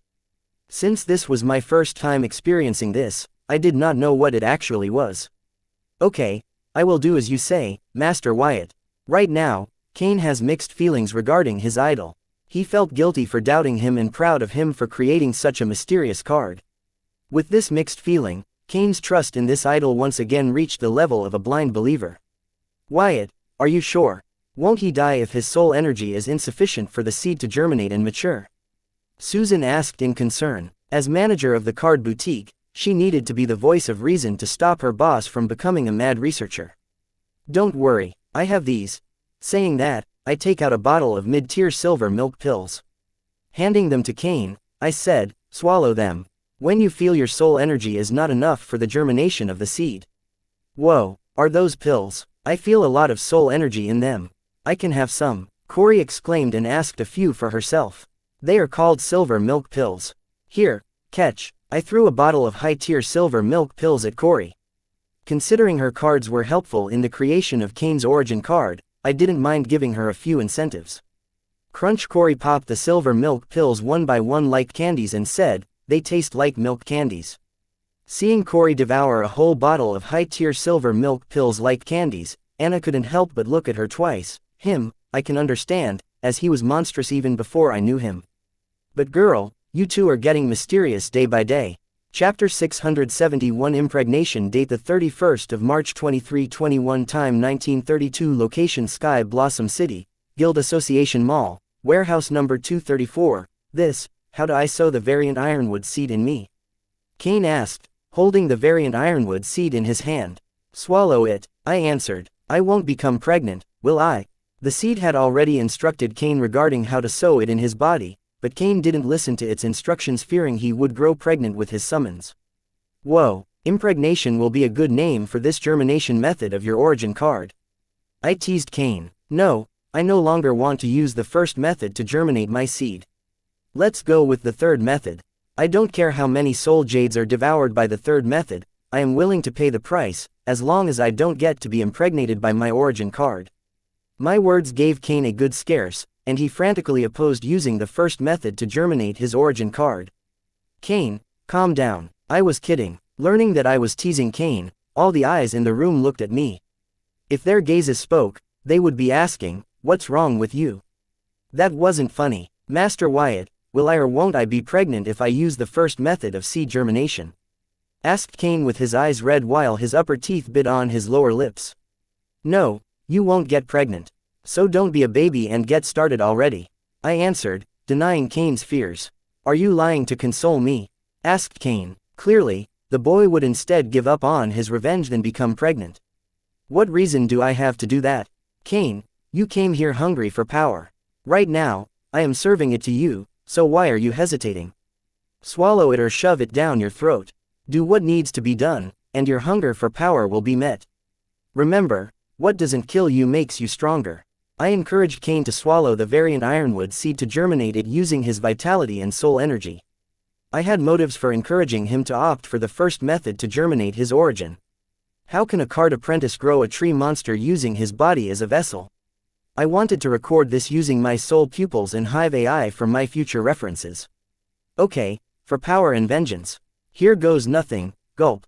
Resolving himself, Cain finally swallowed the seed, hoping that his worries were for nothing and his idol's words were valid. Fuck, you really swallowed the seed believing his words, you blind fool. Seeing Cain gulp the seed despite knowing the chances of it making him pregnant with a tree monster, Corey couldn't help but blurt in dismay. She was shocked by Cain's blind trust in her boss. Shut. ARH. Cain wanted to retort Corey's words, but he began grunting in pain, holding his belly. Now, face the consequences of trusting a charlatan. Seeing Cain groan in pain, holding his stomach, Corey didn't miss the opportunity to mock him for blindly trusting her boss. Corey, shut up, Mr. Cain, are you okay? Reprimanding Corey for her comments, Susan rushed to Cain. In concern. Then turning to the card boutique boss, she asked, Wyatt, what's going on? Do something. He seems to be in a lot of pain. This much pain is normal. But he doesn't need to be conscious during this process. The seed's sentience will take care of everything as long as he keeps providing enough soul energy for it to mature. Saying that, I offered Cain an option whether he wanted to be unconscious during this ordeal. No, I can endure. I want to be there when she enters this world. Cain spoke resolutely. I could see a firm resolve in his eyes. If I didn't know the dirty things you planned on using her for, I would have commended your perseverance. Corey commented, looking at Cain, who could barely keep himself from falling unconscious due to the exuberant pain. Quote. Cain suddenly stopped groaning in pain and, looking at me, he said, I don't feel pain anymore. Where is she? How is she doing? As Cain questioned, he mentally received answers to all those questions from the variant seed he swallowed. Then he hurriedly removed his shirt only to see a small flower bud growing out of his belly button. Gross, yelled Corey, but she continued to look at the blood-red flower bud sticking out of Cain's navel region. What is it saying? I asked Cain, knowing that he could communicate with the sentience of the blood-red flower bud. It says it requires a lot of soul energy to grow, which I cannot provide due to my low realm. Cain narrated what the flower bud told him. Didn't I lend you those pills for this particular reason? Now use them. I have lots of them on me. If you require extra, ask me. I assured Cain that even if his realm was insufficient to help the flower mature, he could always rely on the silver milk pills that I gave him. Yes, thank you Master Wyatt. Thanking me, Cain started to take the silver milk pills to help his flower mature. I have been using my soul pupils in Hive AI to record the soul pathway changes in Cain from the moment he swallowed the variant ironwood seed. These were important research materials people would kill for. This would help me further broaden my horizons regarding the human body and how I can use it to my advantage. Cain felt unimaginable pain after swallowing the seed because it laid roots in his flesh and grew out of his belly button as a flower bud after consuming more than 3/4 of soul energy in his body. This shows that the seed was aware enough to leave behind some soul energy for its owner. Otherwise, it could have sucked Cain dry of his soul energy, but it didn't. Showcasing its intelligence and care for its host. Chapter 672 Birth date the 31st of March 2321 Time 1938 Location Sky Blossom City, Guild Association Mall, Warehouse number 234 Thanks to the silver milk pills, Cain was able to provide a steady supply of soul energy for the blood-red flower bud growing in his navel region to continue its growth and mature to its final transformation. With the abundant soul energy available to feed on, the blood-red flower bud grew. Its stalk began to broaden and increase in length until it developed to a meter long. Then the blood-red bud began to grow bigger and bigger to the size of a basketball. Later the huge blood-red bud blossomed into a giant flower that matured into one big blood-red fruit. Then the fruit grew in size and got larger until its diameter grew to a meter. Bloody hell, muttered Cain as he looked at a meter-long stalk connecting his belly button and a huge fruit that could fit a human in it. After the blood-red fruit grew a meter in diameter, it began emitting a pleasant fragrance that soon filled the entire warehouse. Later a movement was noticed inside the fruit. Earlier, the fruit appeared to be like a meter-long blood-red grape. Now, as it began emitting a fragrance, it looked like a meter-long red water bed. It kept wiggling. Soon we started to notice a human face and hands pressing against the fruit walls from inside. It appeared as if something inside the fruit wanted to break free. Cain asks if it requires our help to break free. I advised Cain to ask his summons whether it required our help to break out of the fruit. She rejected our help. She said she could handle it herself. Cain replied after having talked with his summons mentally. Are you sure? Because it doesn't look that way. She seems to be struggling. I asked in concern, looking at the wiggling fruit. The tree summons was trying hard to break out of the fruit, but it appeared as though her efforts were getting her nowhere. Yes, she says not to meddle in her business, answered Cain after mentally communicating with his summons, who was trying very hard to tear fruit skin trapping her inside. A summons with attitude. Now that's interesting, said Corey, as she intently stared at the meter-long wiggling blood-red fruit. You can do it. Come on, you can do it. Susan started cheering for the humanoid tree monster to break out of its fruit shell. Then feeling all the gazes in the warehouse land on her and look at her weirdly, Susan explained, I read somewhere that positive words can influence the growth of a plant. Since she is a tree monster, I thought cheering would help.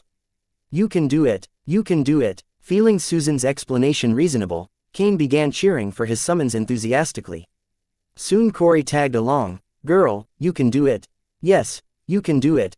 In a certain warehouse, 3 people cheered for large wiggling blood-red fruit while the remaining 3 looked at the other 3 as if looking at fools. I think it's working. It is struggling hard. Come on, Wyatt, join us. Susan asked me to cheer for the humanoid tree so that it could break free from the shell prison it. Cheering indeed helps, but I think 3 people cheering for it should be enough. I agreed with Susan that cheering does indeed help motivate the tree monster to break free of the fruit, but it is an activity I wouldn't willingly participate in. What surprised me was that Corey joined in to cheer for the tree monster.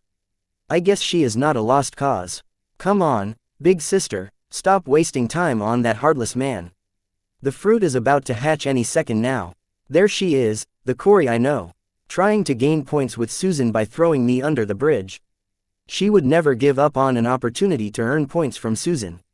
As Cain, Corey and Susan continued to cheer for the fruit monster, Anna, Vivian, and I waited patiently for the fruit monster to break free out of its shell.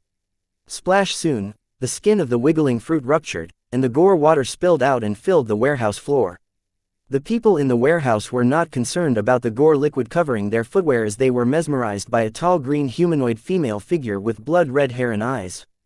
The green figure's voluptuous body was covered in a tiny bikini made entirely of rose-red petals, which left very little to a person's imagination.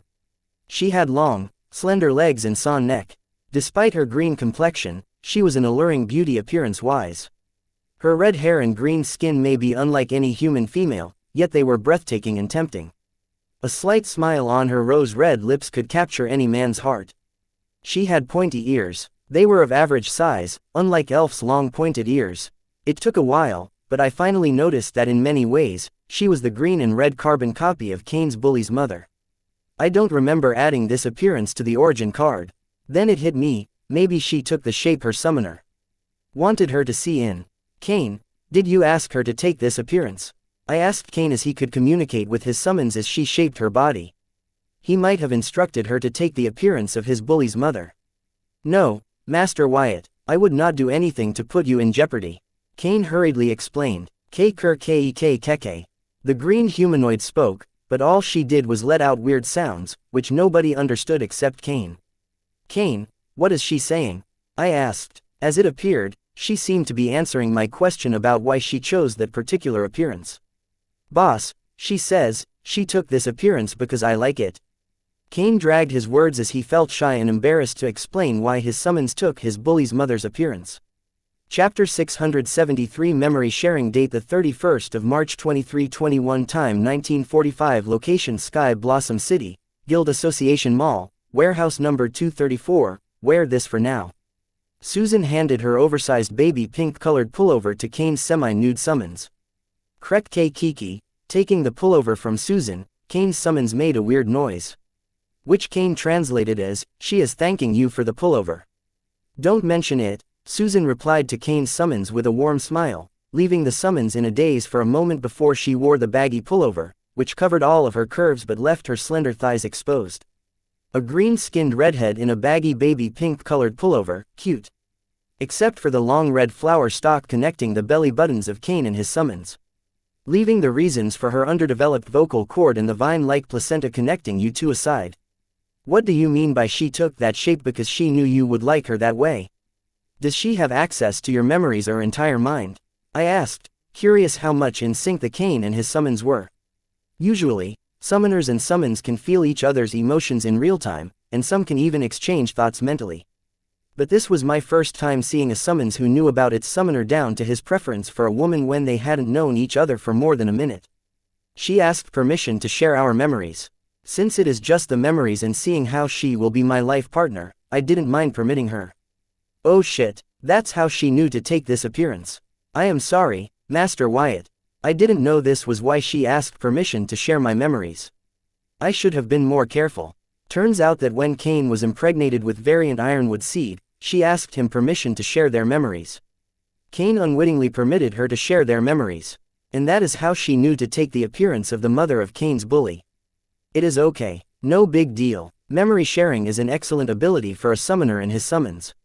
This way, she can learn about society and adapt to it through your experiences. It has its drawbacks, but it's the quickest way to get her civilized and adapt to the society. Kane's summons taking the appearance of her choice was no big deal. I was worried that she had access to Kane's mind, which would be disastrous, but it turns out that it was a summoner skill, memory share, an excellent skill for a summoner to train his summons. Master Wyatt, what do you mean by drawbacks of memory sharing? Asked Kane in concern. Kane, a person's memories are very powerful. They not only hold the truth to who you are but also the secret to why you are who you are. Various emotions are attached to these memories of yours. For example, memories that make you happy, memories that you hate, memories that you want to cherish, memories that you want to erase, memories that make you laugh, memories that make you cry, etc. Memory sharing doesn't just mean sharing your past but sharing the happiness, fears, trauma, and other emotions that are attached to it. Over the years, you have grown to control your fears, traumas and handle your depression, but your summons, she is barely half an hour old. What do you think is going on in her head right now? How is her mental health right now? After all, she did experience decades worth of memories in a matter of minutes. Most of the summons would have broken due to this, but fortunately for you, your summons has displayed high sentience since its creation. But still, I cannot guarantee that she is mentally stable. What I can tell you for sure is, what you like, she likes it more. What you hate, she hates it more. What you are scared of, she is afraid of it more. What is traumatic for you, is more traumatic for her. But there is a catch to this: your reaction to your hatred, traumas, and fear will not be her reaction. I mean that she will react differently when faced with a traumatic situation. Because though you two share the same memories, you two are not the same person. You two have different innate individualities and personalities. As your origin card, she is your guardian and is prone to protect you. So what will cause you to flinch will cause her to stand firm. Therefore, next time when you are in the company of people you hate and fear, be calm and collected. Otherwise, she may go on a killing spree just to make you feel comfortable. I recommend it would be best for her growth if you let her make her own personal memories. I explained how memory sharing could affect Kane's summons. Considering this summons high sentience, it is a good thing for Kane, but for the summons itself, not so much. Whoa, if I had known this earlier, I would not have agreed to memory sharing. I don't want her to go through the same pain and trauma I went through. Kane's words were genuine. He really meant what he said. It seems he is already very attached to his summons. Thankfully it is his origin card, and he doesn't have to worry about it getting destroyed unless he is killed. That's okay, as he would rather die than live a life without his new summons. That's how much he is attached to his new summons. I guess the impregnation germination process of the variant seed had a hand in this ungodly bond. Dude, how long do you plan to keep showing your unsightly and skinny body? Wear a shirt, said Corey, and she wasn't wrong. Cain was really skinny. We could make out the outline of his ribcage, shoulder blades, and spine on his skin. It was as if he had no muscle or body fat. Quote. Cain chose to ignore Corey and her snarky remarks. But the same is not true for his summons. She glared at Corey with visibly burning rage in her eyes. What are you looking at? You are an origin card, meaning you can revive even if you die. Which means I do not have to hold back. So unless you want to make your birthday your first death day, keep it. Chapter 674 Ivy date the 31st of March 2321 time 1952 location Sky Blossom City, Guild Association Mall, warehouse number 234, Corey. Susan gave Corey the stink eye. What? It's not my fault that I am too straightforward.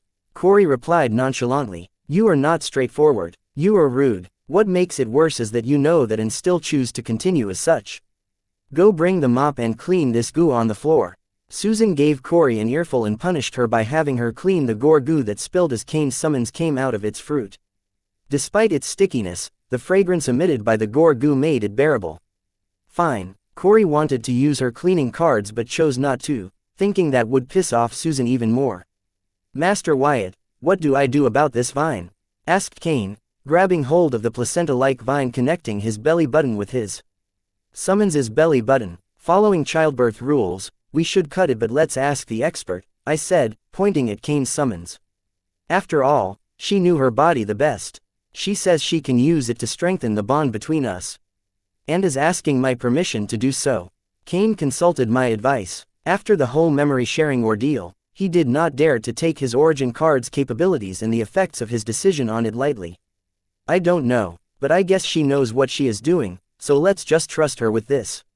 Memory sharing is one thing, but this shit, a vine-like placenta connecting a card apprentice to his summons, was my first time dealing with such a crazy situation. Therefore, I decided to trust the summons after all. Its role was to protect Cain. So it will not harm Cain in any way. Quote. Okay. With too little information, Cain had no choice but to trust his summons and hope everything works out in the end. Kek Ku. Though the summons made a weird noise, we could tell that she was trying to assure Cain.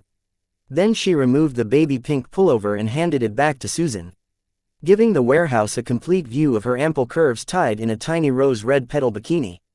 Then in a flash, she vanished. Not just her. There was no sign of the vine-like placenta either. There was no sign of the summon or the placenta left. Thankfully, my soul pupils were active, and I recorded that she did not vanish but instead retracted back into Cain's navel region. I didn't think that was possible. Gulp. The subsequent second, two large leaves about 3 meters in size burrowed out of the floor and warped around Cain in an egg shape. Wah! Susan couldn't help but cry in surprise. Seeing two large leaves warp Cain into an egg. Don't worry, he is okay. I think he is undergoing metamorphosis induced by his summons. It must be regarding using the vine-like placenta to strengthen the bond between them. I explained even before Susan asked me. Guys, move aside, I need to mop this, said Corey, holding a bucket of water and a mop to clean the goo covering the warehouse floor. What are you doing? A mop and bucket of water are not enough to clean this. Use your cleaning card. I didn't mean to undermine Susan's punishment, but I didn't want to bear watching the fragrant goo covering my warehouse floor any longer. You are the best, boss, yelled Corey and hurriedly used her cleaning card to clean the goo, fearing that Susan would change her boss's mind. Soon the leaves that were warping Cain unwrapped and retreated into the ground back where they came from, leaving behind a tall, hunky Cain. The skinny body, which outlined all of its bones, had turned into a well-chiseled muscular chick magnet. Cain's current fit body could be considered beyond handsome. His well-defined jawlines made me wonder if he was the same timid kid who came to me searching for the power to handle his bully problem. Cain had gone through a total makeover, similar to a certain legendary skinny cadet who transformed into a buff captain. Corey, close your mouth and wipe the drool, Cain advised, looking at the astonished Corey, whose jaw hung open in shock and unconsciously drooled over the hard piece of meat in front of her. What? No. Corey hurriedly closed her mouth and wiped the drool. What is that spiral imprint on your abdomen originating from your navel region and coiling around your belly button? I asked Cain, pointing at the red spiral tattoo that looked like a thorny vine coiling around his navel.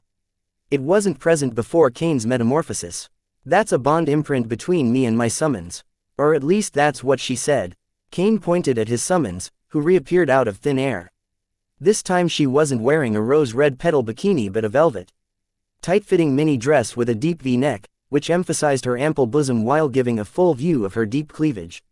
I think you should give her a name. It feels wrong to keep addressing her with pronouns. Anna pointed out. She seemed to have experienced taking care of a pet or a summons. Master Wyatt, you created her. That makes you almost her father. So I think you should give her a name. Cain tried to make a good gesture, but he chose his words very poorly. If creating the card makes Wyatt her father, with that logic, since you gave birth to her, that makes you her mother. Together you three make one happy family, commented Corey, trying hard not to laugh. Corey, yes, boss. Shut the fuck up. Cain, you name her yourself. Telling Corey to shut the hell up, I coldly rejected Cain's offer to name his summons. Master Wyatt, I am sorry. I didn't mean it that way. But please give my summons a name. It would mean a lot to me. Cain did not take a no for an answer and pleaded with me to give his summons a name. To shut Cain up, I had no choice but to give his summons a name, Ivy. From the plant Poison Ivy. Chapter 675 Cloning Date 31st of March 2321 Time 2018 Location Sky Blossom City, Guild Association Mall, Warehouse Number 234, Ivy, Ivy Kaga. I like it, said Cain. He even went ahead and gave Ivy his family name. Your opinion doesn't matter. Ask her if she likes the name Ivy, said Corey. She seems to have taken a liking to Cain's new toy. It looked like she was about to throw a tantrum that she wanted one too. If not for Ivy being an origin card, she would have. Krek Kekkrrk Kur, said Cain's summon, which Cain translated as, she says she likes the name, and my opinion matters to her. Great, Ivy Cain, it is then. Now let's go through some of her abilities, especially the shape-shifting abilities you asked for. Now we do the actual tests to see whether the origin card I created was able to meet the additional requirements of sensitive nature made by the client. Ivy has proven that she has sufficient combat powers by transforming Cain into every girl's wet dream. Now what she needed to prove was whether she was everything Cain asked for in a blow-up doll.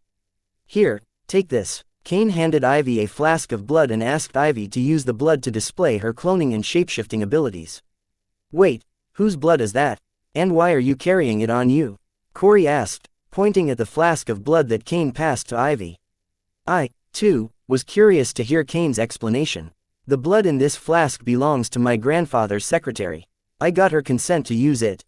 Don't worry, she gave me her permission, fully aware of what I would use it for. After seeing Ms. Vivian's origin card at work, I had a hunch that I would require this, so I prepared it prematurely. And I was wise to do so.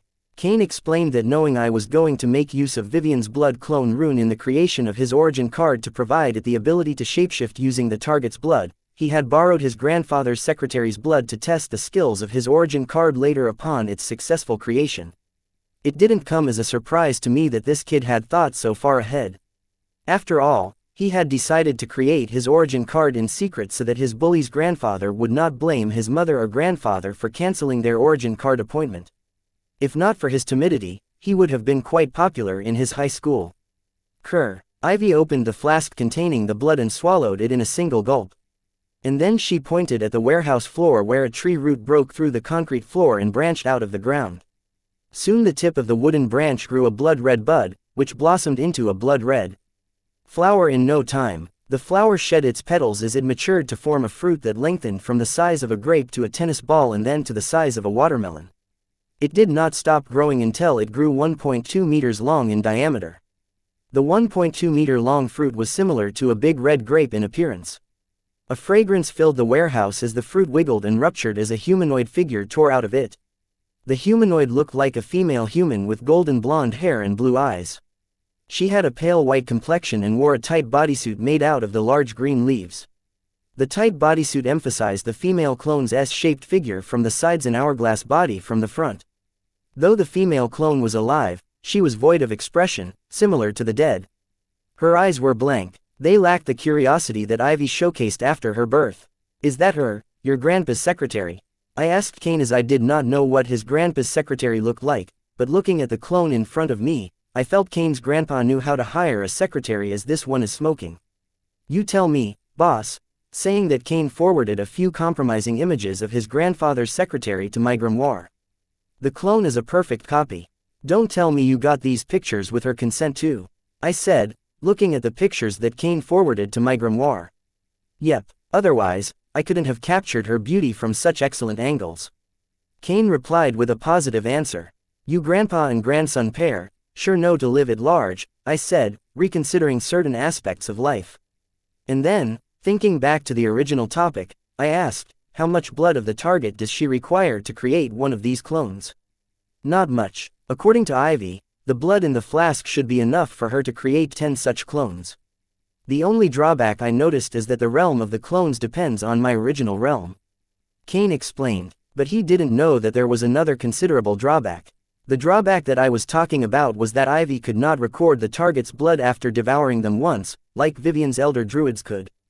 The elder druids could record, remember and recreate the target's clone, fairy guard without injecting the target's blood for the second time. I think this difference when Elder Druid and Ivy make use of Vivian's blood clone rune exists because Kane wasn't the true owner of the blood clone rune.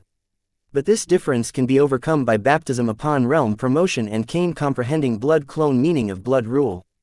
Can the clones speak, or do they also have a malformed vocal cord similar to Ivy? Anna asked. Because if the clones can't speak, they cannot be called perfect clones.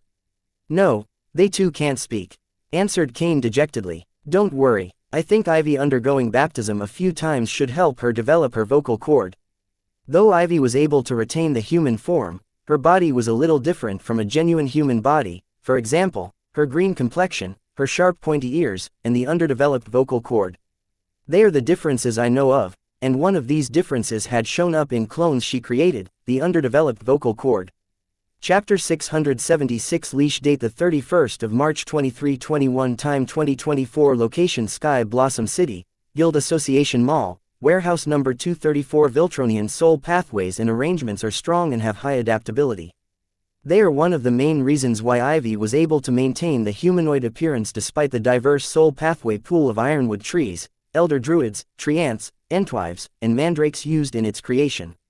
It would have dominated all these spices and given Ivy a perfect human body, but that would mean giving up on most of the abilities possessed by these monsters. This was not an option, so in order to keep these powers, the Viltronian soul pathway had to take a step back and leave room for some of the soul pathways from other species leading to certain deformities like underdeveloped vocal cord, green skin, and pointy ears. And one of these was passed on to the clones she created. What about shapeshifting? I asked. Because Ivy's use of Vivian's blood clone run was not only limited to creating fairy guard clones but also morphing into the appearance of a target herself. Ivy, do your magic. Kane commanded Ivy to use the remaining blood she swallowed from the flask to shapeshift into his grandfather's secretary. Kirk Keck. Ivy nodded in agreement, and then the root that branched out of the ground from earlier grew another blood-red bud, but this one was larger than the one used to make the clone. This bud grew to 2.3 meters tall and blossomed into a ginormous blood-red flower. Ivy then walked it to the blood-red flower, climbed into its pistil and sat comfortably, hugging her knees. Then the blood-red flower enclosed and shed its petals as it morphed into a gigantic fruit. The fruit appeared similar to a ginormous blood-red grape. Later the fruit ruptured, and a pale white human female with golden blonde hair and blue eyes climbed out of it. She wore a velvet mini dress that Ivy was wearing earlier. She, too, gave a full view of her plumpy cleavage. Still, it wasn't the same as Kane's bully's mother's body, as her body was more curvy and voluptuous than Kane's grandfather's secretary's body. Especially when it came to their bosom, Kane's grandfather's secretary couldn't fill up the deep V collar of the mini dress like Kane's bully's mother did. Whoa, if she doesn't speak, I will mistake her for an actual person, said Corey looking at Ivy, who had morphed into the appearance of Kane's grandfather's secretary. This time she did not have green skin but pale white skin, making the shape-shifting a success. Ahem, Ivy is an actual person, but she isn't a human, that's all. Susan corrected Corey, but she appeared a little alerted about Ivy's ability. Which woman wouldn't be? Ivy could morph into any of them with a few milliliters of their blood. Ivy could shapeshift into the opposite sex, too, but considering Kane's intentions for Ivy, he would never permit her to do that. Pervert, Corey cussed. After the amazement of Ivy's abilities passed, she, too, had the same worries as Susan. Kane ignored Corey and scratched the back of his head while laughing like a fool because he was more than satisfied by Ivy's abilities. And he couldn't help but imagine the look on his bully's face when he would exact his revenge. Kane couldn't help but look forward to it. You know, Kane, with your current looks, you can get yourself a real girlfriend to satisfy your urges. If you try hard enough, you can make your bully's mama your sugar mama or even have her fall for you. It may sound far-fetched, but you can achieve it with your current appearance and depending on her marital happiness. I wasn't exaggerating when I said these words. Using the vine-like placenta, Ivy had transformed Kane into every woman's wet dream. I bet Kane can land a few of his high school goddesses relying on his current looks. Alas, the boy was far too broken from the inside for him to start living an ordinary life now. I hear you, Master Wyatt. But that's impossible for the current me. I don't think I can trust anybody as much as I trust Ivy. And when I have the world's hottest woman at my beck and call, why would I look for other trash? My Ivy is the best and most beautiful. Ivy, change back to your original appearance. Kane's experience with his bullies had left him broken. He could not trust anybody except his mother, me, and himself. Yes, his grandpa wasn't on the list of his trusted people, but a total stranger like me was. So one can guess how much mistrust Kane had towards his own kind, humanity. Ivy summoned another enormous flower, and using it, she reverted to her original appearance as her master wanted her to. Then she was pulled into the embrace of her master as they both bowed to her creator and her master yelled, "Thank you, Master Wyatt. For everything. If I am not imposing, I would like to ask you one more thing. Kane, skip the formalities and speak, please. Like, share, and follow the Cultivation Audiobooks channel to motivate me to create more videos. Thank you, your mind." I know Kane was genuinely grateful to like the rest of my clients except Jaya. I would like you to take me in as one of your subordinates. I would be truly grateful if you gave me the opportunity to serve you. I promise to do my best and not disappoint you. With my permission, Kane spoke his mind. But I didn't expect him to ask to become one of my cronies. This was tough because all my true subordinates had a Calamity Daughter gem, and the rest were the subordinates of my Calamity Daughter gem, with Dana, an expectation, of course. That reminds me that I seem to have spared a lot of leash to the Fine Gold sisters, which concerns me since I was thinking of grooming her to take over my operations in Sky Blossom City. I think Cindy should be enough to tighten the leash for these sisters. Let's have a chat with her later. Kane, I hate to say this, but I don't have an open spot for you. But if there is something unique you could offer to my cause, I can reconsider your request. Kane's origin card is overpowered, but it's nothing compared to my Calamity Daughter core. And I couldn't think of anything where I could make use of someone like Kane. Chapter 677 Reserve Group Date the 31st of March 2321 Time 2030 Location Sky Blossom City, Guild Association Mall, Warehouse number 234. Kane thought hard but couldn't think of a way he could be of help to someone who ran multiple organizations and had his arrogant grandpa, Rami Kaga, fears him despite being 17-year-old. Kane, I know you are grateful. You don't have to go out of your way to prove it. I appreciated Kane's resolve, but like how his trauma stopped him from believing in people similarly, my past made me want to control every aspect of my life. If I can't control something, I don't trust it. That is one of the reasons why I keep Anna at arm's length despite the soul contract between us. She can't harm me, but I can't stop her if she really wants to harm me. And to avoid attracting attention, I rarely use the Calamity Daughter gems. Thank you, Master Wyatt. You are right, the current me cannot be of any help to you, so it is ambitious of me to be your subordinate. Therefore I have decided to start from the bottom. Master Wyatt, please allow me to join one of your organizations and start from the bottom.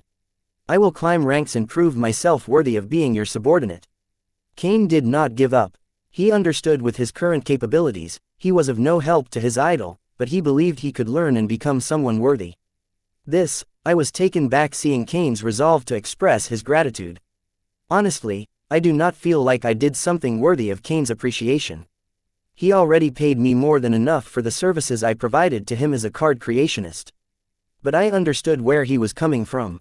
I didn't just help create an origin card for him but a life partner with whom he can share his burdens and rely on. This may not be appreciated by many, but for someone like him, whom his peers and society had rejected, this was a huge deal. He was no longer alone in this two-faced, cruel world. Please, Master Wyatt, don't say no. I am already an adult. So let me start living my life my way by showing my appreciation for you. And I trust that if I follow you, I can unleash my full potential and achieve much more than anywhere else. Cain pleaded. He made it clear that he planned to give up on his family, high school, and college to follow his idol and build a career around him. What? Hearing Cain, I was dumbfounded. I felt like I heard the craziest joke of the year. What he said was insane to listen to. He wanted to drop out of high school to work for me instead of attending college. How crazy is that? For someone who has zero trust in people, he was putting a lot of faith in me. I guess he's one of those guys who has a hard time trusting people, but once someone manages to gain his trust, he is willing to do anything for them.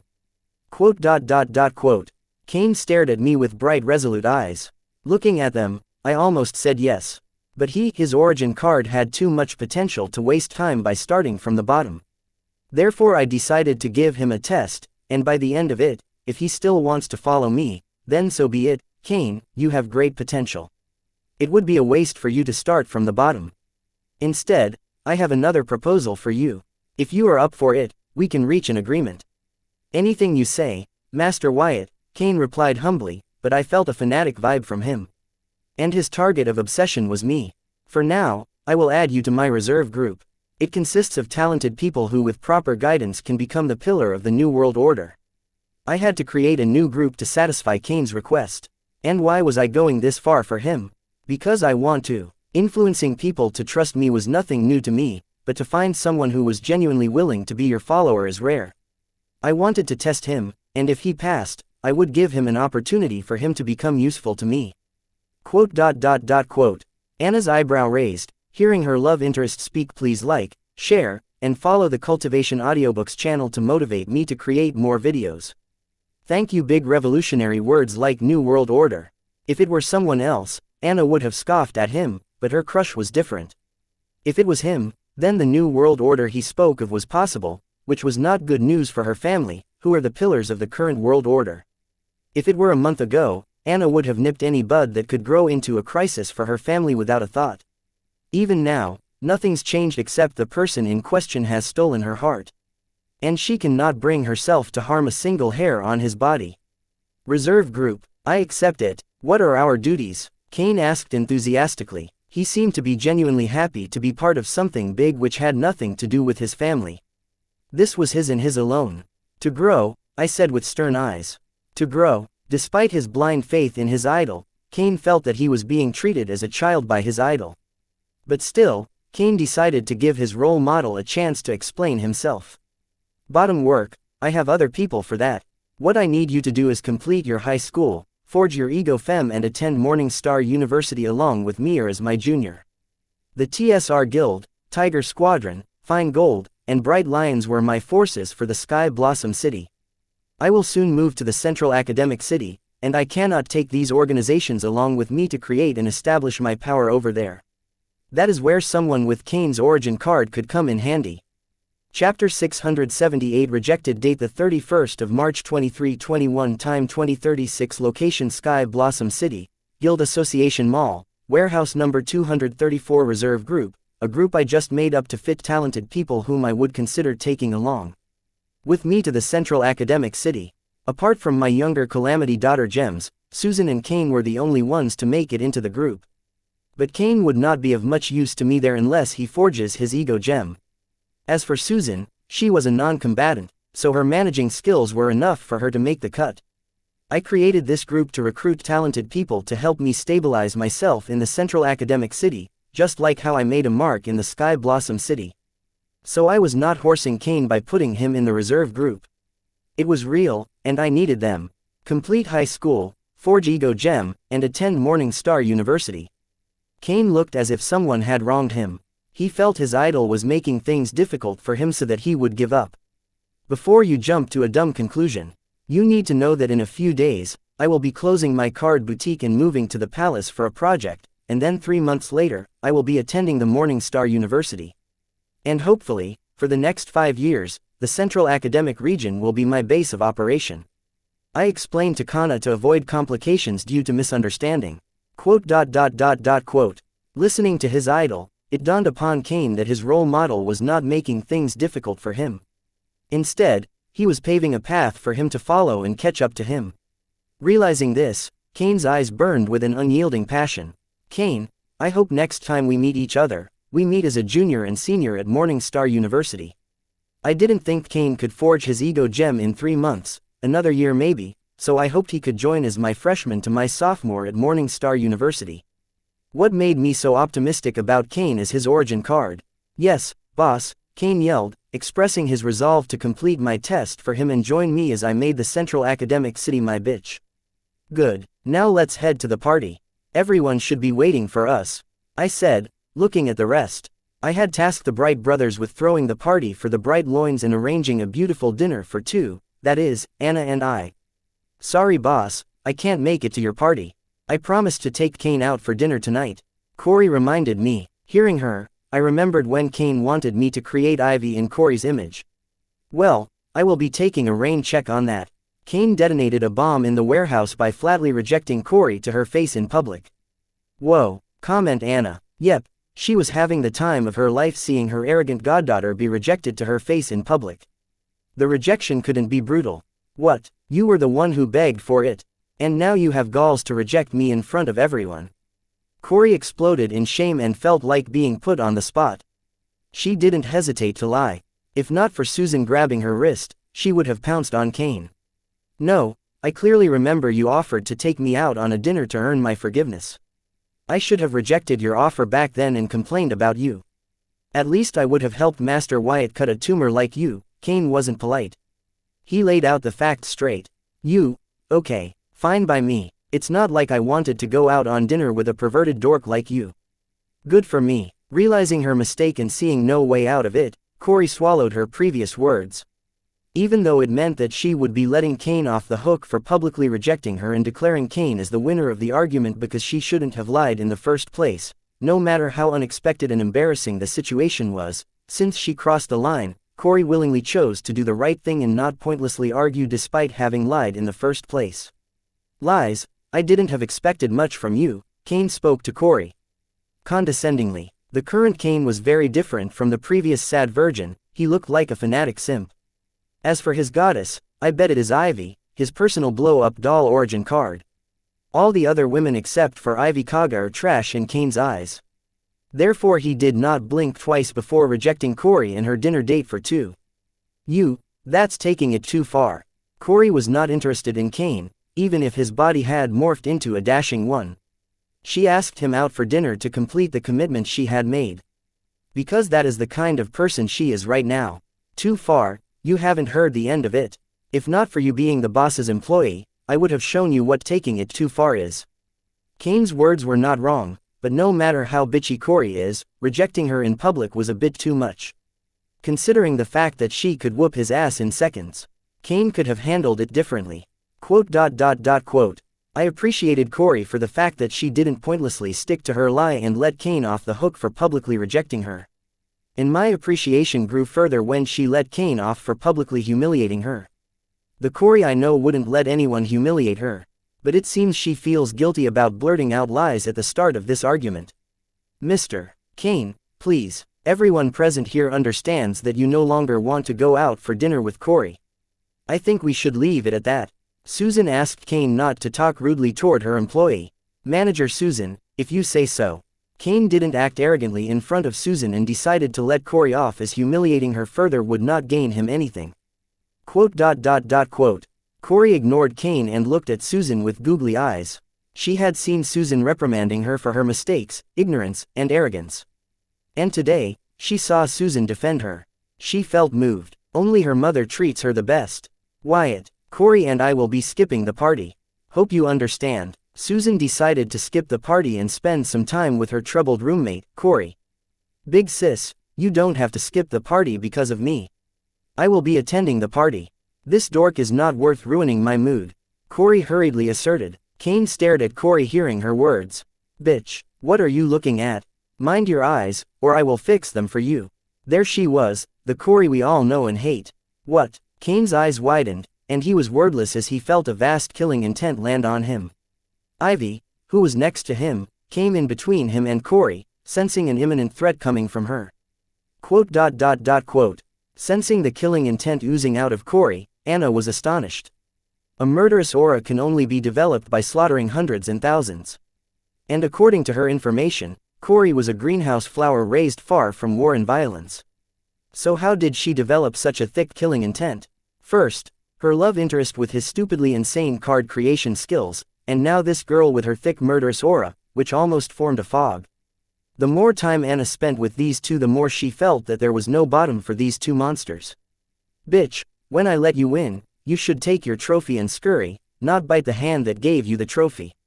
I let you off because it was my mistake. I shouldn't have lied, but I guess old habits die hard. I am a work in progress. Right now, I am being very generous by letting you off despite what you have said. I have killed people for much less. Unless you value your life, you keep it and see where it gets you. Or should I give you the spoilers?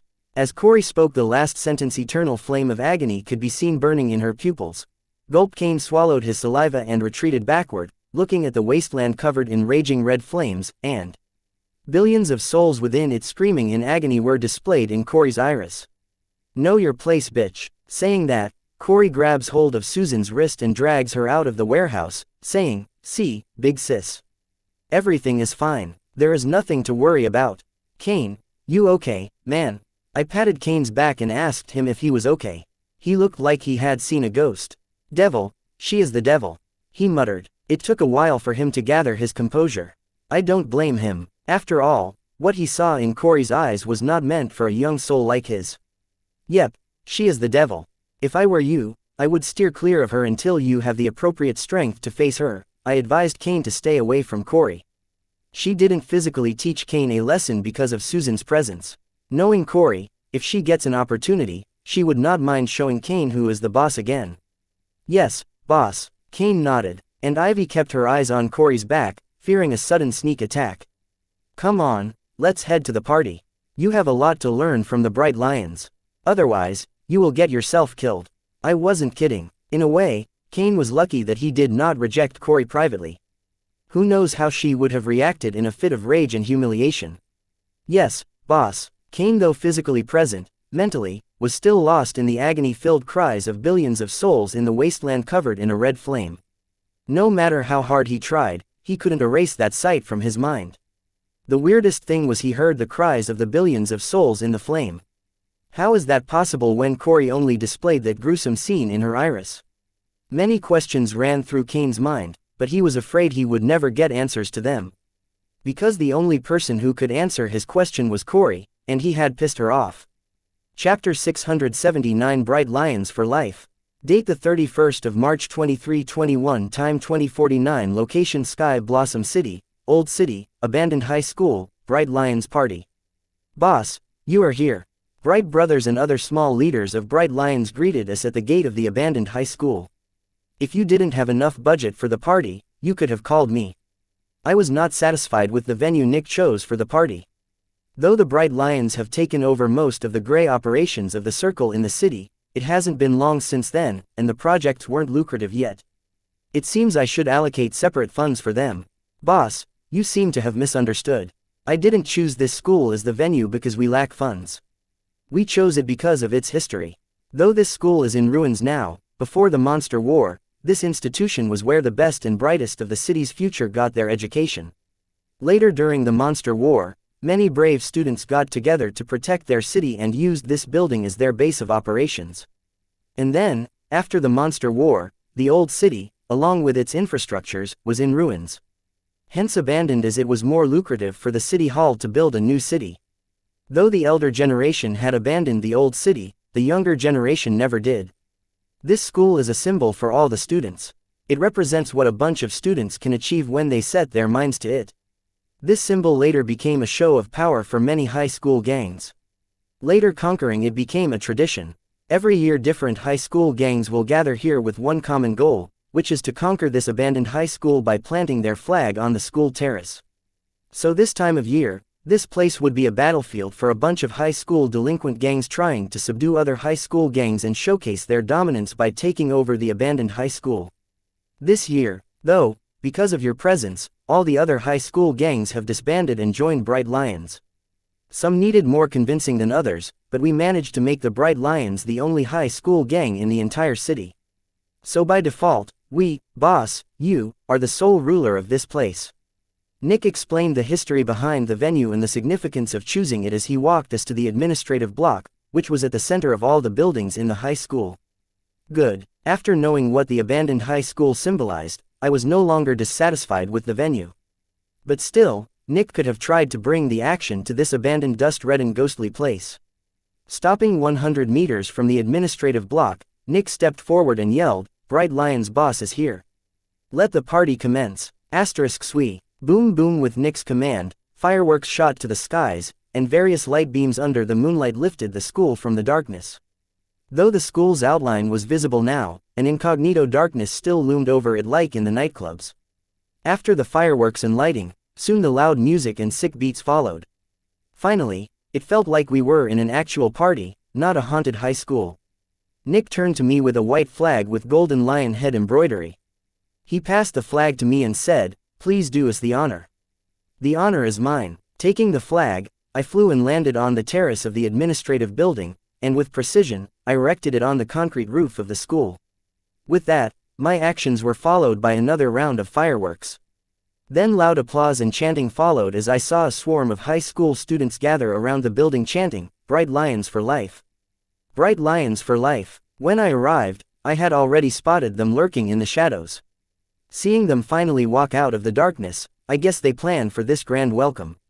I raised my hand in the air, signaling the mob to stop the chanting and applause.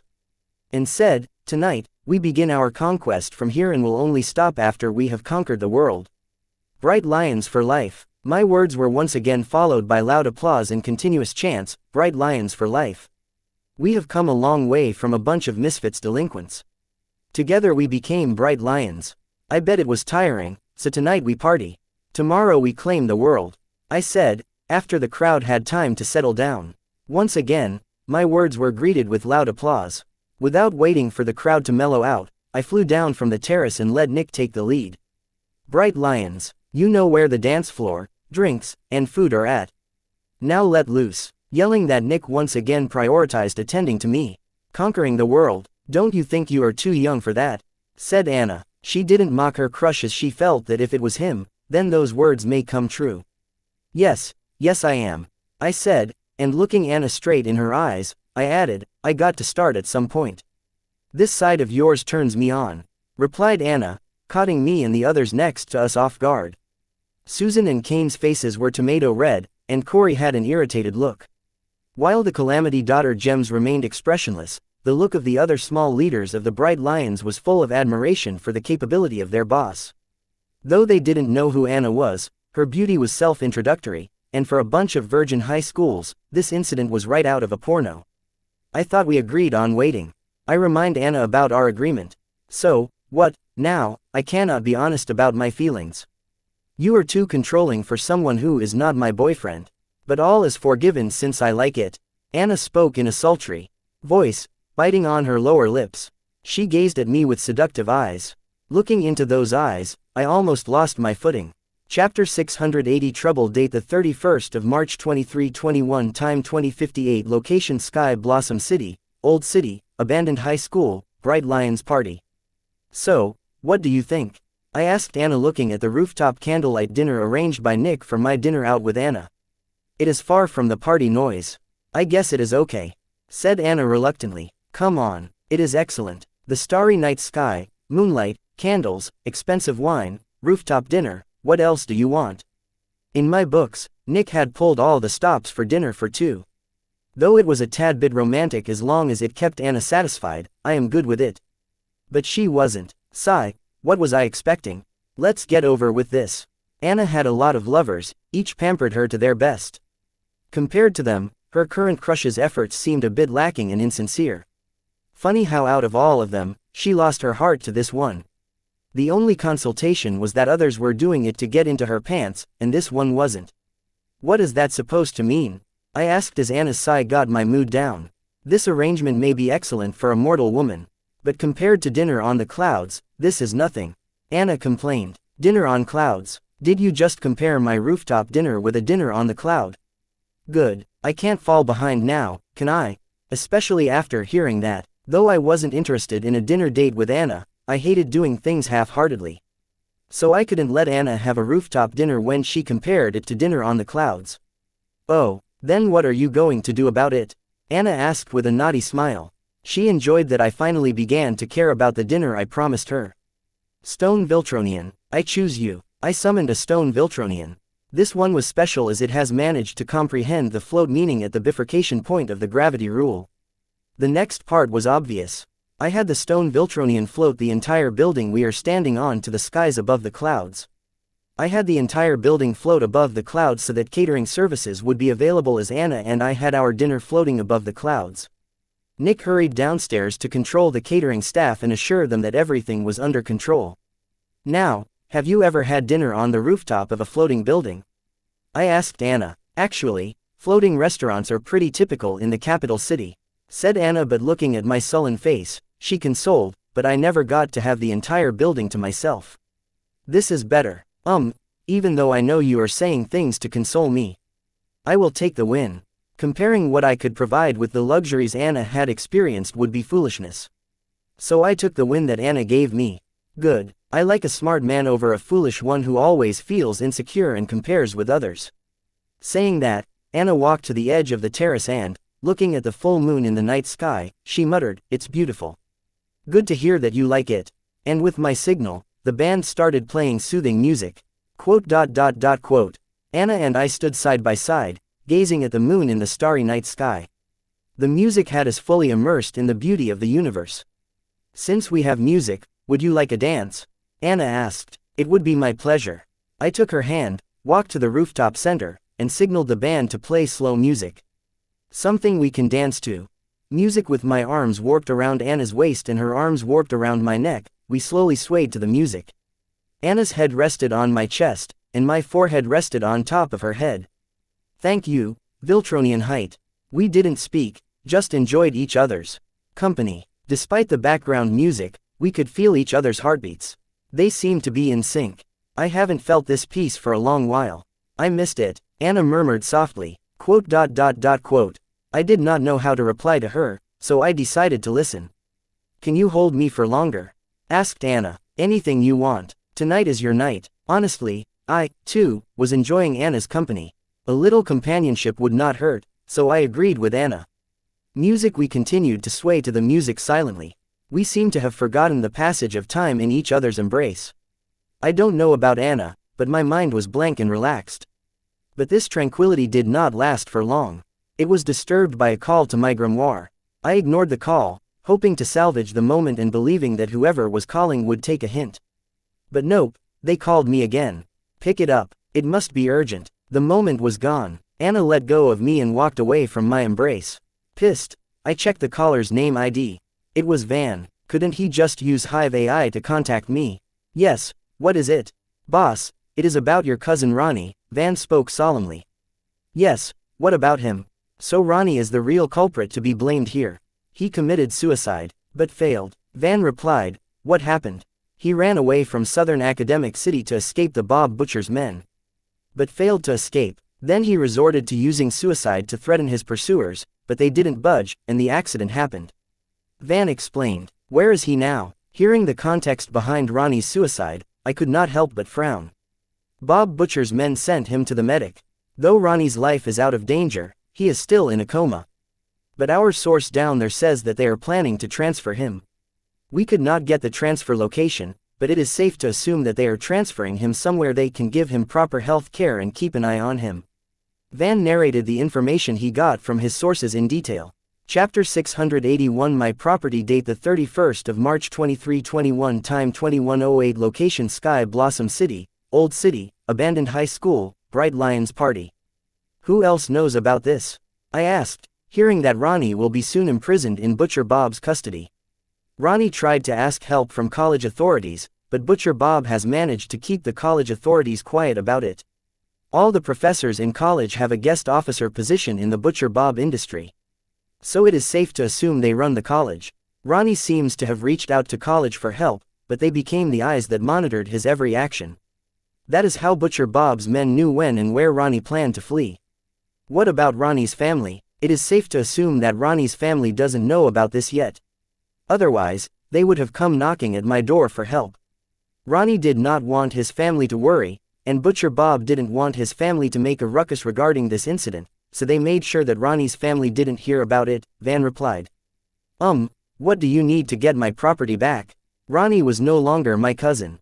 He was my property. Seeing how he chose to flee and went far as suicide rather than cave to Butcher Bob's temptation and threats, he had earned himself that designation. Turns out even a douchebag like Ronnie has a line that he is not willing to cross. For him, that is his baby mama Jackie. For her, he did not give in to the temptation of wealth, lust, or power. He didn't even cave to their threats. He is willing to die rather than marry into Butcher Bob's family and betray Jackie. His resolve is praiseworthy but not of my use.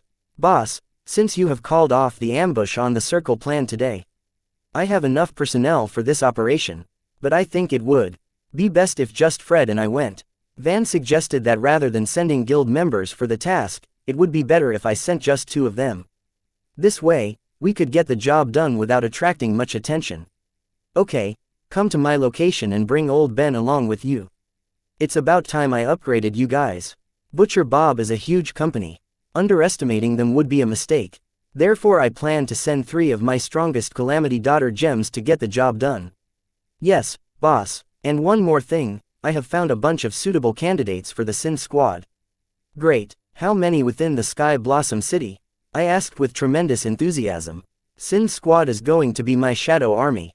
The TSR Guild, Tiger Squadron, Bright Lions, and Fine Gold are the forces that have a presence in the society, and using them to do some questionable tasks would not be wise, so I needed an identity-less shadow army who could move in darkness and solve my troubles without any fingers pointing back to me. And Sin Squad was just that.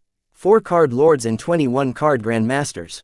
If not for the presence of Southern Watch in the city, the number would be much higher. Van specified the number of candidates that have been able to locate for the Sin Squad. The absence of Circle in the city has brought in many new predators to the city, even with the presence of the temporary base of Southern Watch. Once the Southern Watch leaves, all hell will break loose in the city. The first ones to suffer will be the citizens, of course, and next will be the organizations that have fed on the Circle's remains. That means Bright Lions would soon face territory war against the immigrant predators. It's okay, I don't need all of them. I only need those that can get a job done without anybody taking notice of it. There are many options to recruit from, but I only need the capable ones.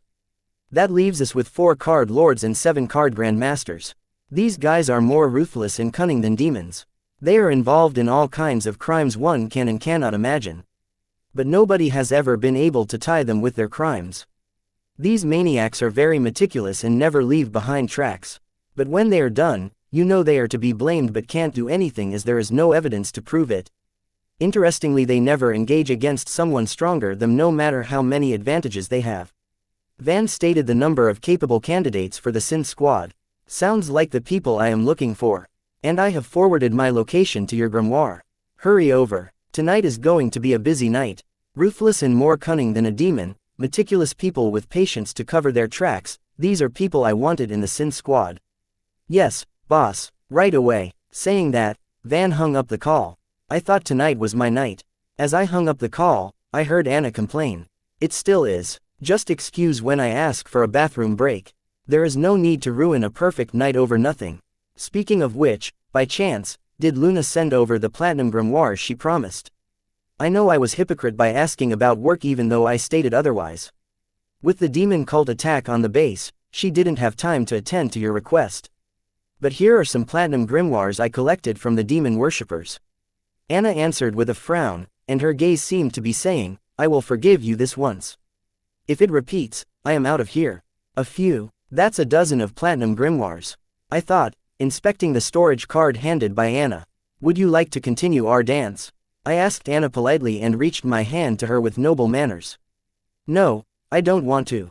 Let's gaze at the stars if you don't mind. I want to borrow your body to lean on. Asked Anna with her gaze stuck on the starry sky. Since when did you start caring about my consent for borrowing my body? Chapter 682. Ask him nicely. Date the 31st of March 2321. Time 21:15. Location Sky Blossom City, Old City, Abandoned High School, Bright Lions Party. I thought you were going to attack the circle tonight. What happened? Anna and I lay on the terrace gazing at the stars. But I could not focus on the stars because Anna used my arm as a pillow, and I was distracted by the pleasant smell the wind carried from Anna's hair and body to my nose. Correct me if I am wrong. When you have beauty in your arms under a starry night, who would you rather gaze at, the beauty in your arms or the stars? The beauty, of course. I was no different from any other man. Anna knew that I was gazing at her more than the stars. I think she is proud of it. And why wouldn't she be? I cancelled that after facing the demon worshipper in the afternoon, I answered. Why? Array formation. Today I realized how strong the array formation could be as the city isolated the whole block from the rest of the city. When I made plans to attack the circle in Sun Blossom City, I didn't take the Sun Blossom City and the circle's bases array formations into consideration. I thought I could use my aura sight to cripple any array, but after today's incident, I realized that wasn't the case. I almost led my forces to their deaths. I explained to Anna the reason why I postponed my attack on the circle to a later date. So what now? Anna asked. We wait. I have tasked Ramikaga to determine what kind of array formations are used by the Sun Blossom City and the circle's base. Once I know how to tackle them, the attack on the circle is a go. Though it was not possible to become an array master overnight, learning how to overcome a few specific array formations was possible and more than enough to attack the circle at its base. Good plan, but I think you should ask Luna or Lorenzo to teach you the basics about array formation. That way, you can overcome any misfortunate circumstances. Never take chances. The circle is a big organization. Even someone as capable as Ramikaga cannot find their bottom. Anna warned me not to depend too much on the information brought by Ramikaga. Not that Ramikaga is not trustworthy, but according to her, the information he gets will not be enough as the waters of the circle are deep, and what they have prepared for their defense nobody knows. But I thought your family couldn't participate in these wars, I reminded. No, silly, participating and teaching are two different things. Since Luna is busy with the dungeon relocation project, before reaching out to her, you should ask Lorenzo. He may teach you one or two things. Anna advised that though I could not drag the royal family into my fight, I could still utilize the other resources that they could provide. As if Lorenzo would teach me. I did not believe that old fox Lorenzo would teach me about array formation. Whenever I am in his presence, I feel that he wants to lock me up in a dark room and turn me into a slave to the royal family and its interest for the rest of my life. Why not? Didn't he already ask you to become his disciple? Lorenzo is not petty when it comes to knowledge. If you ask him nicely, he will teach you for sure. He believes you will make a great formation array master with proper guidance. And I think so too. Lorenzo did ask me to become his disciple back when we met during the school tournament. I rejected him because he was too arrogant, and I had enough confidence that with proper material on array formation, I could become a good array master in no time with the help of my two cheats, soul pupils, and Hive AI. What do you mean by, ask him nicely. I will not become his disciple if that is what you mean. I know that there is no free lunch in the world, but I would never consider becoming Lorenzo's disciple. I am afraid that cunning old man will sell me off without me knowing. He is not easy to handle like Anna. No, silly, flatter him, you know how that works, right? Corrected Anna. Yes, my lovely princess. But I think Lorenzo is too smart for flattery. Lorenzo was cunning and ruthless. He would sniff the reason behind my flattery miles away. Therefore, using flattery to get on his good side would be useless. Flattery will work on him because he can see it in the way he interprets it. People only flatter others when they need something or they respect you. Those are the people that are weaker than you. So Lorenzo will see you flattering him as a sign of you admitting his greatness. And will reciprocate by agreeing to your request. Anna explained why flattery would work on someone like Lorenzo. What kind of bullshit reasoning is that? I called bullshit on Anna's explanation. Flatter is flattery. If someone flatters you, it does not represent that they are weaker than you.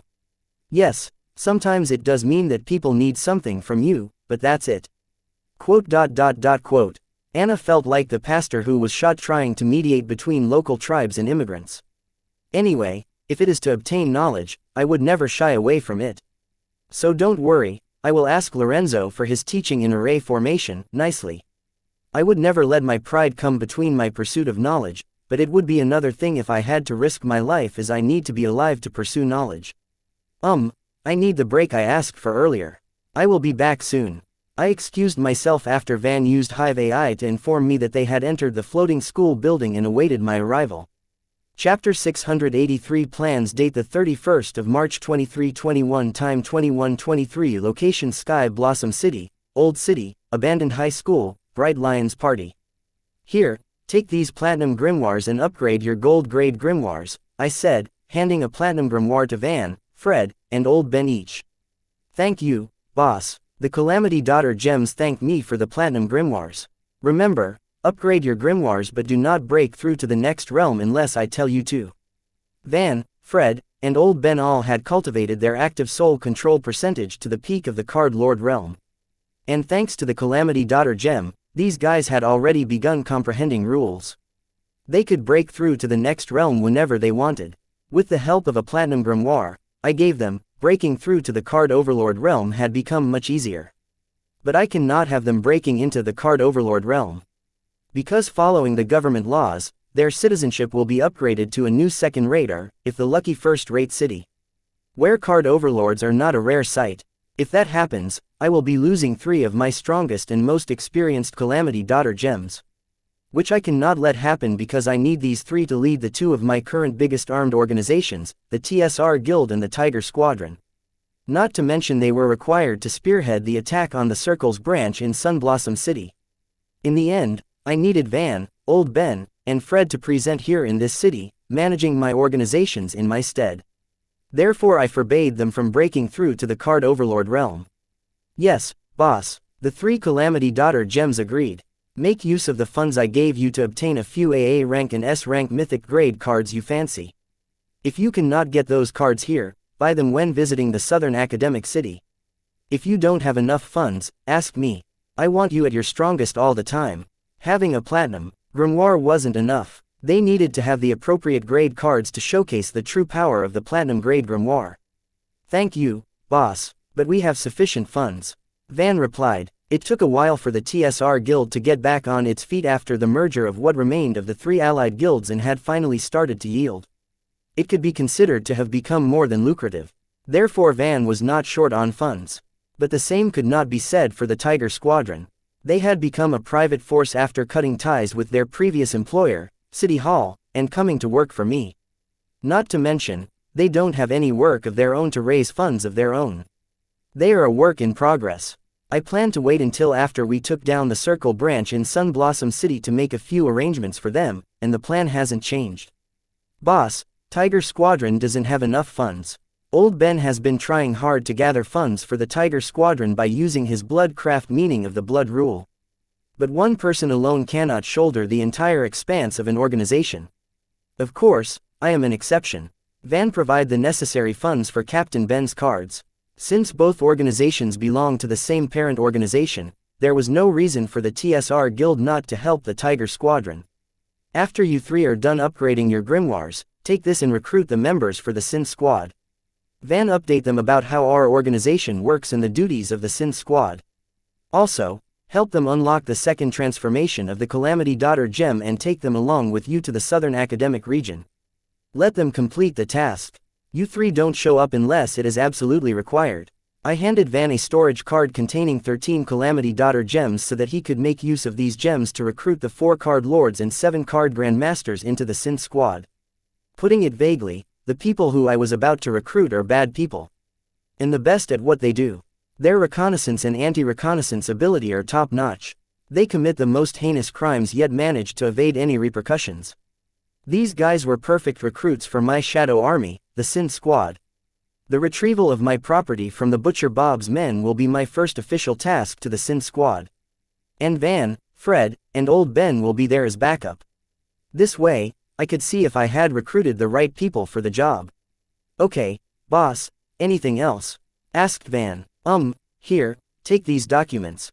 Have somebody check each asset listed in these documents and update the ownership status of these assets to the people managing them. The documents mostly contained dungeons in various cities in the Blossom District and were leased to different guilds and families to tend to. Rami had made arrangements for them. Now all I had to do was inform the concerned parties about the new ownership and enjoy the agreed-upon compensations for the lease of the dungeons and other assets. Boss, all these assets are all over the Blossom District. It will take a while to pay them a personal visit for inspection. But I can have the guild staff inform the concerned parties about the change in ownership over a call. Taking the documents and inspecting them, Van replied that a personal visit and inspection of all these assets would take a while. Until then, he could have his members inform the asset managers about the new ownership so that any payment will be directed to me. Okay, you do that. But if somebody creates trouble, persuade them harder. You don't need me to teach you that, do you now? Ramikaga and I are two different people. All the assets have been managed without trouble this far because of Ramikaga's prestige, and people know. What happens if somebody crosses him? Now that I am the new boss, I need to set the same tone for my new asset managers so that they don't let greed blind them into doing something stupid. Chapter 684 Possessive Date the 31st of March 2321 Time 21:33 Location Sky Blossom City, Old City, Abandoned High School, Bright Lions Party. That was a long break. Are you sure everything is okay down there? Do you want me to take a peek? As I returned to the terrace of the floating building, Anna asked sarcastically. Conveying that, I made her wait long. I wasn't gone that long. It hasn't even been more than 15 minutes. I said in my defense, looking at the beautiful and elegant Anna sitting on the dining table and emptying her third bottle of wine. 3 bottles of wine in 10 minutes. Wow, she is pissed. Quote. Hearing me talk back and not bother to kiss her ass, Anna frowned. What? Don't be like that, since you already helped yourself to the wine. Let's eat, I am hungry. I ignored Anna's frown, and sitting across her, I signaled the staff to bring the dinner. And whose fault is that? You're lucky that you look a lot cuter when I am drunk, replied Anna, blaming me for leaving her waiting for a while. Hearing Anna claim that she was drunk, I picked up the wine bottles and checked their labels. Though expensive, they weren't strong enough to get a card emperor drunk. I decided to call Anna out on her drunk act. Anna, sweetie, even 10 of these wine bottles are not enough to get you drunk. Are you calling me a liar? Are you telling me that you look this cute all the time? No way, Anna asked, pointing at me. What? Hearing Anna, I was confused. Is she pissed or really drunk? Come here, let me check.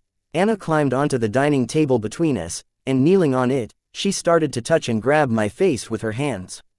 Okay, I agree. You are drunk. I think we should head home. Though all signs said Anna was acting drunk, seeing her up close, I felt otherwise. And by home, I meant the temporary military base of Southern Watch. After the incident Anna caused today morning, I did not dare to take her back to the warehouse. I didn't want Susan to find Anna naked in my bed again. Once may be a misunderstanding, but twice is more than a coincidence considering the nature of this episode. So, you agree that you become cuter when I am drunk? Grabbing me as support, drunk Anna crawled off the table into my embrace and nested on my lap. Her arms warped around my neck and her head rested on my shoulder. Anna, once in my embrace, Anna fell asleep. She smells nice. I could not help but sniff Anna, remembering her pleasant smell.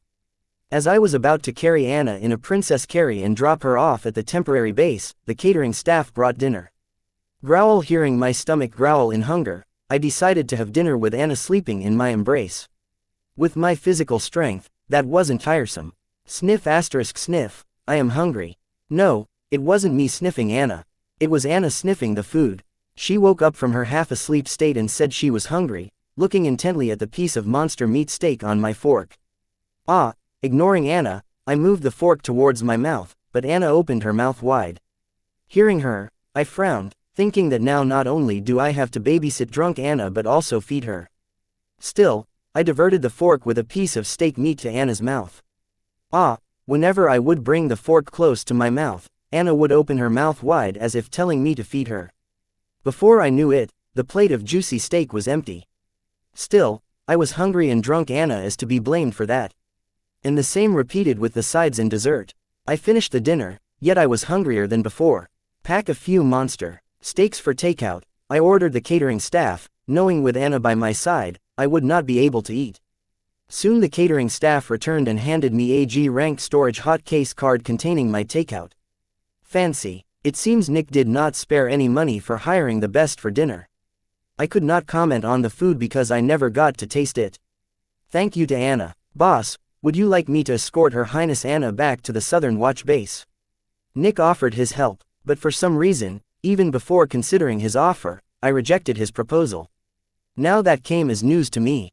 If Nick took Anna back to the safe, I could enjoy my dinner under the starry sky floating above the clouds. Yet, I could not bring myself to hand Anna to Nick.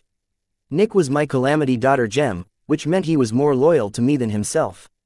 So it is not because I don't trust drunk Anna with Nick. Then what else could it be? Was I falling for her? The same thing happened when Anna and I agreed to be friends. I felt just like right now while asking Anna if she would resume seeing other people. But my heart settled down once she assured me that she wouldn't and instead wait for the one she liked. For some reason, I assumed that the person she likes is me and would continue to be me. Though my heart doesn't flatter in her presence, it gets anxious when she starts to drift apart. I wasn't in love with Anna, but I had grown possessive of Anna. No, you are the host of this party. You are needed here. I will take her home since I have nothing to do here anyway. And what about Susan? Is she enjoying herself? Thinking of Susan, I felt guilt. Another emotion that I have been ignoring. Why do I feel guilty thinking about Susan when with Anna? Why do I think about Susan when with Anna? Anybody else would enjoy Anna's company, and here I am thinking of Susan and what would she think seeing me carry drunk Anna. Chapter 685 Anna's impersonator. Date the 31st of March 2321. Time 21:39. Location Sky Blossom City, Old City. Anna slept peacefully with her head lying on my shoulder and hand wrapped around my neck while sitting on my lap. The wind ruffled her long beautiful hair as I drove the hoverbike towards the Southern Watch temporary base. I left the party early, ordering Nick to oversee if Susan reached home safely from the party. I would have personally seen to that, but for some reason, I did not want Susan to see me with drunk Anna. The distance between the Old City to Dungeon Highway can be 3 minutes apart, that is, if your vehicle is up to the challenge. As a C-rank vehicle card, my nanomorpher was more than up to the challenge. If I was willing to, it could reach there in a new record time. And I did. My emotions were chaotic. I had no reason for my actions. On the one hand, I didn't want Anna to be apart from me, but I did not want Susan to assume the obvious. It's like my heart was juggling between two fires. Was I being fickle? No, I know what I want. I want to possess Anna but not lose Susan. But I could not bring myself to accept my dark thoughts, as this would make the chill life I was longing for a bit complicated. One girl is enough to complicate your life, but I wanted two. This is going to be cumbersome. The heart wants what it wants. Reaching the military base, I passed through the checkpoints without hindrance. I guess seeing their immediate superior in my embrace was proof enough that I had clearance to enter the military base.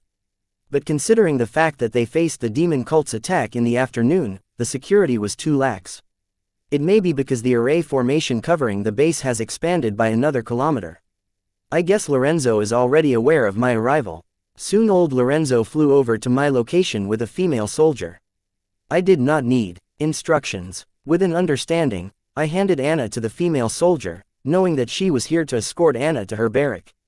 After the female soldier carried Anna away, Lorenzo gave me a deep look and was about to fly away. Seems that the old man is not interested in making small talk. Since I was the one who wanted to learn array formation from him, I had no choice but to initiate the conversation. Old man, hold up. Quote. Hearing my call, Lorenzo paused and turned to look at me. And said, boy, aren't you getting too familiar? Even my kids don't dare to call me old man. This is not the first time I called Lorenzo old man, but this was the first time I called him as such with Anna present to keep Lorenzo honest. Haha, Senior Lorne, who dares to call you old man? You are a dashing silver fox in your prime. Drunk and passed out, Anna would not come to my rescue, so I had to control myself. Glib tongue, no wonder that girl is mesmerized by you. But that is not enough to spare you of your crimes. Old Lorenzo spoke emotionlessly while I felt the temperature of the surroundings fall by a considerable margin. Senior Lorne, what crimes? Please don't scare this junior. Old man is one of many names I used to call Lorenzo with. In Anna's presence, he never showed any sign of displeasure. It seems he has been holding it in. Me and my big mouth, he would have continued to hold it in if I had watched my words while addressing him. What crimes? Disrespect to your superior is punishable by death, Lorenzo asserted sternly. The wind blew his long silver hairs, highlighting his grim look. Superior. Senior Lorenzo, I am not a soldier. That doesn't apply to me. Senior, I just remembered I forgot to turn off the gas in my kitchen. I should hurry back. I was a civilian, and there were no actual laws stating that I could not disrespect higher realm card apprentice because it was already the part of unspoken but widely followed jungle law. That's it, endangering the lives of innocent citizens. Lorenzo used my excuse against me. Boy, you need to pay for your crimes. Grandpa, stop scaring him, otherwise, he will get the wrong impression of our family. Anna's voice sounded from above. My savior had arrived, but wasn't she supposed to be drunk and passed out? Who cares as long as Lorenzo behaves? Anna, I turned to look at her, but something was different about her. Was it her out-of-fashion ancient hairstyle or conservative dressing style? I couldn't put my finger on it. Wait, did she call old fart Lorenzo grandpa? You are not Anna. Anna had never addressed old Lorenzo as grandpa, not even once. It was hard to miss the grudge between Lorenzo and Anna, as Anna made it apparent. Who are you? Quote. Instead of answering me, the Anna impersonator looked at me with a broad smile and a longing look. I felt warmth from her staring, far from Anna's predator gaze. Old M, Senior Lorne, quick, capture her. Someone is impersonating your princess. She must be a demon cult spy. I yelled at old Lorenzo to take action and detain Anna's impersonator. Grandpa, you head back. I will accompany him, Anna's impersonator advised old Lorenzo. Sigh, I don't know what black magic this brat has done to bewitch you two. I envy his luck. Old Lorenzo let out a sigh and prepared to leave, following Anna's impersonator's request. Old man, have you finally gone senile? Wait, too. Halfway through cursing old Lorenzo, it hit me. Don't tell me you are Anna's twin. Something similar, and you should not call grandpa names, replied Anna's twin. Okay, old man, where are you headed? I need a favor, I yelled, seeing Lorenzo head back.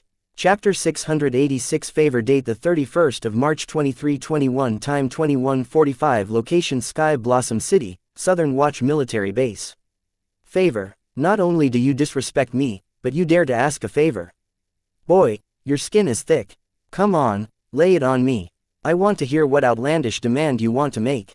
Lorenzo was more expressive of his thoughts in the presence of Anna's twin compared to Anna herself. Old gentleman, I will keep it short. Could you teach me array formation? Yes, Anna did warn me that I would have to flatter Lorenzo for him even to consider teaching me array formation. But things had already deviated from the original path. Old gentleman, that's a new one. I don't know whether to consider it disrespectful or not. But my answer is a big fat no. I don't want a disrespectful disciple like you. I would instead teach array formation to a stone over you. Lorenzo made his intentions clear to me. Fine, I will ask your granddaughter. After all, she will be my professor in 3 months. I bet she is more generous and approachable than you. Anna did say that Luna is too busy to teach me array formation. Well, Anna said many things, but none of it was going accordingly, so I had to improvise. You stay the hell away from my grandbaby. She is too pure and will easily be tainted in your company. I forbid you from ever uttering her name. Stay the heck away from her. Lorenzo yelled frantically. Whoa, where is that coming from? And who are you to decide for Dr. Lorne? I will meet her now and decide on our schedule to begin classes on array formation. I didn't heed Lorenzo's protest. This petty old man could not stop me from pursuing knowledge. You win. I will teach you array formation. Lorenzo gave in as he could not imagine his grandbaby spending long hours teaching array formation to the hooligan who bewitched Anna and Anne. Not to mention, array formation is the most romantic field of all. Nope, you don't seem sincere enough. Step aside, I will find Luna. I reject Lorenzo's offer. Now that I knew what got his strings strained, I was unwilling to settle. What, kid, here take this. It contains all my books on basic to advanced array formation. Am I sincere enough now? Lorenzo hurriedly handed me a storage card, commenting that it had books on all his understanding, research, and findings from basic to advanced array formation. Okay, so when do we start our sessions? If you are free, I would like to start right away. After inspecting the storage card, I agreed to let Lorenzo teach me. First, go through all the materials I have given you. If you have any doubts, come find me. Seeing my sullen expression, Lorenzo added, don't expect me to spoon-feed me. Don't you pride yourself as a genius? A genius would not require me to spoon-feed him. Would he now? Quote. Seeing the smug smile on Lorenzo's shameless face, I wanted to slap him hard, but I controlled myself as the materials on basic to advanced array formation was enough for me. I could handle the learning part by myself. What? If you have nothing else to say, I will head back to my post. My glare only made Lorenzo happier. He thought he pulled one over me. But I will give him the greatest shock of his life, a surprise so big that he will start to question his reality. Quote. I glared at Lorenzo's back as he flew deeper into the base. Grandpa's notes are very detailed and self-explanatory. You will not require step-by-step guidance. As he said, if you have any doubt, you can reach out to him or me. However, my knowledge of array formation is not on par with my grandpa. But I am confident that I can solve some of your doubts as long as it is limited to advanced array formation. Anna's twin tried to console me, and offered her help with regards to doubts about an array formation. Hi, sorry for the late introduction, but I am Wyatt, Dalton Wyatt. I indirectly reminded Anna's twin that she did not introduce herself. Sorry for my lack of manners, I am Anne, Anna's twin sister.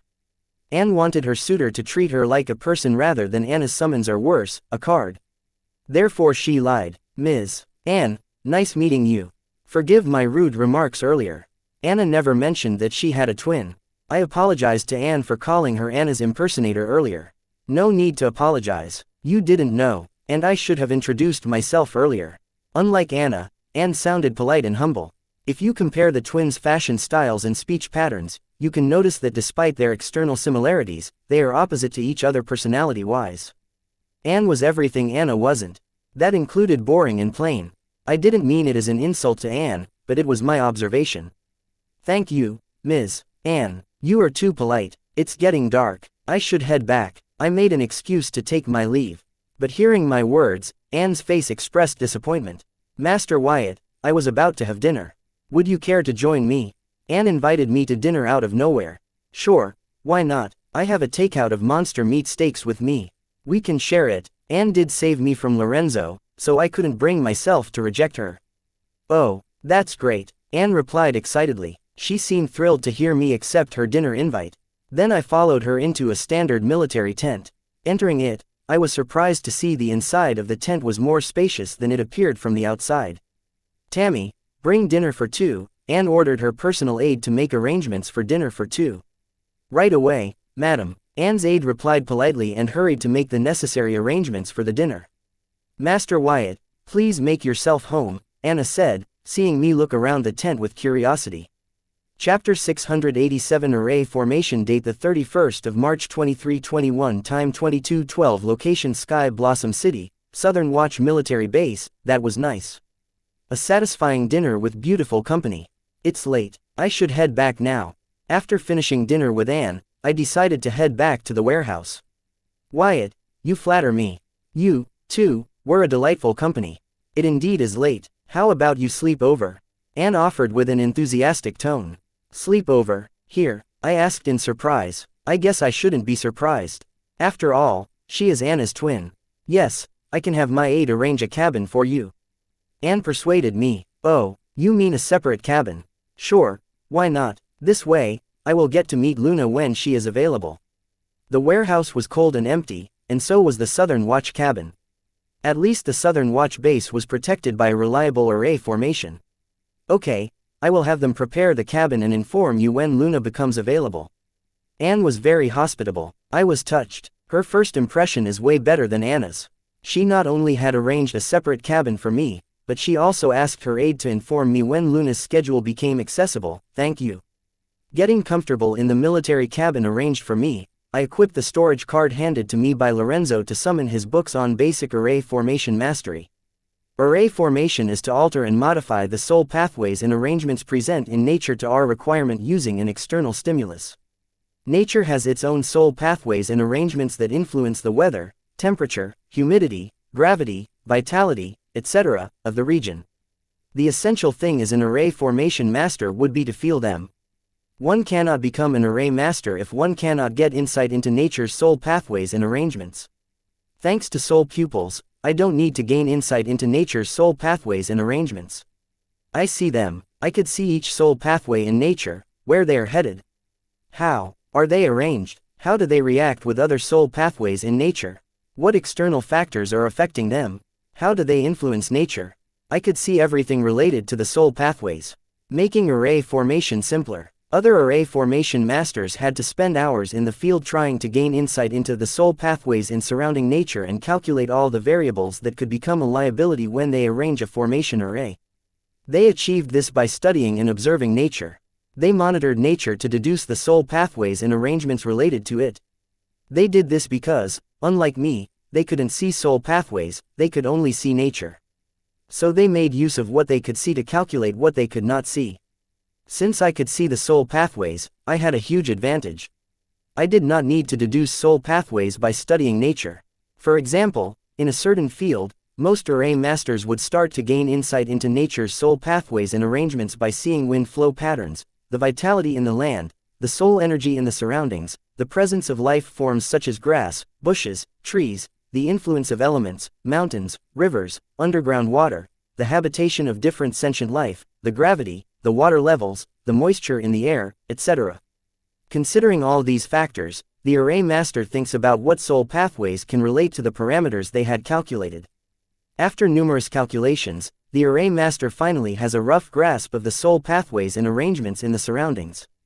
Then they start to use soul jades, graded cores combined with their mental strength to stimulate the soul pathways and arrangements externally and modify them according to the array formation blueprint.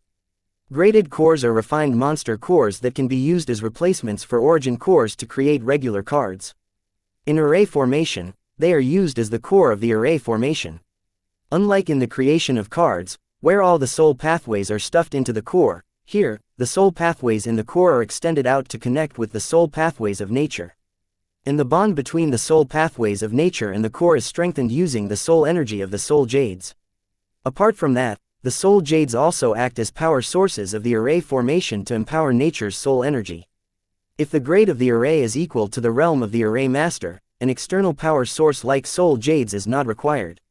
To create a card, the soul pathways of various card ingredients are stuffed in the core and arranged strategically, forming a cocktail of soul pathways that form the card. Here in array formation, the ingredient is nature itself. Trying to stuff its soul pathway into a core would be stupid and impossible. Therefore the core is used as the crux to modify surrounding nature according to the blueprint and control it to achieve specific actions to the array master's will. There are three types of formation arrays: 1. Temporary array, 2. Stationary array, 3. Permanent array. Temporary array. They are heavily dependent on nature. Since nature is volatile, the array formation built entirely depending on it will become unstable if it is not able to adapt to the changing nature. Stationary array. These arrays are created by altering nature's soul pathway using external stimulus so that the specific parts of nature required for the array formation will not change with time. This can be achieved by modifying the array core so that it has the capability to make sure the soul pathways of the nature required for the array don't change the changing nature. The core can be modified by introducing the soul pathways of certain ingredients to it, which can help it control the specific soul pathways of nature without affecting its usual flow. The city array formation and the array formation covering the southern region are good examples of stationary arrays. Permanent array field cards and trap cards are the best examples of this array. But the area of effect of these array formations will be limited. Various ingredients are used to modify the core of the card such that when the card is activated, the core will influence the soul pathway of the surrounding nature heavily. So much so that it will morph the soul pathways of nature of the specific region to its specifications. Chapter 688 Experimentation. Date the 1st of April 2321. Time 023. Location Sky Blossom City, Southern Watch Military Base. Thanks to my soul pupils, I got to skip most of the basics of array formation mastery, mainly explaining how to deduce nature's soul pathways by observing nature. I didn't need that stuff as I could see the soul pathways of nature itself. But still, I had the Hive AI save all the information and had my slave consciousness go through them and get well versed in them. Because knowing how regular array formation masters work, think, and understand the array formation would help me make copyrights of my findings in detail. The reason I am not able to pump copyrights for card recipes is that I do not know the techniques and methods used by regular card creationists, so I cannot put my card recipe in wording that a typical card creationist can understand. My lack of knowledge regarding card creation techniques and methods are hindering me from sharing my knowledge with the world for a fee, of course. I did not want the same thing to happen with array formations. In the case of card creation, I did not have the appropriate materials for learning its various techniques and methods. Still, in the case of the array formation, I had notes written by the world-class array master reigning alchemist containing a detailed explanation of various basic, intermediate, and advanced techniques and methods of arranging an array formation. I had to learn and get well versed in each technique and method to arrange basic, intermediate, and advanced array formation and share my discoveries with the world at a sky-high price. My soul pupils were a boon for humanity, and I had to make use of them for the good of humankind as long as it paid handsomely. Assigning my 3 slave consciousnesses to master the technique and method to arrange basic, intermediate, and advanced array formation, I jumped from the theoretical phase of array formation to the practical phase. For the practical phase of the array formation, I decided to start with the basic array formations, such as heater array formation and cooler array formation. As their name suggests, the heater array formations acted similar to heaters by warming the surrounding atmosphere.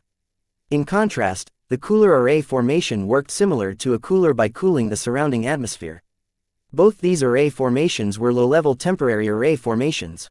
In my current realm, I didn't even need a core to arrange these array formations. Since I didn't need extra ingredients for experimentation, I began experimenting with both the arrays right away. I chose the heater array formation as my first subject for experimentation. The concept behind this was simple. First, I needed to determine the range of my array formation. For experiment purposes, I limited the range to the cabin. Then I needed to isolate the temperature-related soul pathways in nature, empower them with soul energy and modify them using my mental strength to increase the temperature in the cabin, making the cabin warmer. As long as I continue to supply my soul energy to the soul pathways, the temperature in the cabin will be warmer. But if it were to rain suddenly, the array formation I set up would crumble due to the change in nature, especially the temperature soul pathway. Deep inside the temporary military base, in the array formation core region, Lorenzo continued to multitask between monitoring the array formation covering the base and his regular research. But he suddenly felt a change in nature's soul pathway within the military base. Alerted, Lorenzo immediately checked the area of disturbance. To his surprise, Lorenzo peeped at Wyatt, experimenting with the low-level basic heater array formation. The astonishing thing was, for some who claimed to be a rookie, Wyatt was able to arrange a perfect heater array formation using himself as a core. This was an expert-level achievement. If not for Lorenzo, having personally gone through Wyatt's history, he would not believe that Wyatt was a rookie when it came to array formation. It must be due to his Aura Site origin card. Lorenzo credited Wyatt's achievement in the array formation to Wyatt's origin card. Still, he was intrigued by Wyatt's achievement, so he decided to continue peeping at Wyatt. But the old fool did not know that soon, the reality is he knew it would be shattered. Done experimenting with heater array formation, I felt like I was being watched. I decided to use my Gigamite Physique's ability, I Spy You. But I couldn't use it. Then I knew that I was being monitored by the array formation covering the military base. Since the array formation's grade is very high compared to my realm, my ability, I Spy You, was rendered useless. But I had a good guess why the array formation covering the base was monitoring me all of a sudden. It must have sensed the disturbance in nature's soul pathway from my location as I experimented with array formation. And I was sure the person controlling the array formation covering the military base was Old Man Lorenzo. I hated old Lorenzo peeking into my privacy, but I decided to act as if I had not realized his peeking. And continued with my experimentation. Next, I decided to arrange the cooler array formation. Limiting the boundary of the array formation to the cabin, I isolated the temperature-related soul pathways, empowered them with soul energy, and modified them to decrease the temperature in the cabin, making the cabin chilly. Arranging the cabin heater and cooler array formation one after the other, I had the idea to combine both the array formation to get an effect similar to a thermostat. But it was easier said than done. There is a reason why both heater and cooler array formations aren't combined to form a single array formation to reap the benefits of both the array formations so far. It is not because the other array masters haven't thought about it. Chapter 689 Expansion and Contraction. Date the 1st of April 2321. Time 041. Location Sky Blossom City, Southern Watch Military Base. This brat. He can already arrange both heater and cooler array formation with his mind as the core. Looks like Aura Site is convenient for gaining insight into nature's soul pathways and arrangements. Maybe I should teach him. Let's wait and see how far he can go by himself. Deep inside the military base, at the array formation core region, Lorenzo mumbled to himself, watching Wyatt arrange both heater and cooler array formation with his mind as the core. Heater and cooler array formations are low-level temporary array formations. Many have thought about combining these two array formations, but the resulting array formations cannot be categorized as a temporary array but as a stationary array. Because the method they came up with to combine these two arrays requires modification of the core to facilitate the combination of the array formations. Which is straight up the alley of the stationary array formation. Temporary array formation and stationary array formations have their differences and advantages. But I wanted to arrange an array formation with the combination of the heater and cooler array formation as a temporary array formation. To achieve this, one has to understand the principle behind the soul pathway of temperature. The temperature soul pathway works on the principle of expansion and contraction. If the temperature soul pathway is bulky, the surrounding temperature is high. If it is narrow, then the surrounding temperature is low. To set up a heater array formation, we isolate the temperature soul pathway, empower its soul power and modify it using mental strength to increase the temperature in the room. Here what we are doing is we use our mental strength to instruct the temperature soul pathway to expand using the soul power we empowered it with. As the temperature soul pathway expands, it gets bulkier, increasing the surrounding temperature. To set up a cooler array formation, we isolate the temperature soul pathway, empower its soul power and modify it using mental strength to decrease the temperature in the room. Here what we are doing is we use our mental strength to instruct the temperature soul pathway to contract using the soul power we empowered it with. As the temperature soul pathway contracts, it gets narrower, decreasing the surrounding temperature. This is the actual principle behind the working of heater and cooler array formations. But the other array masters do not know this as they cannot see the temperature soul pathway expand and contract with temperature change like I do because they do not have soul pupils, which allows me to see all soul pathways. There is no need to combine the heater and cooler array formation to gain the merits of both the array. All they needed to do was to reverse either of the array formations to get the opposite effect. But this also is not as simple as said. The room temperature is the central temperature, increasing the room temperature is the application of the heater array, and decreasing the room temperature is the function of the cooler array. When trying to reverse either of these functions, you have to know when and how to switch between using soul energy to increase or decrease the temperature, that is, expansion or contraction of the temperature soul pathways. Let's take the example of the heater array with a room temperature of 20 degrees Celsius. To increase the temperature, we need to expand the temperature soul pathway, for which we need a certain amount of soul energy. Let's say increasing the room temperature by 1 degree Celsius requires 1 unit of soul energy. Accordingly, to maintain a constant supply of 22 degrees Celsius temperature, you need a continuous supply of 2 units of soul energy. For 23 degrees Celsius, we need a continuous supply of 3 units of soul energy. Let's say I have to decrease the warmth in the heater array from 23 degrees to 22 degrees Celsius. Then all I have to do is reduce the soul energy supply from 3 units to 2 units. If I were to cut off the supply of soul energy, then the temperature would return to room temperature. This is how you control the heat in the heater array. Similarly, in the cooler array, to handle the cold, we regulate the supply of soul power. This regulation of soul power causes complications when an average array master tries to use a heater or cooler array in reverse. Regular array masters only know that if they add soul energy to the heater or cooler array, the temperature increases or decreases. They don't know that what they are actually doing is expanding or contracting the temperature soul pathway. Therefore, they cannot properly regulate the soul energy to reverse the heater or cooler array. But I knew the principles behind both the heater and cooler array, so I knew how and when to regulate the soul energy to reverse the heater and cooler array formations. Now that I had sorted the principle and calculations behind reversing the heater and cooler array formation, I decided to experiment with it.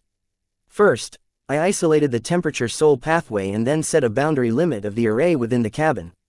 And then, I introduced the soul energy to expand the temperature soul pathway. As the temperature soul pathway expanded, the surroundings got warmer. And then, I cut off the soul energy supply for expansion of the temperature soul pathway and introduced the soul energy to contract the temperature soul pathway. With that, the temperature soul pathway grew narrower, and the cabin started to feel chilly. I repeated this process a few more times until I got the hang of it. Soon I no longer needed to regulate the soul energy supply to expand and contract the temperature soul pathway separately because I was able to switch the supply of soul energy between expansion and contraction at my will, just like a thermostat back on Earth. Since the experiment was a huge success, I had my slave consciousness create a paper on this using the techniques and methods to arrange array formation it learned from Lorenzo's books. Chapter 690 Husband. Date the 1st of April 2321 time 058 Location Sky Blossom City, Southern Watch Military Base. What in God's name? Did that brat successfully combine the low-level heater and cooler temporary formation array to achieve a temperature control array as a temporary array formation? Fuck, that's impossible, old Lorenzo yelled out in disbelief. And his reaction was justified because temperature control array formation is a stationary array formation that requires a modified core to regulate the temperature between heat and cold. Many prominent array masters have tried to create a temperature control array formation as a temporary array formation and failed. Yet a rookie who started learning array formation a few hours ago achieved that with slight effort.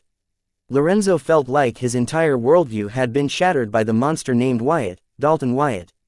Not only did he manage to arrange a temperature control array as a temporary array, but he did it by using his mind as the core of the array formation. Fuck, is the aura sight skill this amazing? No wonder the circle was attached such importance to the boy's mother. Even if the boy had the help of aura sight, how did he achieve it? I need to know. Fuck it. Giving in to his curiosity, old Lorenzo hurried to Wyatt's cabin. He was a researcher, a man who devoted his entire life to array formations. Therefore, when he witnessed a groundbreaking development in the field of array formation, he could not control himself and rushed to quench his thirst for knowledge. I conducted a few more experiments on the temperature-controlled temporary array so that my slave consciousness could note down all the required parameters for the paper on the temperature-controlled temporary array. I had to do this because we know how to achieve temperature control as a temporary array, but we had to explain in such a way that other array masters could understand it. My slave conscious went through various techniques and methods for arranging basic, intermediate, and advanced array formation. To develop an efficient procedure to achieve temperature control as a temporary array. Every process they came up with was simulated using Hive AI. They had already managed to come up with 3 procedures that could arrange temperature control as a temporary array. But they didn't have high efficiency. They required a lot of soul energy to maintain the temporary array. There were still 46 simulations to run, so I was pretty optimistic that we could develop an efficient and simpler procedure soon. Swoosh! Suddenly, the cabin door flung open, and a silver-haired solitude rushed into the cabin and closed the door behind it. Fuck. Enemy attack. Assassination. Spooked by the sudden intrusion of a Card Emperor realm expert into my cabin, I screamed at the top of my lungs because, in front of a Card Emperor, any kind of struggle by a Card Soldier realm is useless. So I screamed, hoping somebody strong would come to my rescue. Even if the hostile Card Emperor managed to kill me before the help arrives, all he would be doing is destroying my flesh body, which I can reconstruct with enough nutrients, of course. Boy, calm down, it is me. The silver hair solitude stopped in front of me and asked me to shut up. Fuck, old man, I almost killed you, mistaking you as an enemy. I yelled, forget that kid, how did you achieve a temperature control array as a temporary array formation? Quick, tell me. Ignoring the fact that I called him old man, Lorenzo grabbed me by my shoulder and asked me about the temperature control array enthusiastically. Boom! The cabin door was blown to smithereens, and then the solitude of Anne rushing in could be seen. Entering the cabin, she yelled, "Who dares to assassinate my husband?" Quote. Old Lorenzo stared at Anne, and then ignoring her, he looked at me with desperate eyes and yelled, "Boy, tell me, how did you achieve it?" Wait, Anne, who is your husband? I asked Anne, who rushed into my cabin in her cute nightdress to my rescue. Husband? What husband? Whose husband? I am a virgin, how dare you slander me? Anne spoke nonsense. What? Just now, you yelled, my husband. I didn't really care about that, yet I did not let go of the topic because I wanted to irritate Lorenzo as payback for earlier. No way, I said no such thing. Your ears must be ringing. And what is happening here? Grandpa, what are you doing here? Anne hurriedly diverted the topic to her uncle. I didn't care about it much. Because right now, Lorenzo looked like a pressure cooker about to burst any minute now. If I continue to ignore him any longer, I can't imagine what he will do next. I am here because of him. Wyatt, tell me, how did you arrange a temperature control array as a temporary array formation? Lorenzo's eyes were bloodshot. If anybody were to see him right now, they would mistake that I had impregnated Luna, and Lorenzo was here to drink my blood. Calm down, old man. I am going to publish a paper on it soon. You can read it with the rest of the world. I didn't have to answer Lorenzo just because he asked me to, as I had no obligation to him. And I had no intention to answer him. Boy, don't act coy with me. Tell me how you achieved it. Lorenzo's grip on my shoulders grew tighter. Old fossil, get off me. You're hurting me. My shoulders did hurt, but not to the point of saying these lines, but I had to say this so Anne would pull Lorenzo off me. Grandpa, as expected, Anne came to my rescue. And pulled Lorenzo off me. Little girl, don't meddle in this. I gave him my life's work to study and understand array formation, but this kid dares to say that I can read his paper with the rest of the world. Boy, is this how you repay your teacher? Lorenzo yelled, saying I had betrayed his trust. Chapter 691 Credit Hog Date 1 April 2321 Time 1:12 Location Sky Blossom City, Southern Watch Military Base, repay your teacher. When it suits you, you want to be called a teacher. Old man, have you gone senile? When did you become my teacher? Didn't you take off saying genius doesn't require personal guidance? I yelled, responding to Lorenzo's claims that I betrayed him. I received zero guidance from Lorenzo, yet he dared to claim that he was my teacher. Researchers are shameless and worse than thieves when it comes to sharing credit. Each of them is a credit hog. What, brat, how dare you speak? Please like, share, and follow the Cultivation Audiobooks channel to motivate me to create more videos. Thank you to your teacher like that. Now tell your teacher how you were able to arrange a temperature control array as a temporary array. Lorenzo was beyond shameless. I bet he had no limits to stop him from satisfying his curiosity. Old man, didn't you say that you would instead teach a stone than teach me? Now you are proclaiming yourself as my teacher, have you no shame? For a renowned array master, Lorenzo surprisingly showed zero pride right now. Boy, didn't you use my materials on array formation to get started with array formation? Haven't you heard the saying that books are the best teachers? Since my books helped you master array formation, I am your teacher. Lorenzo stooped down to lying and was one step away from begging. Who said that? It must be some nutjob similar to you. Old man, leave me alone. I am too busy trying to finish my paper on how to arrange a temperature control array as a temporary array. So please shoo. I said this because after running all simulations of the remaining 46 simulations, my slave consciousness was finally able to decide on a procedure for arranging a temperature control array as a temporary array. The chosen procedure was efficient compared to the other methods. Still, it wasn't as efficient as when I arranged a temperature control array as a temporary array by myself, using my mind as the core. But this much efficiency was the best I could get with average array formation techniques and methods used by regular array formation masters. Still, the difference in the efficiency and soul energy spent wasn't that great. So I decided to publish this procedure to arrange a temperature control array as a temporary array. Honestly, I couldn't get this far without Lorenzo's notes because they not only taught me about convention array formation and techniques used to arrange them in detail but also pointed out where the conventional techniques and methods were lacking. Lorenzo had written his experiences, thoughts, and research on the various techniques and array formation blueprints.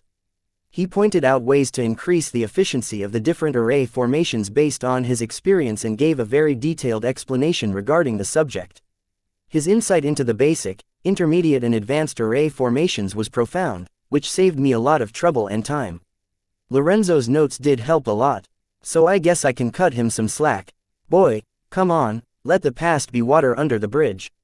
Please don't waste time resenting it, enjoy the present and build towards a hopeful future. Let me in, I can help you with the paper. I published countless papers. Trust me. Lorenzo no longer demanded that I tell him how I arranged a temperature control array as a temporary array. Instead, he started to play nice. Fine, old man, since you are persistent, I will forgive you and be the bigger person here. Watch and learn. I used the procedure I just decided on earlier to give old Lorenzo a demo of arranging a temperature control array as a temporary array. Quote. Old Lorenzo sensed every single change in nature's soul pathway and the techniques I used to achieve those changes. And made a mental note of it to replicate the same. As an array master of the Card Emperor realm, his connection to nature was stronger than a regular array master. His insight into the surrounding nature's soul pathway was also profound. He wasn't renowned in the field of array formation for nothing. His knowledge, skills, And experience spoke for themselves. Soon I began to set up the temporary array, and then the room temperature varied on my whim. The cabin would be cool for a second and warm for another. I switched between cold and heat, trying to point out to Lorenzo where the critical function of my array lies. Did you notice how I switch between the heat and cold temperatures? That's the key of the array formation, I said after demonstrating the temperature control array formation as a temporary array formation. I did. First, I thought you had managed to combine the heater and cooler array without using a modified core. I couldn't be more wrong. Instead, you used a heater array to increase the room temperature and then reversed it to decrease the room temperature. That switch of soul energy at room temperature, how did you achieve it? Lorenzo described the crux of the temperature control array formation based on the insight he gained by deduction. Scary, but I guess this much was to be expected. After all, he was well versed in both heater and cooler array formations. And if he couldn't deduce this much, his years of experience would be considered a waste. Now that's the million-dollar question. If you recall the techniques I used to arrange the array formation, then you will have a rough idea of why I chose those particular techniques to arrange the heater array over the conventional techniques you mentioned in your notes. Each technique used to arrange an array had its specific functions. By determining those functions, one can determine the influence of the array over the soul pathways utilized in the array formation. I noticed that you used different techniques to arrange the heater array formation. Wait, these techniques are used to control the size of the soul pathway. Why are these techniques able to achieve similar results as the conventional techniques used in heater and cooler array? Lorenzo's mind raced, trying to recall every technique used to arrange the array and the effect of their presence in the array, but he could not put his finger on it. Chapter 692 Opportunity Date 1 April 2321 Time 1:26 Location Sky Blossom City, Southern Watch Military Base. I watched as Lorenzo contemplated how the techniques used to control the size of soul pathways in an array be used to replace the techniques used to empower the soul pathways. The techniques used in the heater and cooler array empower the temperature soul pathway with soul energy, allowing it to swell and shrink on the array master's mental command. Using soul energy to empower a soul pathway is different from using soul energy to change the size of the soul pathway. Therefore, Lorenzo could not understand how such other techniques could achieve a similar effect. The regular array master doesn't understand that by empowering temperature soul pathways, they are not empowering the heat and cold part of the temperature soul pathways individually. This misconception stemmed from the fact that they believe there are two individual temperature soul pathways. One for heat and the other for cold. Therefore, they think that by using the heater array formation, they empower the heat-related temperature soul pathway, and using the cooler array formation, they empower the cold-related temperature soul pathway. Lorenzo thought the same, so he could not understand why the techniques used in arranging arrays to modify the size of the soul pathways would be used as a replacement for empowered technique in a heater or cooler array. Wyatt, I don't understand. Lorenzo no longer called me a brat or a boy. Instead, he called me by my name. I could see he was starting to respect me. This was a huge change in Lorenzo's attitude towards me. At first, he looked at me as if I was a tool to be enslaved for the royal family. But now I can feel that he was considering me as a person. I guess it is true that you can get anyone to acknowledge you if you use their language. And Lorenzo's language was array formation. How about I demonstrate the array formation array again? This time you know what to look for. Try focusing on sensing the soul pathways and the effect of the techniques I used while the room temperature switches between heat and cold. I advised old Lorenzo and began arranging the temperature control array as a temporary array. Quote. Old Lorenzo nodded to my advice, and closing his eyes, he tried to sense the changes in the temperature soul pathways as the room temperature switched between heat and cold. He continued to immerse in feeling the changes in soul pathways and mumbled in confusion, there are only one type of soul pathways in the array, but they are able to give both heat and cold energy. Wait, we were wrong all along. So there are no separate individual soul pathways for heat and cold temperature. Upon sudden realization, Lorenzo could help but yell in excitement. Impatient Lorenzo, having sensed the temperature, soul pathways are not divided into two types. Got excited before sensing the effect of the size of the soul pathways as the room temperature switched between heat and cold. Old fool, you are missing the important part, the effect of the size of the soul pathway on the temperature change. Shut your hole and focus. I maintained the temperature control array and reminded Lorenzo to focus on the critical part rather than celebrating too early. Sorry, I will get right to it. Old Lorenzo apologized. That was first. It seems array formation is really the soft spot of his heart. So that's how it is, huh? When the temperature soul pathways swell, the temperature increases. And when it narrows, temperature decreases. Lorenzo said after finding the key to temperature control. Unlike me, Lorenzo cannot see nature's soul pathways, but he can sense them with his strong connection with nature and other unusual cards with the ability to gain insight and sense soul pathways. As a prominent array master, Lorenzo will definitely have such cards. For example, the Gore Bat's Ear Bone, which allows the user to feel the vibrations of the soul pathways. Correct, but to put it neatly, it's the expansion and contraction of the temperature soul pathways that cause the cold and heat effect in the surroundings. I said, I, too, felt excited seeing the enthusiasm in Lorenzo upon making discoveries in temperature soul pathways. This is a groundbreaking discovery. This changes everything. Fuck, its applications are countless. This is going to be huge. Lorenzo's excitement grew with every passing second. He seems to be imagining how this discovery would affect the field of array formation. There are many array formations where temperature soul pathways are made use. This discovery will affect all of them. Old man, calm down. Now that you know how I could arrange a temperature control array formation as a temporary array formation, please leave. I wanted to return to experimenting with other low-level temporary arrays because being able to control my surroundings with my thoughts was fun. Leave? How can I leave now? Didn't I promise to help you with your paper? Let's get right to it. I will not only help you write the paper but publish it in all the renowned outlets.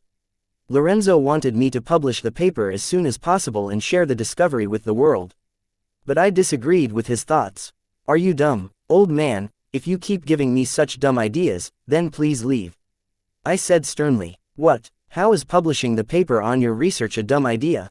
Lorenzo asked, feeling wronged. Young researchers would lose an arm or foot to have him help with their paper, but his student called him dumb and threatened to throw him out.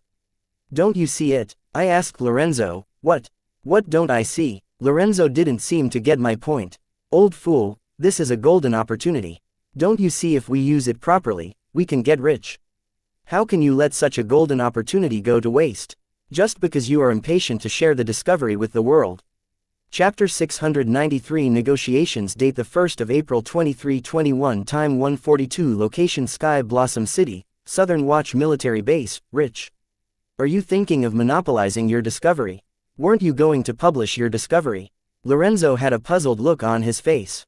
To him, discovery and credit are all that matter. He never stopped to ponder how to use the discovery to make a fortune. Yes, I will publish my discovery but at a later date. For now, we will hold off on the publishing front and exploit this discovery in every fucking way possible. But I cannot do this alone. This is where I need the help of the Heatsend royal family. So, Princess Anne, I have a deal for the Heatsend royal family. Are you willing to hear my proposal? I proposed to Anne. She hadn't left yet but waited in order to stop her grand uncle from bullying me. A deal, you say?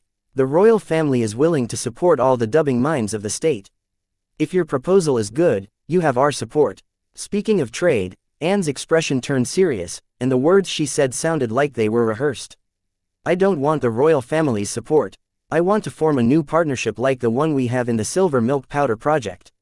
By partnership I meant the Heatsend royal family did all the work while I counted the profits. Just like in the case of Silver Milk Powder. The royal family is willing to provide financial support, but partnership among us is impossible. If you think financial aid is not enough, you can always explore other options like selling your project for a fair price. The Silver Milk Powder Project was a blunder, and we would like to avoid such mistakes in the future. Anne's attitude changed completely when it came to talking about business. She was utterly opposite to Anna. Anna's way was like a gangster's way, intimidation and going with her guts. She was so easy to manipulate. But Anne was like a professional who knew that she would only get what she negotiated. Therefore she did not even bother to consider our friendship during the discussion. How can you say that partnership is off the table when you didn't listen to my proposal? At least listen to what I have to say, and then if you like what I have to sell, we can always negotiate terms. Anne was proving to be more complicated to deal with than Anna. Anna would have bit the bait by now. hearing that my proposal would make the royal family tons of money. But Anne acted like the money didn't interest her or the royal family. She played as if this deal only benefited me alone, and I needed the royal family, not the other way around. Master Wyatt, whatever your proposal is, it won't warrant a partnership with the royal family, but if you think you are not up to the challenges of your project, the royal family is generous and willing to buy your project for a fair price. To help you cover your losses. Anne didn't even bother to hide her intentions. She was gunning to buy me off for a price while keeping the whole pie for the royal family. She blatantly proposed as such. She did so because she knew that I needed the Heatsend royal family to execute my plan. And I knew nobody else of Heatsend royal family's caliber to help me. My options were limited. Ms. Anne, the royal family's appetite seems to have grown since last I checked with Anna. Seeing Anne was being difficult to negotiate with and the negotiation was going nowhere, I decided to wait till Anna sobered up and then negotiate with her. Master Wyatt, be it Anna or me, we will not consider a partnership in which only you stand to gain the most out of the royal family's hard work. Not just us, nobody else will be willing to agree to such a partnership. We didn't even speak. Please like, share, and follow the Cultivation Audiobooks channel to motivate me to create more videos. Thank you. The terms of the partnership, and Anne seemed to have already guessed what I was after. That may be true for the Heatsend royal family, but the same cannot be said for the Morning Star University. I think they will be willing to enter a partnership with me. After all, no matter how wealthy one is, no amount of money is ever enough. Seeing Anne's confidence, I let out a bluff. I had no contact with Morningstar University other than the fact that Mama Wyatt was an alumnus of that university. Morningstar University, well, if you have already found a suitable partner, we wish you well in your endeavor. Anne called my bluff. She didn't even think twice before calling it. Fuck. Alright, you win. I will give you 60%. Now that Anne knew about all my moves, I had no choice but to compromise. 90-10 split. Of course, you will take the 10%. Anne stated. What? You forced me. I will sell my shares of silver milk powder to facilitate my project. I was back to my old tricks. Though Anna had warned me never to speak. Please like, share, and follow the Cultivation Audiobooks channel to motivate me to create more videos. Thank you. Of selling the shares of silver milk powder to someone outside of our partnership, I had no moves left. Is that a threat? Are you threatening the royal family, Master Wyatt? Anne's words were frigid. I really missed dumb and stubborn Anna, my golden goose. She landed me the one-sided silver milk powder contract. Old man, let's publish the paper. I have prepared the paper. Use your contacts to help me publish this paper as soon as possible. Anne knew I wanted the money and had limited or only one option. So she played hard to get, acting as if our partnership would not bring any benefits to the royal family, only to undervalue what I was trying to sell. I know this is not personal, just business, but I was beginning to hate her. After all, she wasn't after more profits, but she wanted the royal family to be the sole owner of what I had built. In comparison, giving me chump change for my work. Chapter 694 Insider Information. Date 1 April 2321. Time 1:56. Location Sky Blossom City, Southern Watch Military Base. Wyatt, are you sure? Old Lorenzo asked if I wanted to publish my paper about the nature of the temperature soul pathway. Yes, you heard me. Earlier I wanted to make a buck or two with my discovery, but Ms. Anne has opened my eyes to the bigger picture. I said, glancing at Anne. Master Wyatt, I hear you. 15% is all I can offer you. Anything more than that royal family would be making a loss. Anne finally began to bargain. Since I had proven that I was willing to throw the bat if she was unwilling to play ball. Nope. 60-40 split, the royal family will be getting 40%. At first, I wanted a 51-49 split. But I am fining the royal family 9% for the emotional damage you caused me with your heckling. Now it was my turn to show Anne my might. Anne pretended that the royal family did not need the money. But any big organization will never have enough money. So showing that I prefer not to make money instead of taking a loss, I scared Anne straight. Showing her that I needed money but the royal family was more desperate than I. You are kidding, right? The royal family would never agree. To these conditions, I interpreted Anne midway and said, 70-30 split. What? You, fine. But 51-49 split. The royal family will hold the majority cut. The southern region was the poorest compared to the other regions, especially compared to the central region. They could always use more money. Therefore, unlike me, they cannot let go of the money-making opportunity I proposed. No matter how Anne acted, this fact cannot be changed. That is possible if the princess is willing to apologize to me for trying to take advantage of my goodwill.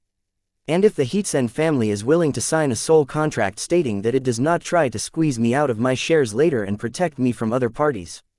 Like I said, even though this was just business, I had taken Anne's words personally. Therefore I requested Anne's apology. As for the other conditions, they were pretty standard so that the royal family doesn't screw me over later. Okay, Master Wyatt, I apologize if my actions earlier offended you. As for the sole contract, we will have to wait for Anna to sober up. Because currently in the military base only she can represent the will of the royal family. Anne agreed to all of my conditions without hesitation.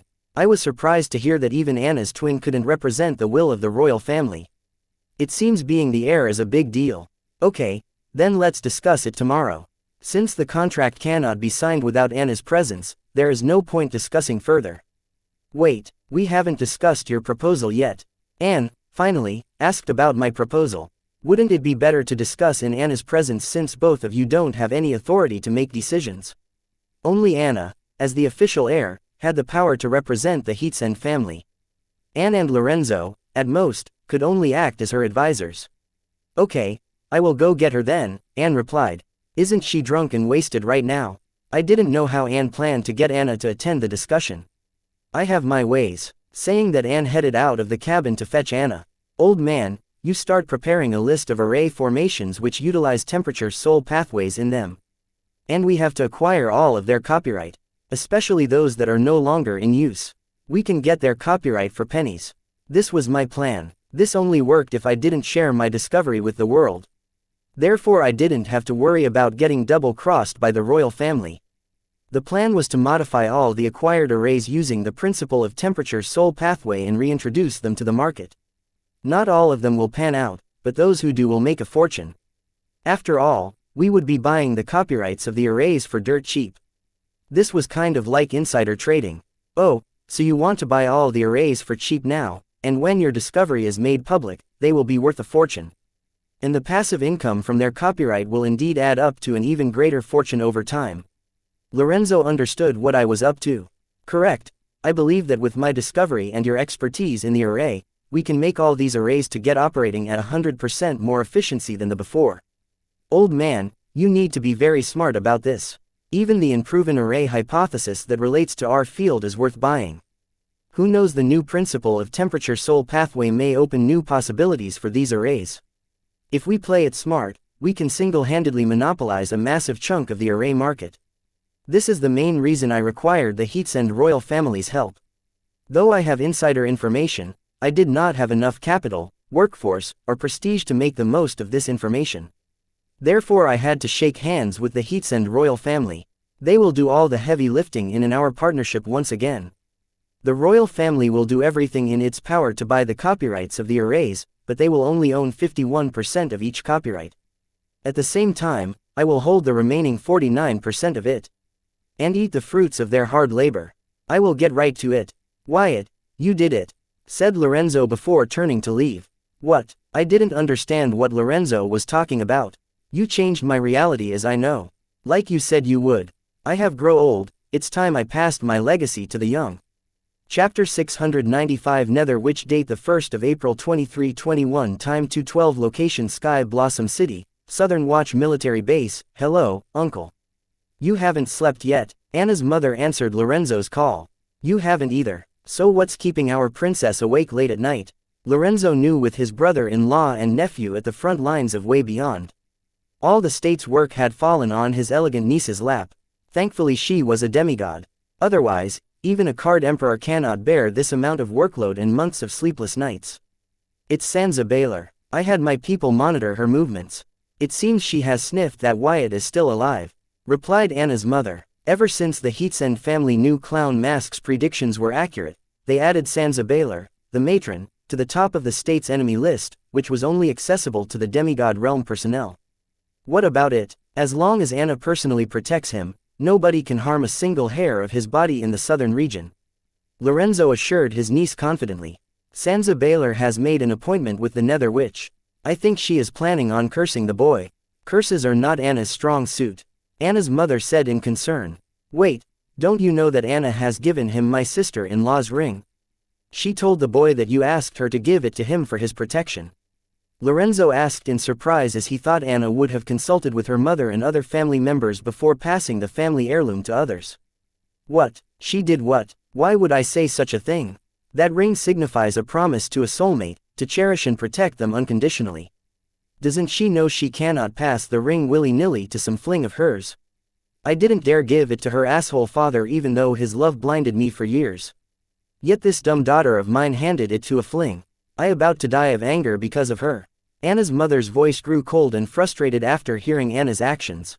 Dummy ring signified a piece of romantic history for the Heatsend royal family. A romantic story only passed among the offspring of the royal family. Fling, I think Anna cares about this one. Otherwise, she wouldn't have borrowed my sister-in-law's ring for him. For you to not know what your daughter is up to, the workload is getting to you. Lorenzo tried to defend Anna's action. Uncle, you know that girl better than anyone. Do you really believe she can be serious about a relationship? Anna's mother did not believe that her daughter could hold on to a man. Her husband had messed her up in the mind. So far from what I have observed, Anna has changed a lot just to please the boy. I don't know what she likes about him, but she is willing to forego the party life for him. It's been weeks since she last partied. That's a new record. Lorenzo had never seen a night in which Anna didn't like to party, but for the past few weeks, ever since she met the boy, she has let go of the party animal in her. Wow, really? Then why did she react so wildly when I asked her to marry him? Anna's mother clearly remembers asking Anna to marry the boy to fix the silver milk powder debacle. After all, the terms of the soul contract were similar to a one-sided marriage. What, did you really propose that to her? I guess, by then, she didn't realize her feelings. And also, Wyatt does not fully trust Anna and her feelings. Lorenzo answered according to his understanding. Isn't that boy picky? Shouldn't he be happy that my daughter chose him as her partner for life? Does he think he is better than my daughter just because he accidentally discovered silver milk powder? Anna's mother disapproved of Anna's lifestyle, but still, she was her mother and was not happy about the thought that her daughter was being stringed along by a boy. Quote. Lorenzo didn't know how to answer his niece because right now, she wasn't speaking as the demigod in charge of the South but as a proud mother. I guess I will have to pay a visit to the boy. See what my daughter sees in him. Anna's mother felt that it was her duty to inspect her future son-in-law. If Anna wants him, then he is her son-in-law. The boy's opinion didn't matter. About that, he will be coming to the palace within a week. To create cards for Luna's personal army. Lorenzo reminded me. I did hear about that. Uncle, do you really believe that the megamorphers created by the boy will help the younger generation across the river? Even during my generation, we lost many talents to the river. I don't want that to repeat again. Enemies of the South are growing bolder. We cannot handle such a loss at times like these. Anna's mother's voice grew serious as she spoke about the inheritance left by the Heatsend family ancestors. Only thing I can tell you is to wait till you see the megamorpher for yourself. It is nothing like you have ever seen before. Not to mention Luna is trying to have the megamorpher created using memerconium. Lorenzo was without words to praise megamorpher's majesty. So he asked his niece to see it personally to believe it. Uncle, are you okay? Were you not the one who said megamorphers were nothing but a giant golem? And also, didn't the boy say, memerconium wasn't suitable to create the megamorpher? From the call, Anna's mother could hear that her uncle was no longer biased against the boy. Instead, he seemed to adore the boy as his junior. Quote. About that, I believe that the boy will find an alternative as long as we get him the recipe for the memerconium, Lorenzo replied. Uncle, weren't you the one who said that the boy was too young to create an alternative for memerconium? Yes he is. Lorenzo paused and answered, but don't underestimate the youth. Chapter 696 Divine Incineration Array Formation Date 1 April 2321 Time 2:12 Location Sky Blossom City, Southern Watch Military Base. Uncle, what actually happened? Why did you call me? Anna's mother was surprised that her uncle's opinion about the boy had changed. She knew her uncle. He was a stuck-up, stubborn old fool. If he formed an opinion of something, it would be impossible to change it. Yet the boy managed to alter her uncle's impression of him significantly. I thought you would never ask me. It's regarding the boy. He wants to partner up with the royal family on another project. This one is not a big one like the silver milk powder, but it will add a massive boost to Southern Region's income. Lorenzo started to talk about why he called his niece late at night. Knowing the way that boy does things, he must be trying to get the royal family to do all the work while he sits and counts the profits. The question is whether the project he proposed is worth our effort. Anna's mother directly went to the crux of the matter. Trust me, it is. Anne has already agreed to a 51-49 split. All that remains is Anna's sign on the sole contract. Lorenzo informed his niece about the terms agreed by Anne. It seems the boy is no average teenager to make Anne throw in the towel for such terms. Anna's mother strongly trusted her second daughter's capabilities when it came to the negotiation. Yes, he is not to be underestimated. But trust me, the deal is worth it. If we play our cards right this time around, we can get something more capable than the Holy Empire's divine incineration array formation. Lorenzo finally told the real reason for his call. Holy Empire's divine incineration array formation. Uncle, are you serious? Anna's mother asked in astonishment. Yes. Do you remember a few decades ago, the top 10 universities joined together to duplicate the Holy Empire's divine incineration array formation? Lorenzo asked. Yes, but didn't they fail in the end? Didn't Morningstar University recruit you as outside help for that project? Why are you bringing that up now? Unless, Anna's mother was interrupted by impatient Lorenzo. Yes, thanks to the boy's latest discovery, I have already figured out why the 10 universities failed to duplicate the Holy Empire's divine incineration array formation. Right now, I need the royal family to buy all the research related to this project from the top 10 universities. Though Lorenzo's prestige precedes him, dealing with all the top 10 universities at once was beyond his power. So he needed his niece's authority to achieve that. Uncle, the top 10 universities are greedier than beggars. What you are asking for isn't going to come cheap. How sure are you about this? Buying something that a single top university owned was already expensive, but something that all 10 top 10 universities owned together would cost more than a fortune. Trust me on this. You will make the money you spent in no time with the copyright of the array. The royal families, the government, noble clans, and sects have been coveting the Holy Empire's divine incineration array formation for centuries. They will pay any price to get their hands on it. The world has coveted the prowess of the Holy Empire's divine incineration array formation. Seeing the fortune to make in this array, the top 10 universities collaborated to duplicate it but ultimately failed. While the Empire mocked them for their failed effort. Okay, I will gamble on you on this one. But the top 10 universities are not fools. To avoid their suspicion, we need a story to sell to them. Anna's mother decided to gamble on her uncle's instincts. That array isn't the only one. I have a list of arrays that we need to acquire as soon as possible. As for the story, just tell them that I plan to use these array formations to get inspiration to form my divinity. That should be good enough.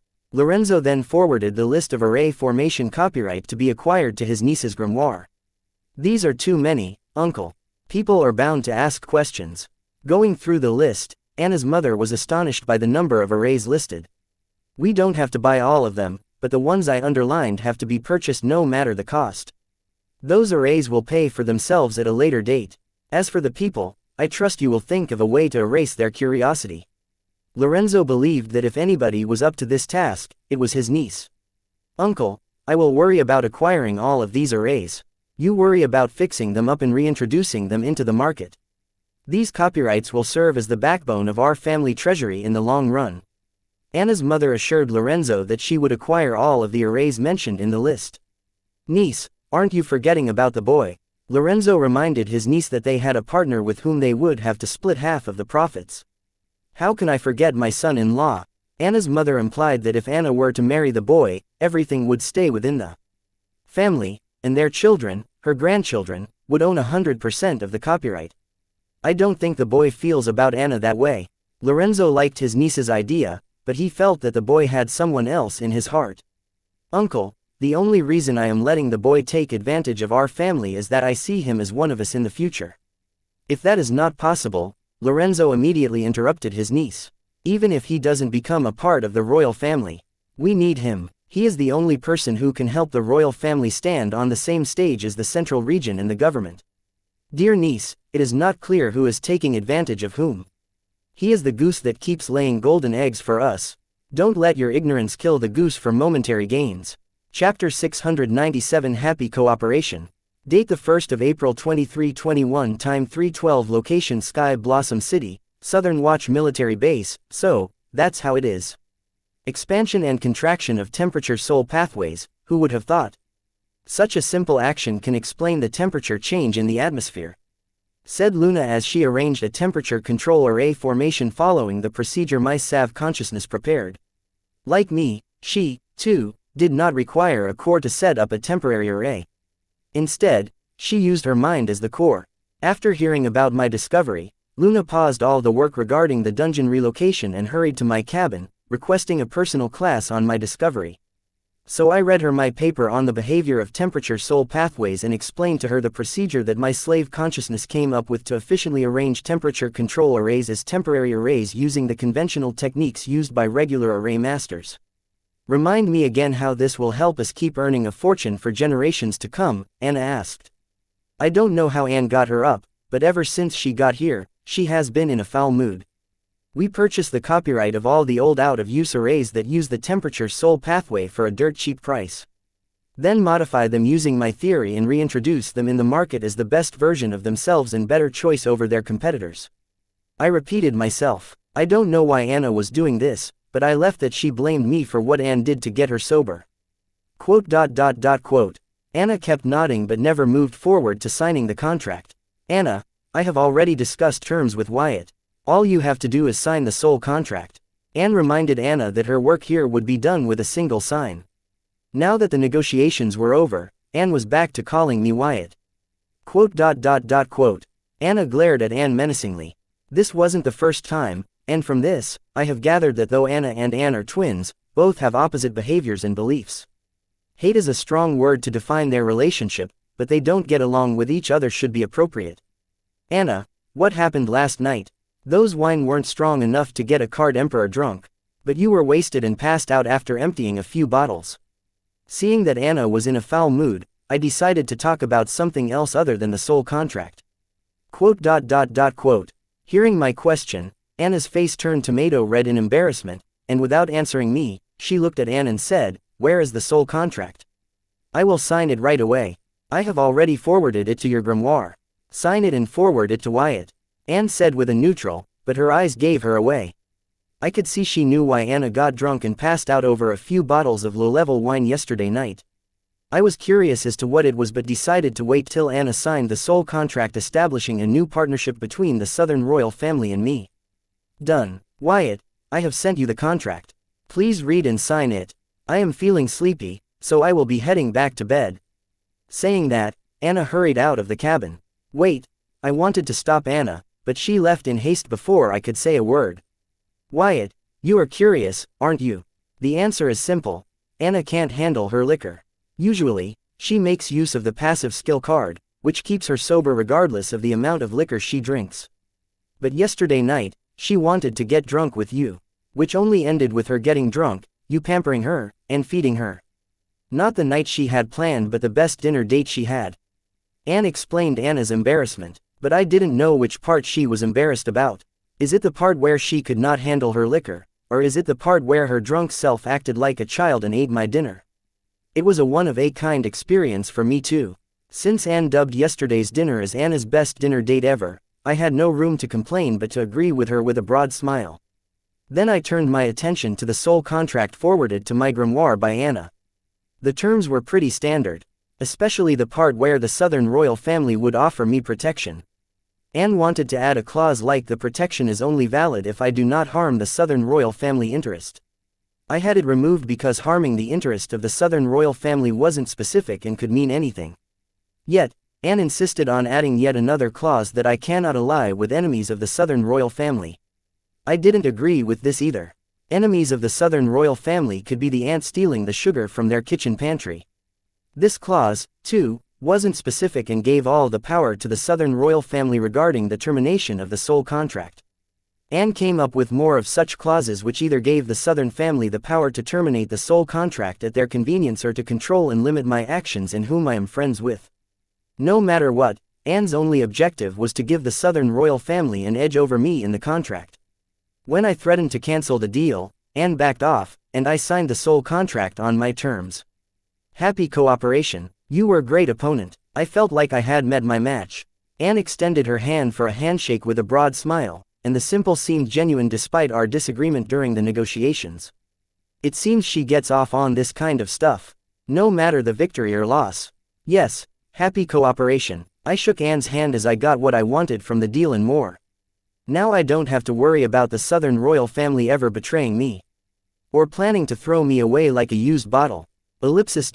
Chapter 698 Field Trap Card Creation Date the 1st of April 2321 Time 3:42 Location Sky Blossom City, Southern Watch Military Base. This is wonderful. I can use this to optimize the temperature variable in the dungeon relocation. Yeah, that way, the efficiency of the dungeon relocation model will increase by 4-6%. If I achieve that, nobody can stop me from being the best researcher of the year. Luna mumbled to herself as she explored the nature of temperature soul pathways. You can't do that. Anne reminded Luna not to do so. And Luna did not seem to mind getting credit for my discovery. I don't plan on doing it the right way, nor do I plan on disclosing it to anyone. But I will get started on the math right away by the time you guys are done with whatever you are up to. I should have completed the required math to optimize the dungeon relocation model. Then I can be the first one to submit the new dungeon relocation model based on Wyatt's nature of temperature soul pathway. According to Luna, she wasn't taking credit for my work. She was taking credit for the math she would come up with for the dungeon relocation model based on my discovery. Luna was right, she was giving me the due credits for my discovery, and the only thing she was guilty of was insider information, which would give her a head start over her colleagues at the university.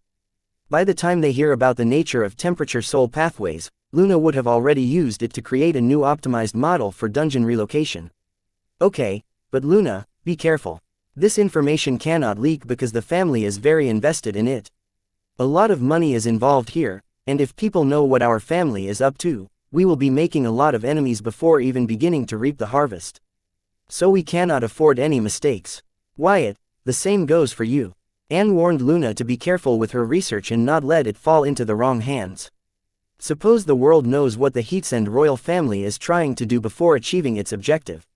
Not only will the Southern royal family lose a great chance of investment, but it will also make the entire world angry. Making the world angry wasn't an issue if they made a fortune for it. Yes, Luna nodded her head vigorously. Don't worry about me, my lips are sealed, and I don't leave a paper trail. My interest in the array formation was momentary to defend against the city array of Sun Blossom City and destroy the array formation covering the circle's base in the Sun Blossom City. And thanks to Hive AI, I did not need a soft copy to remember my math and discovery. Good, Anne nodded. Luna, about the platinum grimoires I asked for. I asked Luna about the platinum grimoires she promised to give me, due last afternoon. Here, with dungeon relocation and demon cult ambush, I never got the time to give them to you. If you hadn't reminded me, I would have forgotten about this. Luna handed me an A-rank storage card and explained the delay. No worries, I took the A-rank storage trunk card and directly placed it in the cardholder without checking. Anne, is there a way for me to get these card ingredients in the base? If not, I will head back to the Guild Association Mall. I was in need of card ingredients to create my first permanent array formation card, that is, field trap type cards. Yes, forward me the list. I will have my aide get you the ingredients. Anne replied. Following her advice, I forwarded the list of ingredients to Anne. And then Anne forwarded that list to her aide's grimoire. Thank you. I thanked Anne for her help. Don't mention it, my aide will be here shortly with the ingredients. Saying that Anne got comfortable in my cabin, not just Anne. Even Luna did not show signs of leaving. Now that the negotiation is concluded, and if there is nothing else, you guys are free to head back. Without caring for politeness, I remind Anne and Luna that if they have no business to discuss, then they are free to leave, and I will not entertain them any longer. Oh, sorry, we will get out of your hair. Anne and Luna left the cabin after expressing their apologies. Once they left, I checked on Van, old Ben, Fred, and my newly formed shadow army, the Sin Squad. After recruiting all the selected candidates for the Sin Squad with a Calamity Daughter gem, they borrowed the fastest floater to the southern academic region from Fine Gold. According to Van, they will be reaching their destination in another 4 hours.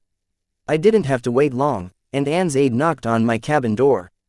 Thank you. How much do I owe you for these ingredients? Taking the storage card, I prepared to pay for the card ingredients. None, Ms. Anne has already paid for them. She said you are Southern Watch's guest, and you should make yourself at home. Saying that, the aide left without waiting for me to disagree. Quote. Shaking my head, I closed the cabin door and, equipping the storage card in one of my free item slots, and began sorting the ingredients. Permanent array formation are also known as field, trap cards. In the notes given by Lorenzo, it contained various recipes for basic, intermediate, and advanced array formations, which are perfect for a beginner like me to get started with. For examples, Stealth Array, Soul Energy Gathering Array, Soul Energy Refining Array, 5 Sense Deprivation Array, Soul Energy Deprivation Array, Purification Array, etc. I started with the Stealth Array and slowly climbed my way up from there. I arranged each array formation one by one because, according to Lorenzo's notes, the best way to decipher an array formation is by knowing how to arrange it. The concept was that when I master arranging in particular array recipe, I will automatically understand where it is lacking and how long it will last against the enemy attack. This was more like the saying practice makes you perfect. Chapter 699 Wager date 1 April 2321 Time 8:45 Location Sky Blossom City, Southern Watch Military Base. I spent the whole night arranging different basic, intermediate and advanced array formations mentioned in Lorenzo's notes. Going through all of them, I realized they all had one weakness in common: nature's soul pathways that constituted them. Nature's soul pathways are open source and accessible to all. This meant that anyone with little knowledge of array formation could tamper with nature's soul pathways to mess with the array formation you have arranged. The only way to avoid that is by having a more substantial influence over nature's soul pathways used in your array formation than your opponent. Therefore, usually, array masters use high-grade cores in their array formation to get an edge over their opponent. But in front of an expert array master, that is not enough. This process of tampering with nature's soul pathway to mess with your opponent's arranged array formation, I decided to call array formation hacking. There are two important things needed for the hacking of array formation: 1. Strong influence on the surrounding nature's soul pathways.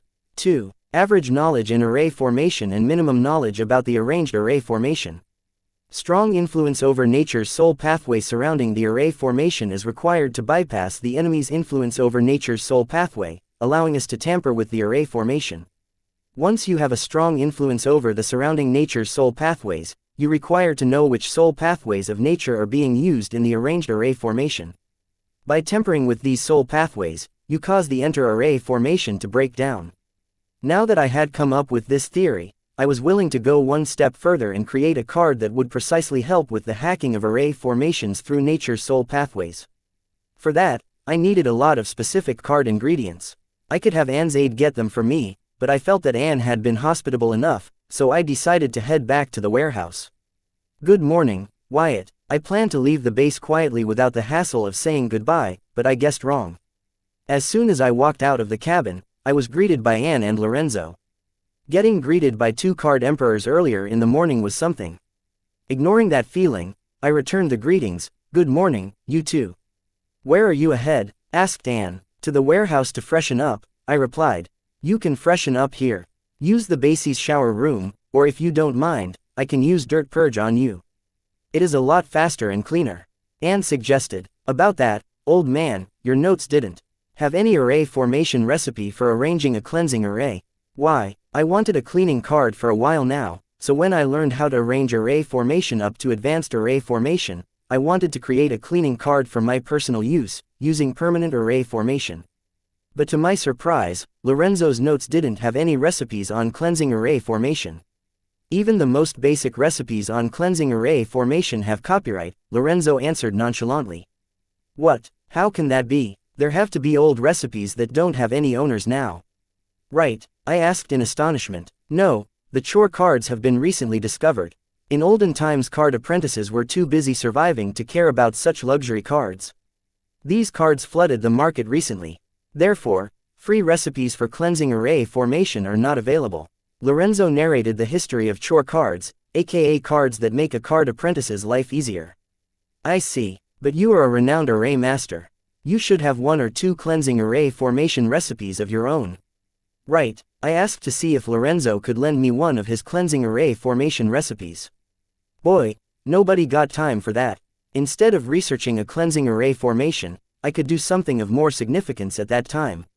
For some reason, I felt like Lorenzo was dodging my question. Fine, I guess I have no choice but to create a cleaning array formation. I declared, boy, it hasn't been a day since you started learning the array formation, but you dare to declare about creating cleaning array formation. You are a dreamer, aren't you? Lorenzo scoffed. According to Lorenzo, Wyatt discovered the nature of the temperature soul pathway thanks to his aura sight and the detailed explanation about the heater and cooler array formation provided in his notes. Understanding the nature of the soul pathway and creating a new recipe for array formation were two different things. To understand the nature of the soul pathway, one needs keen observation and a deeper connection with nature. At the same time, creating an array formation recipe requires adequate knowledge of every soul pathway involved and how they will react and respond to each other. The challenges faced by the two were entirely different. Therefore, Lorenzo felt Wyatt was being wishful when he said he would create his recipe for a cleansing array formation. Old man, I guess you haven't learned your lesson. How about this? If I create a recipe for cleansing array formation right here, right now? What are you willing to bet? I proposed a wager to Lorenzo. You know what you want from me. You tell me that, and I will ask you what I want as a bet. Lorenzo could see that the boy was up to something, but he didn't care because he knew creating a recipe for array formation was easier said than done. I want all your notes on the array formation till to date. Lorenzo had only given me notes on basic, intermediate, and advanced array formation. He did not provide me with his notes on higher tier array formation. Now that I have mastered advanced array formation, I hungered for a higher tier. Is that it? Fine, but if you fail to create an array formation by today evening, I want you to stop being stubborn and accept Southern Watch's protection and start staying with us until you leave for college. Lorenzo didn't ask anything for himself, but he asked me to stop being careless and accept the Southern Watch's protection by hiding in their base until I left for university. Ellipsis.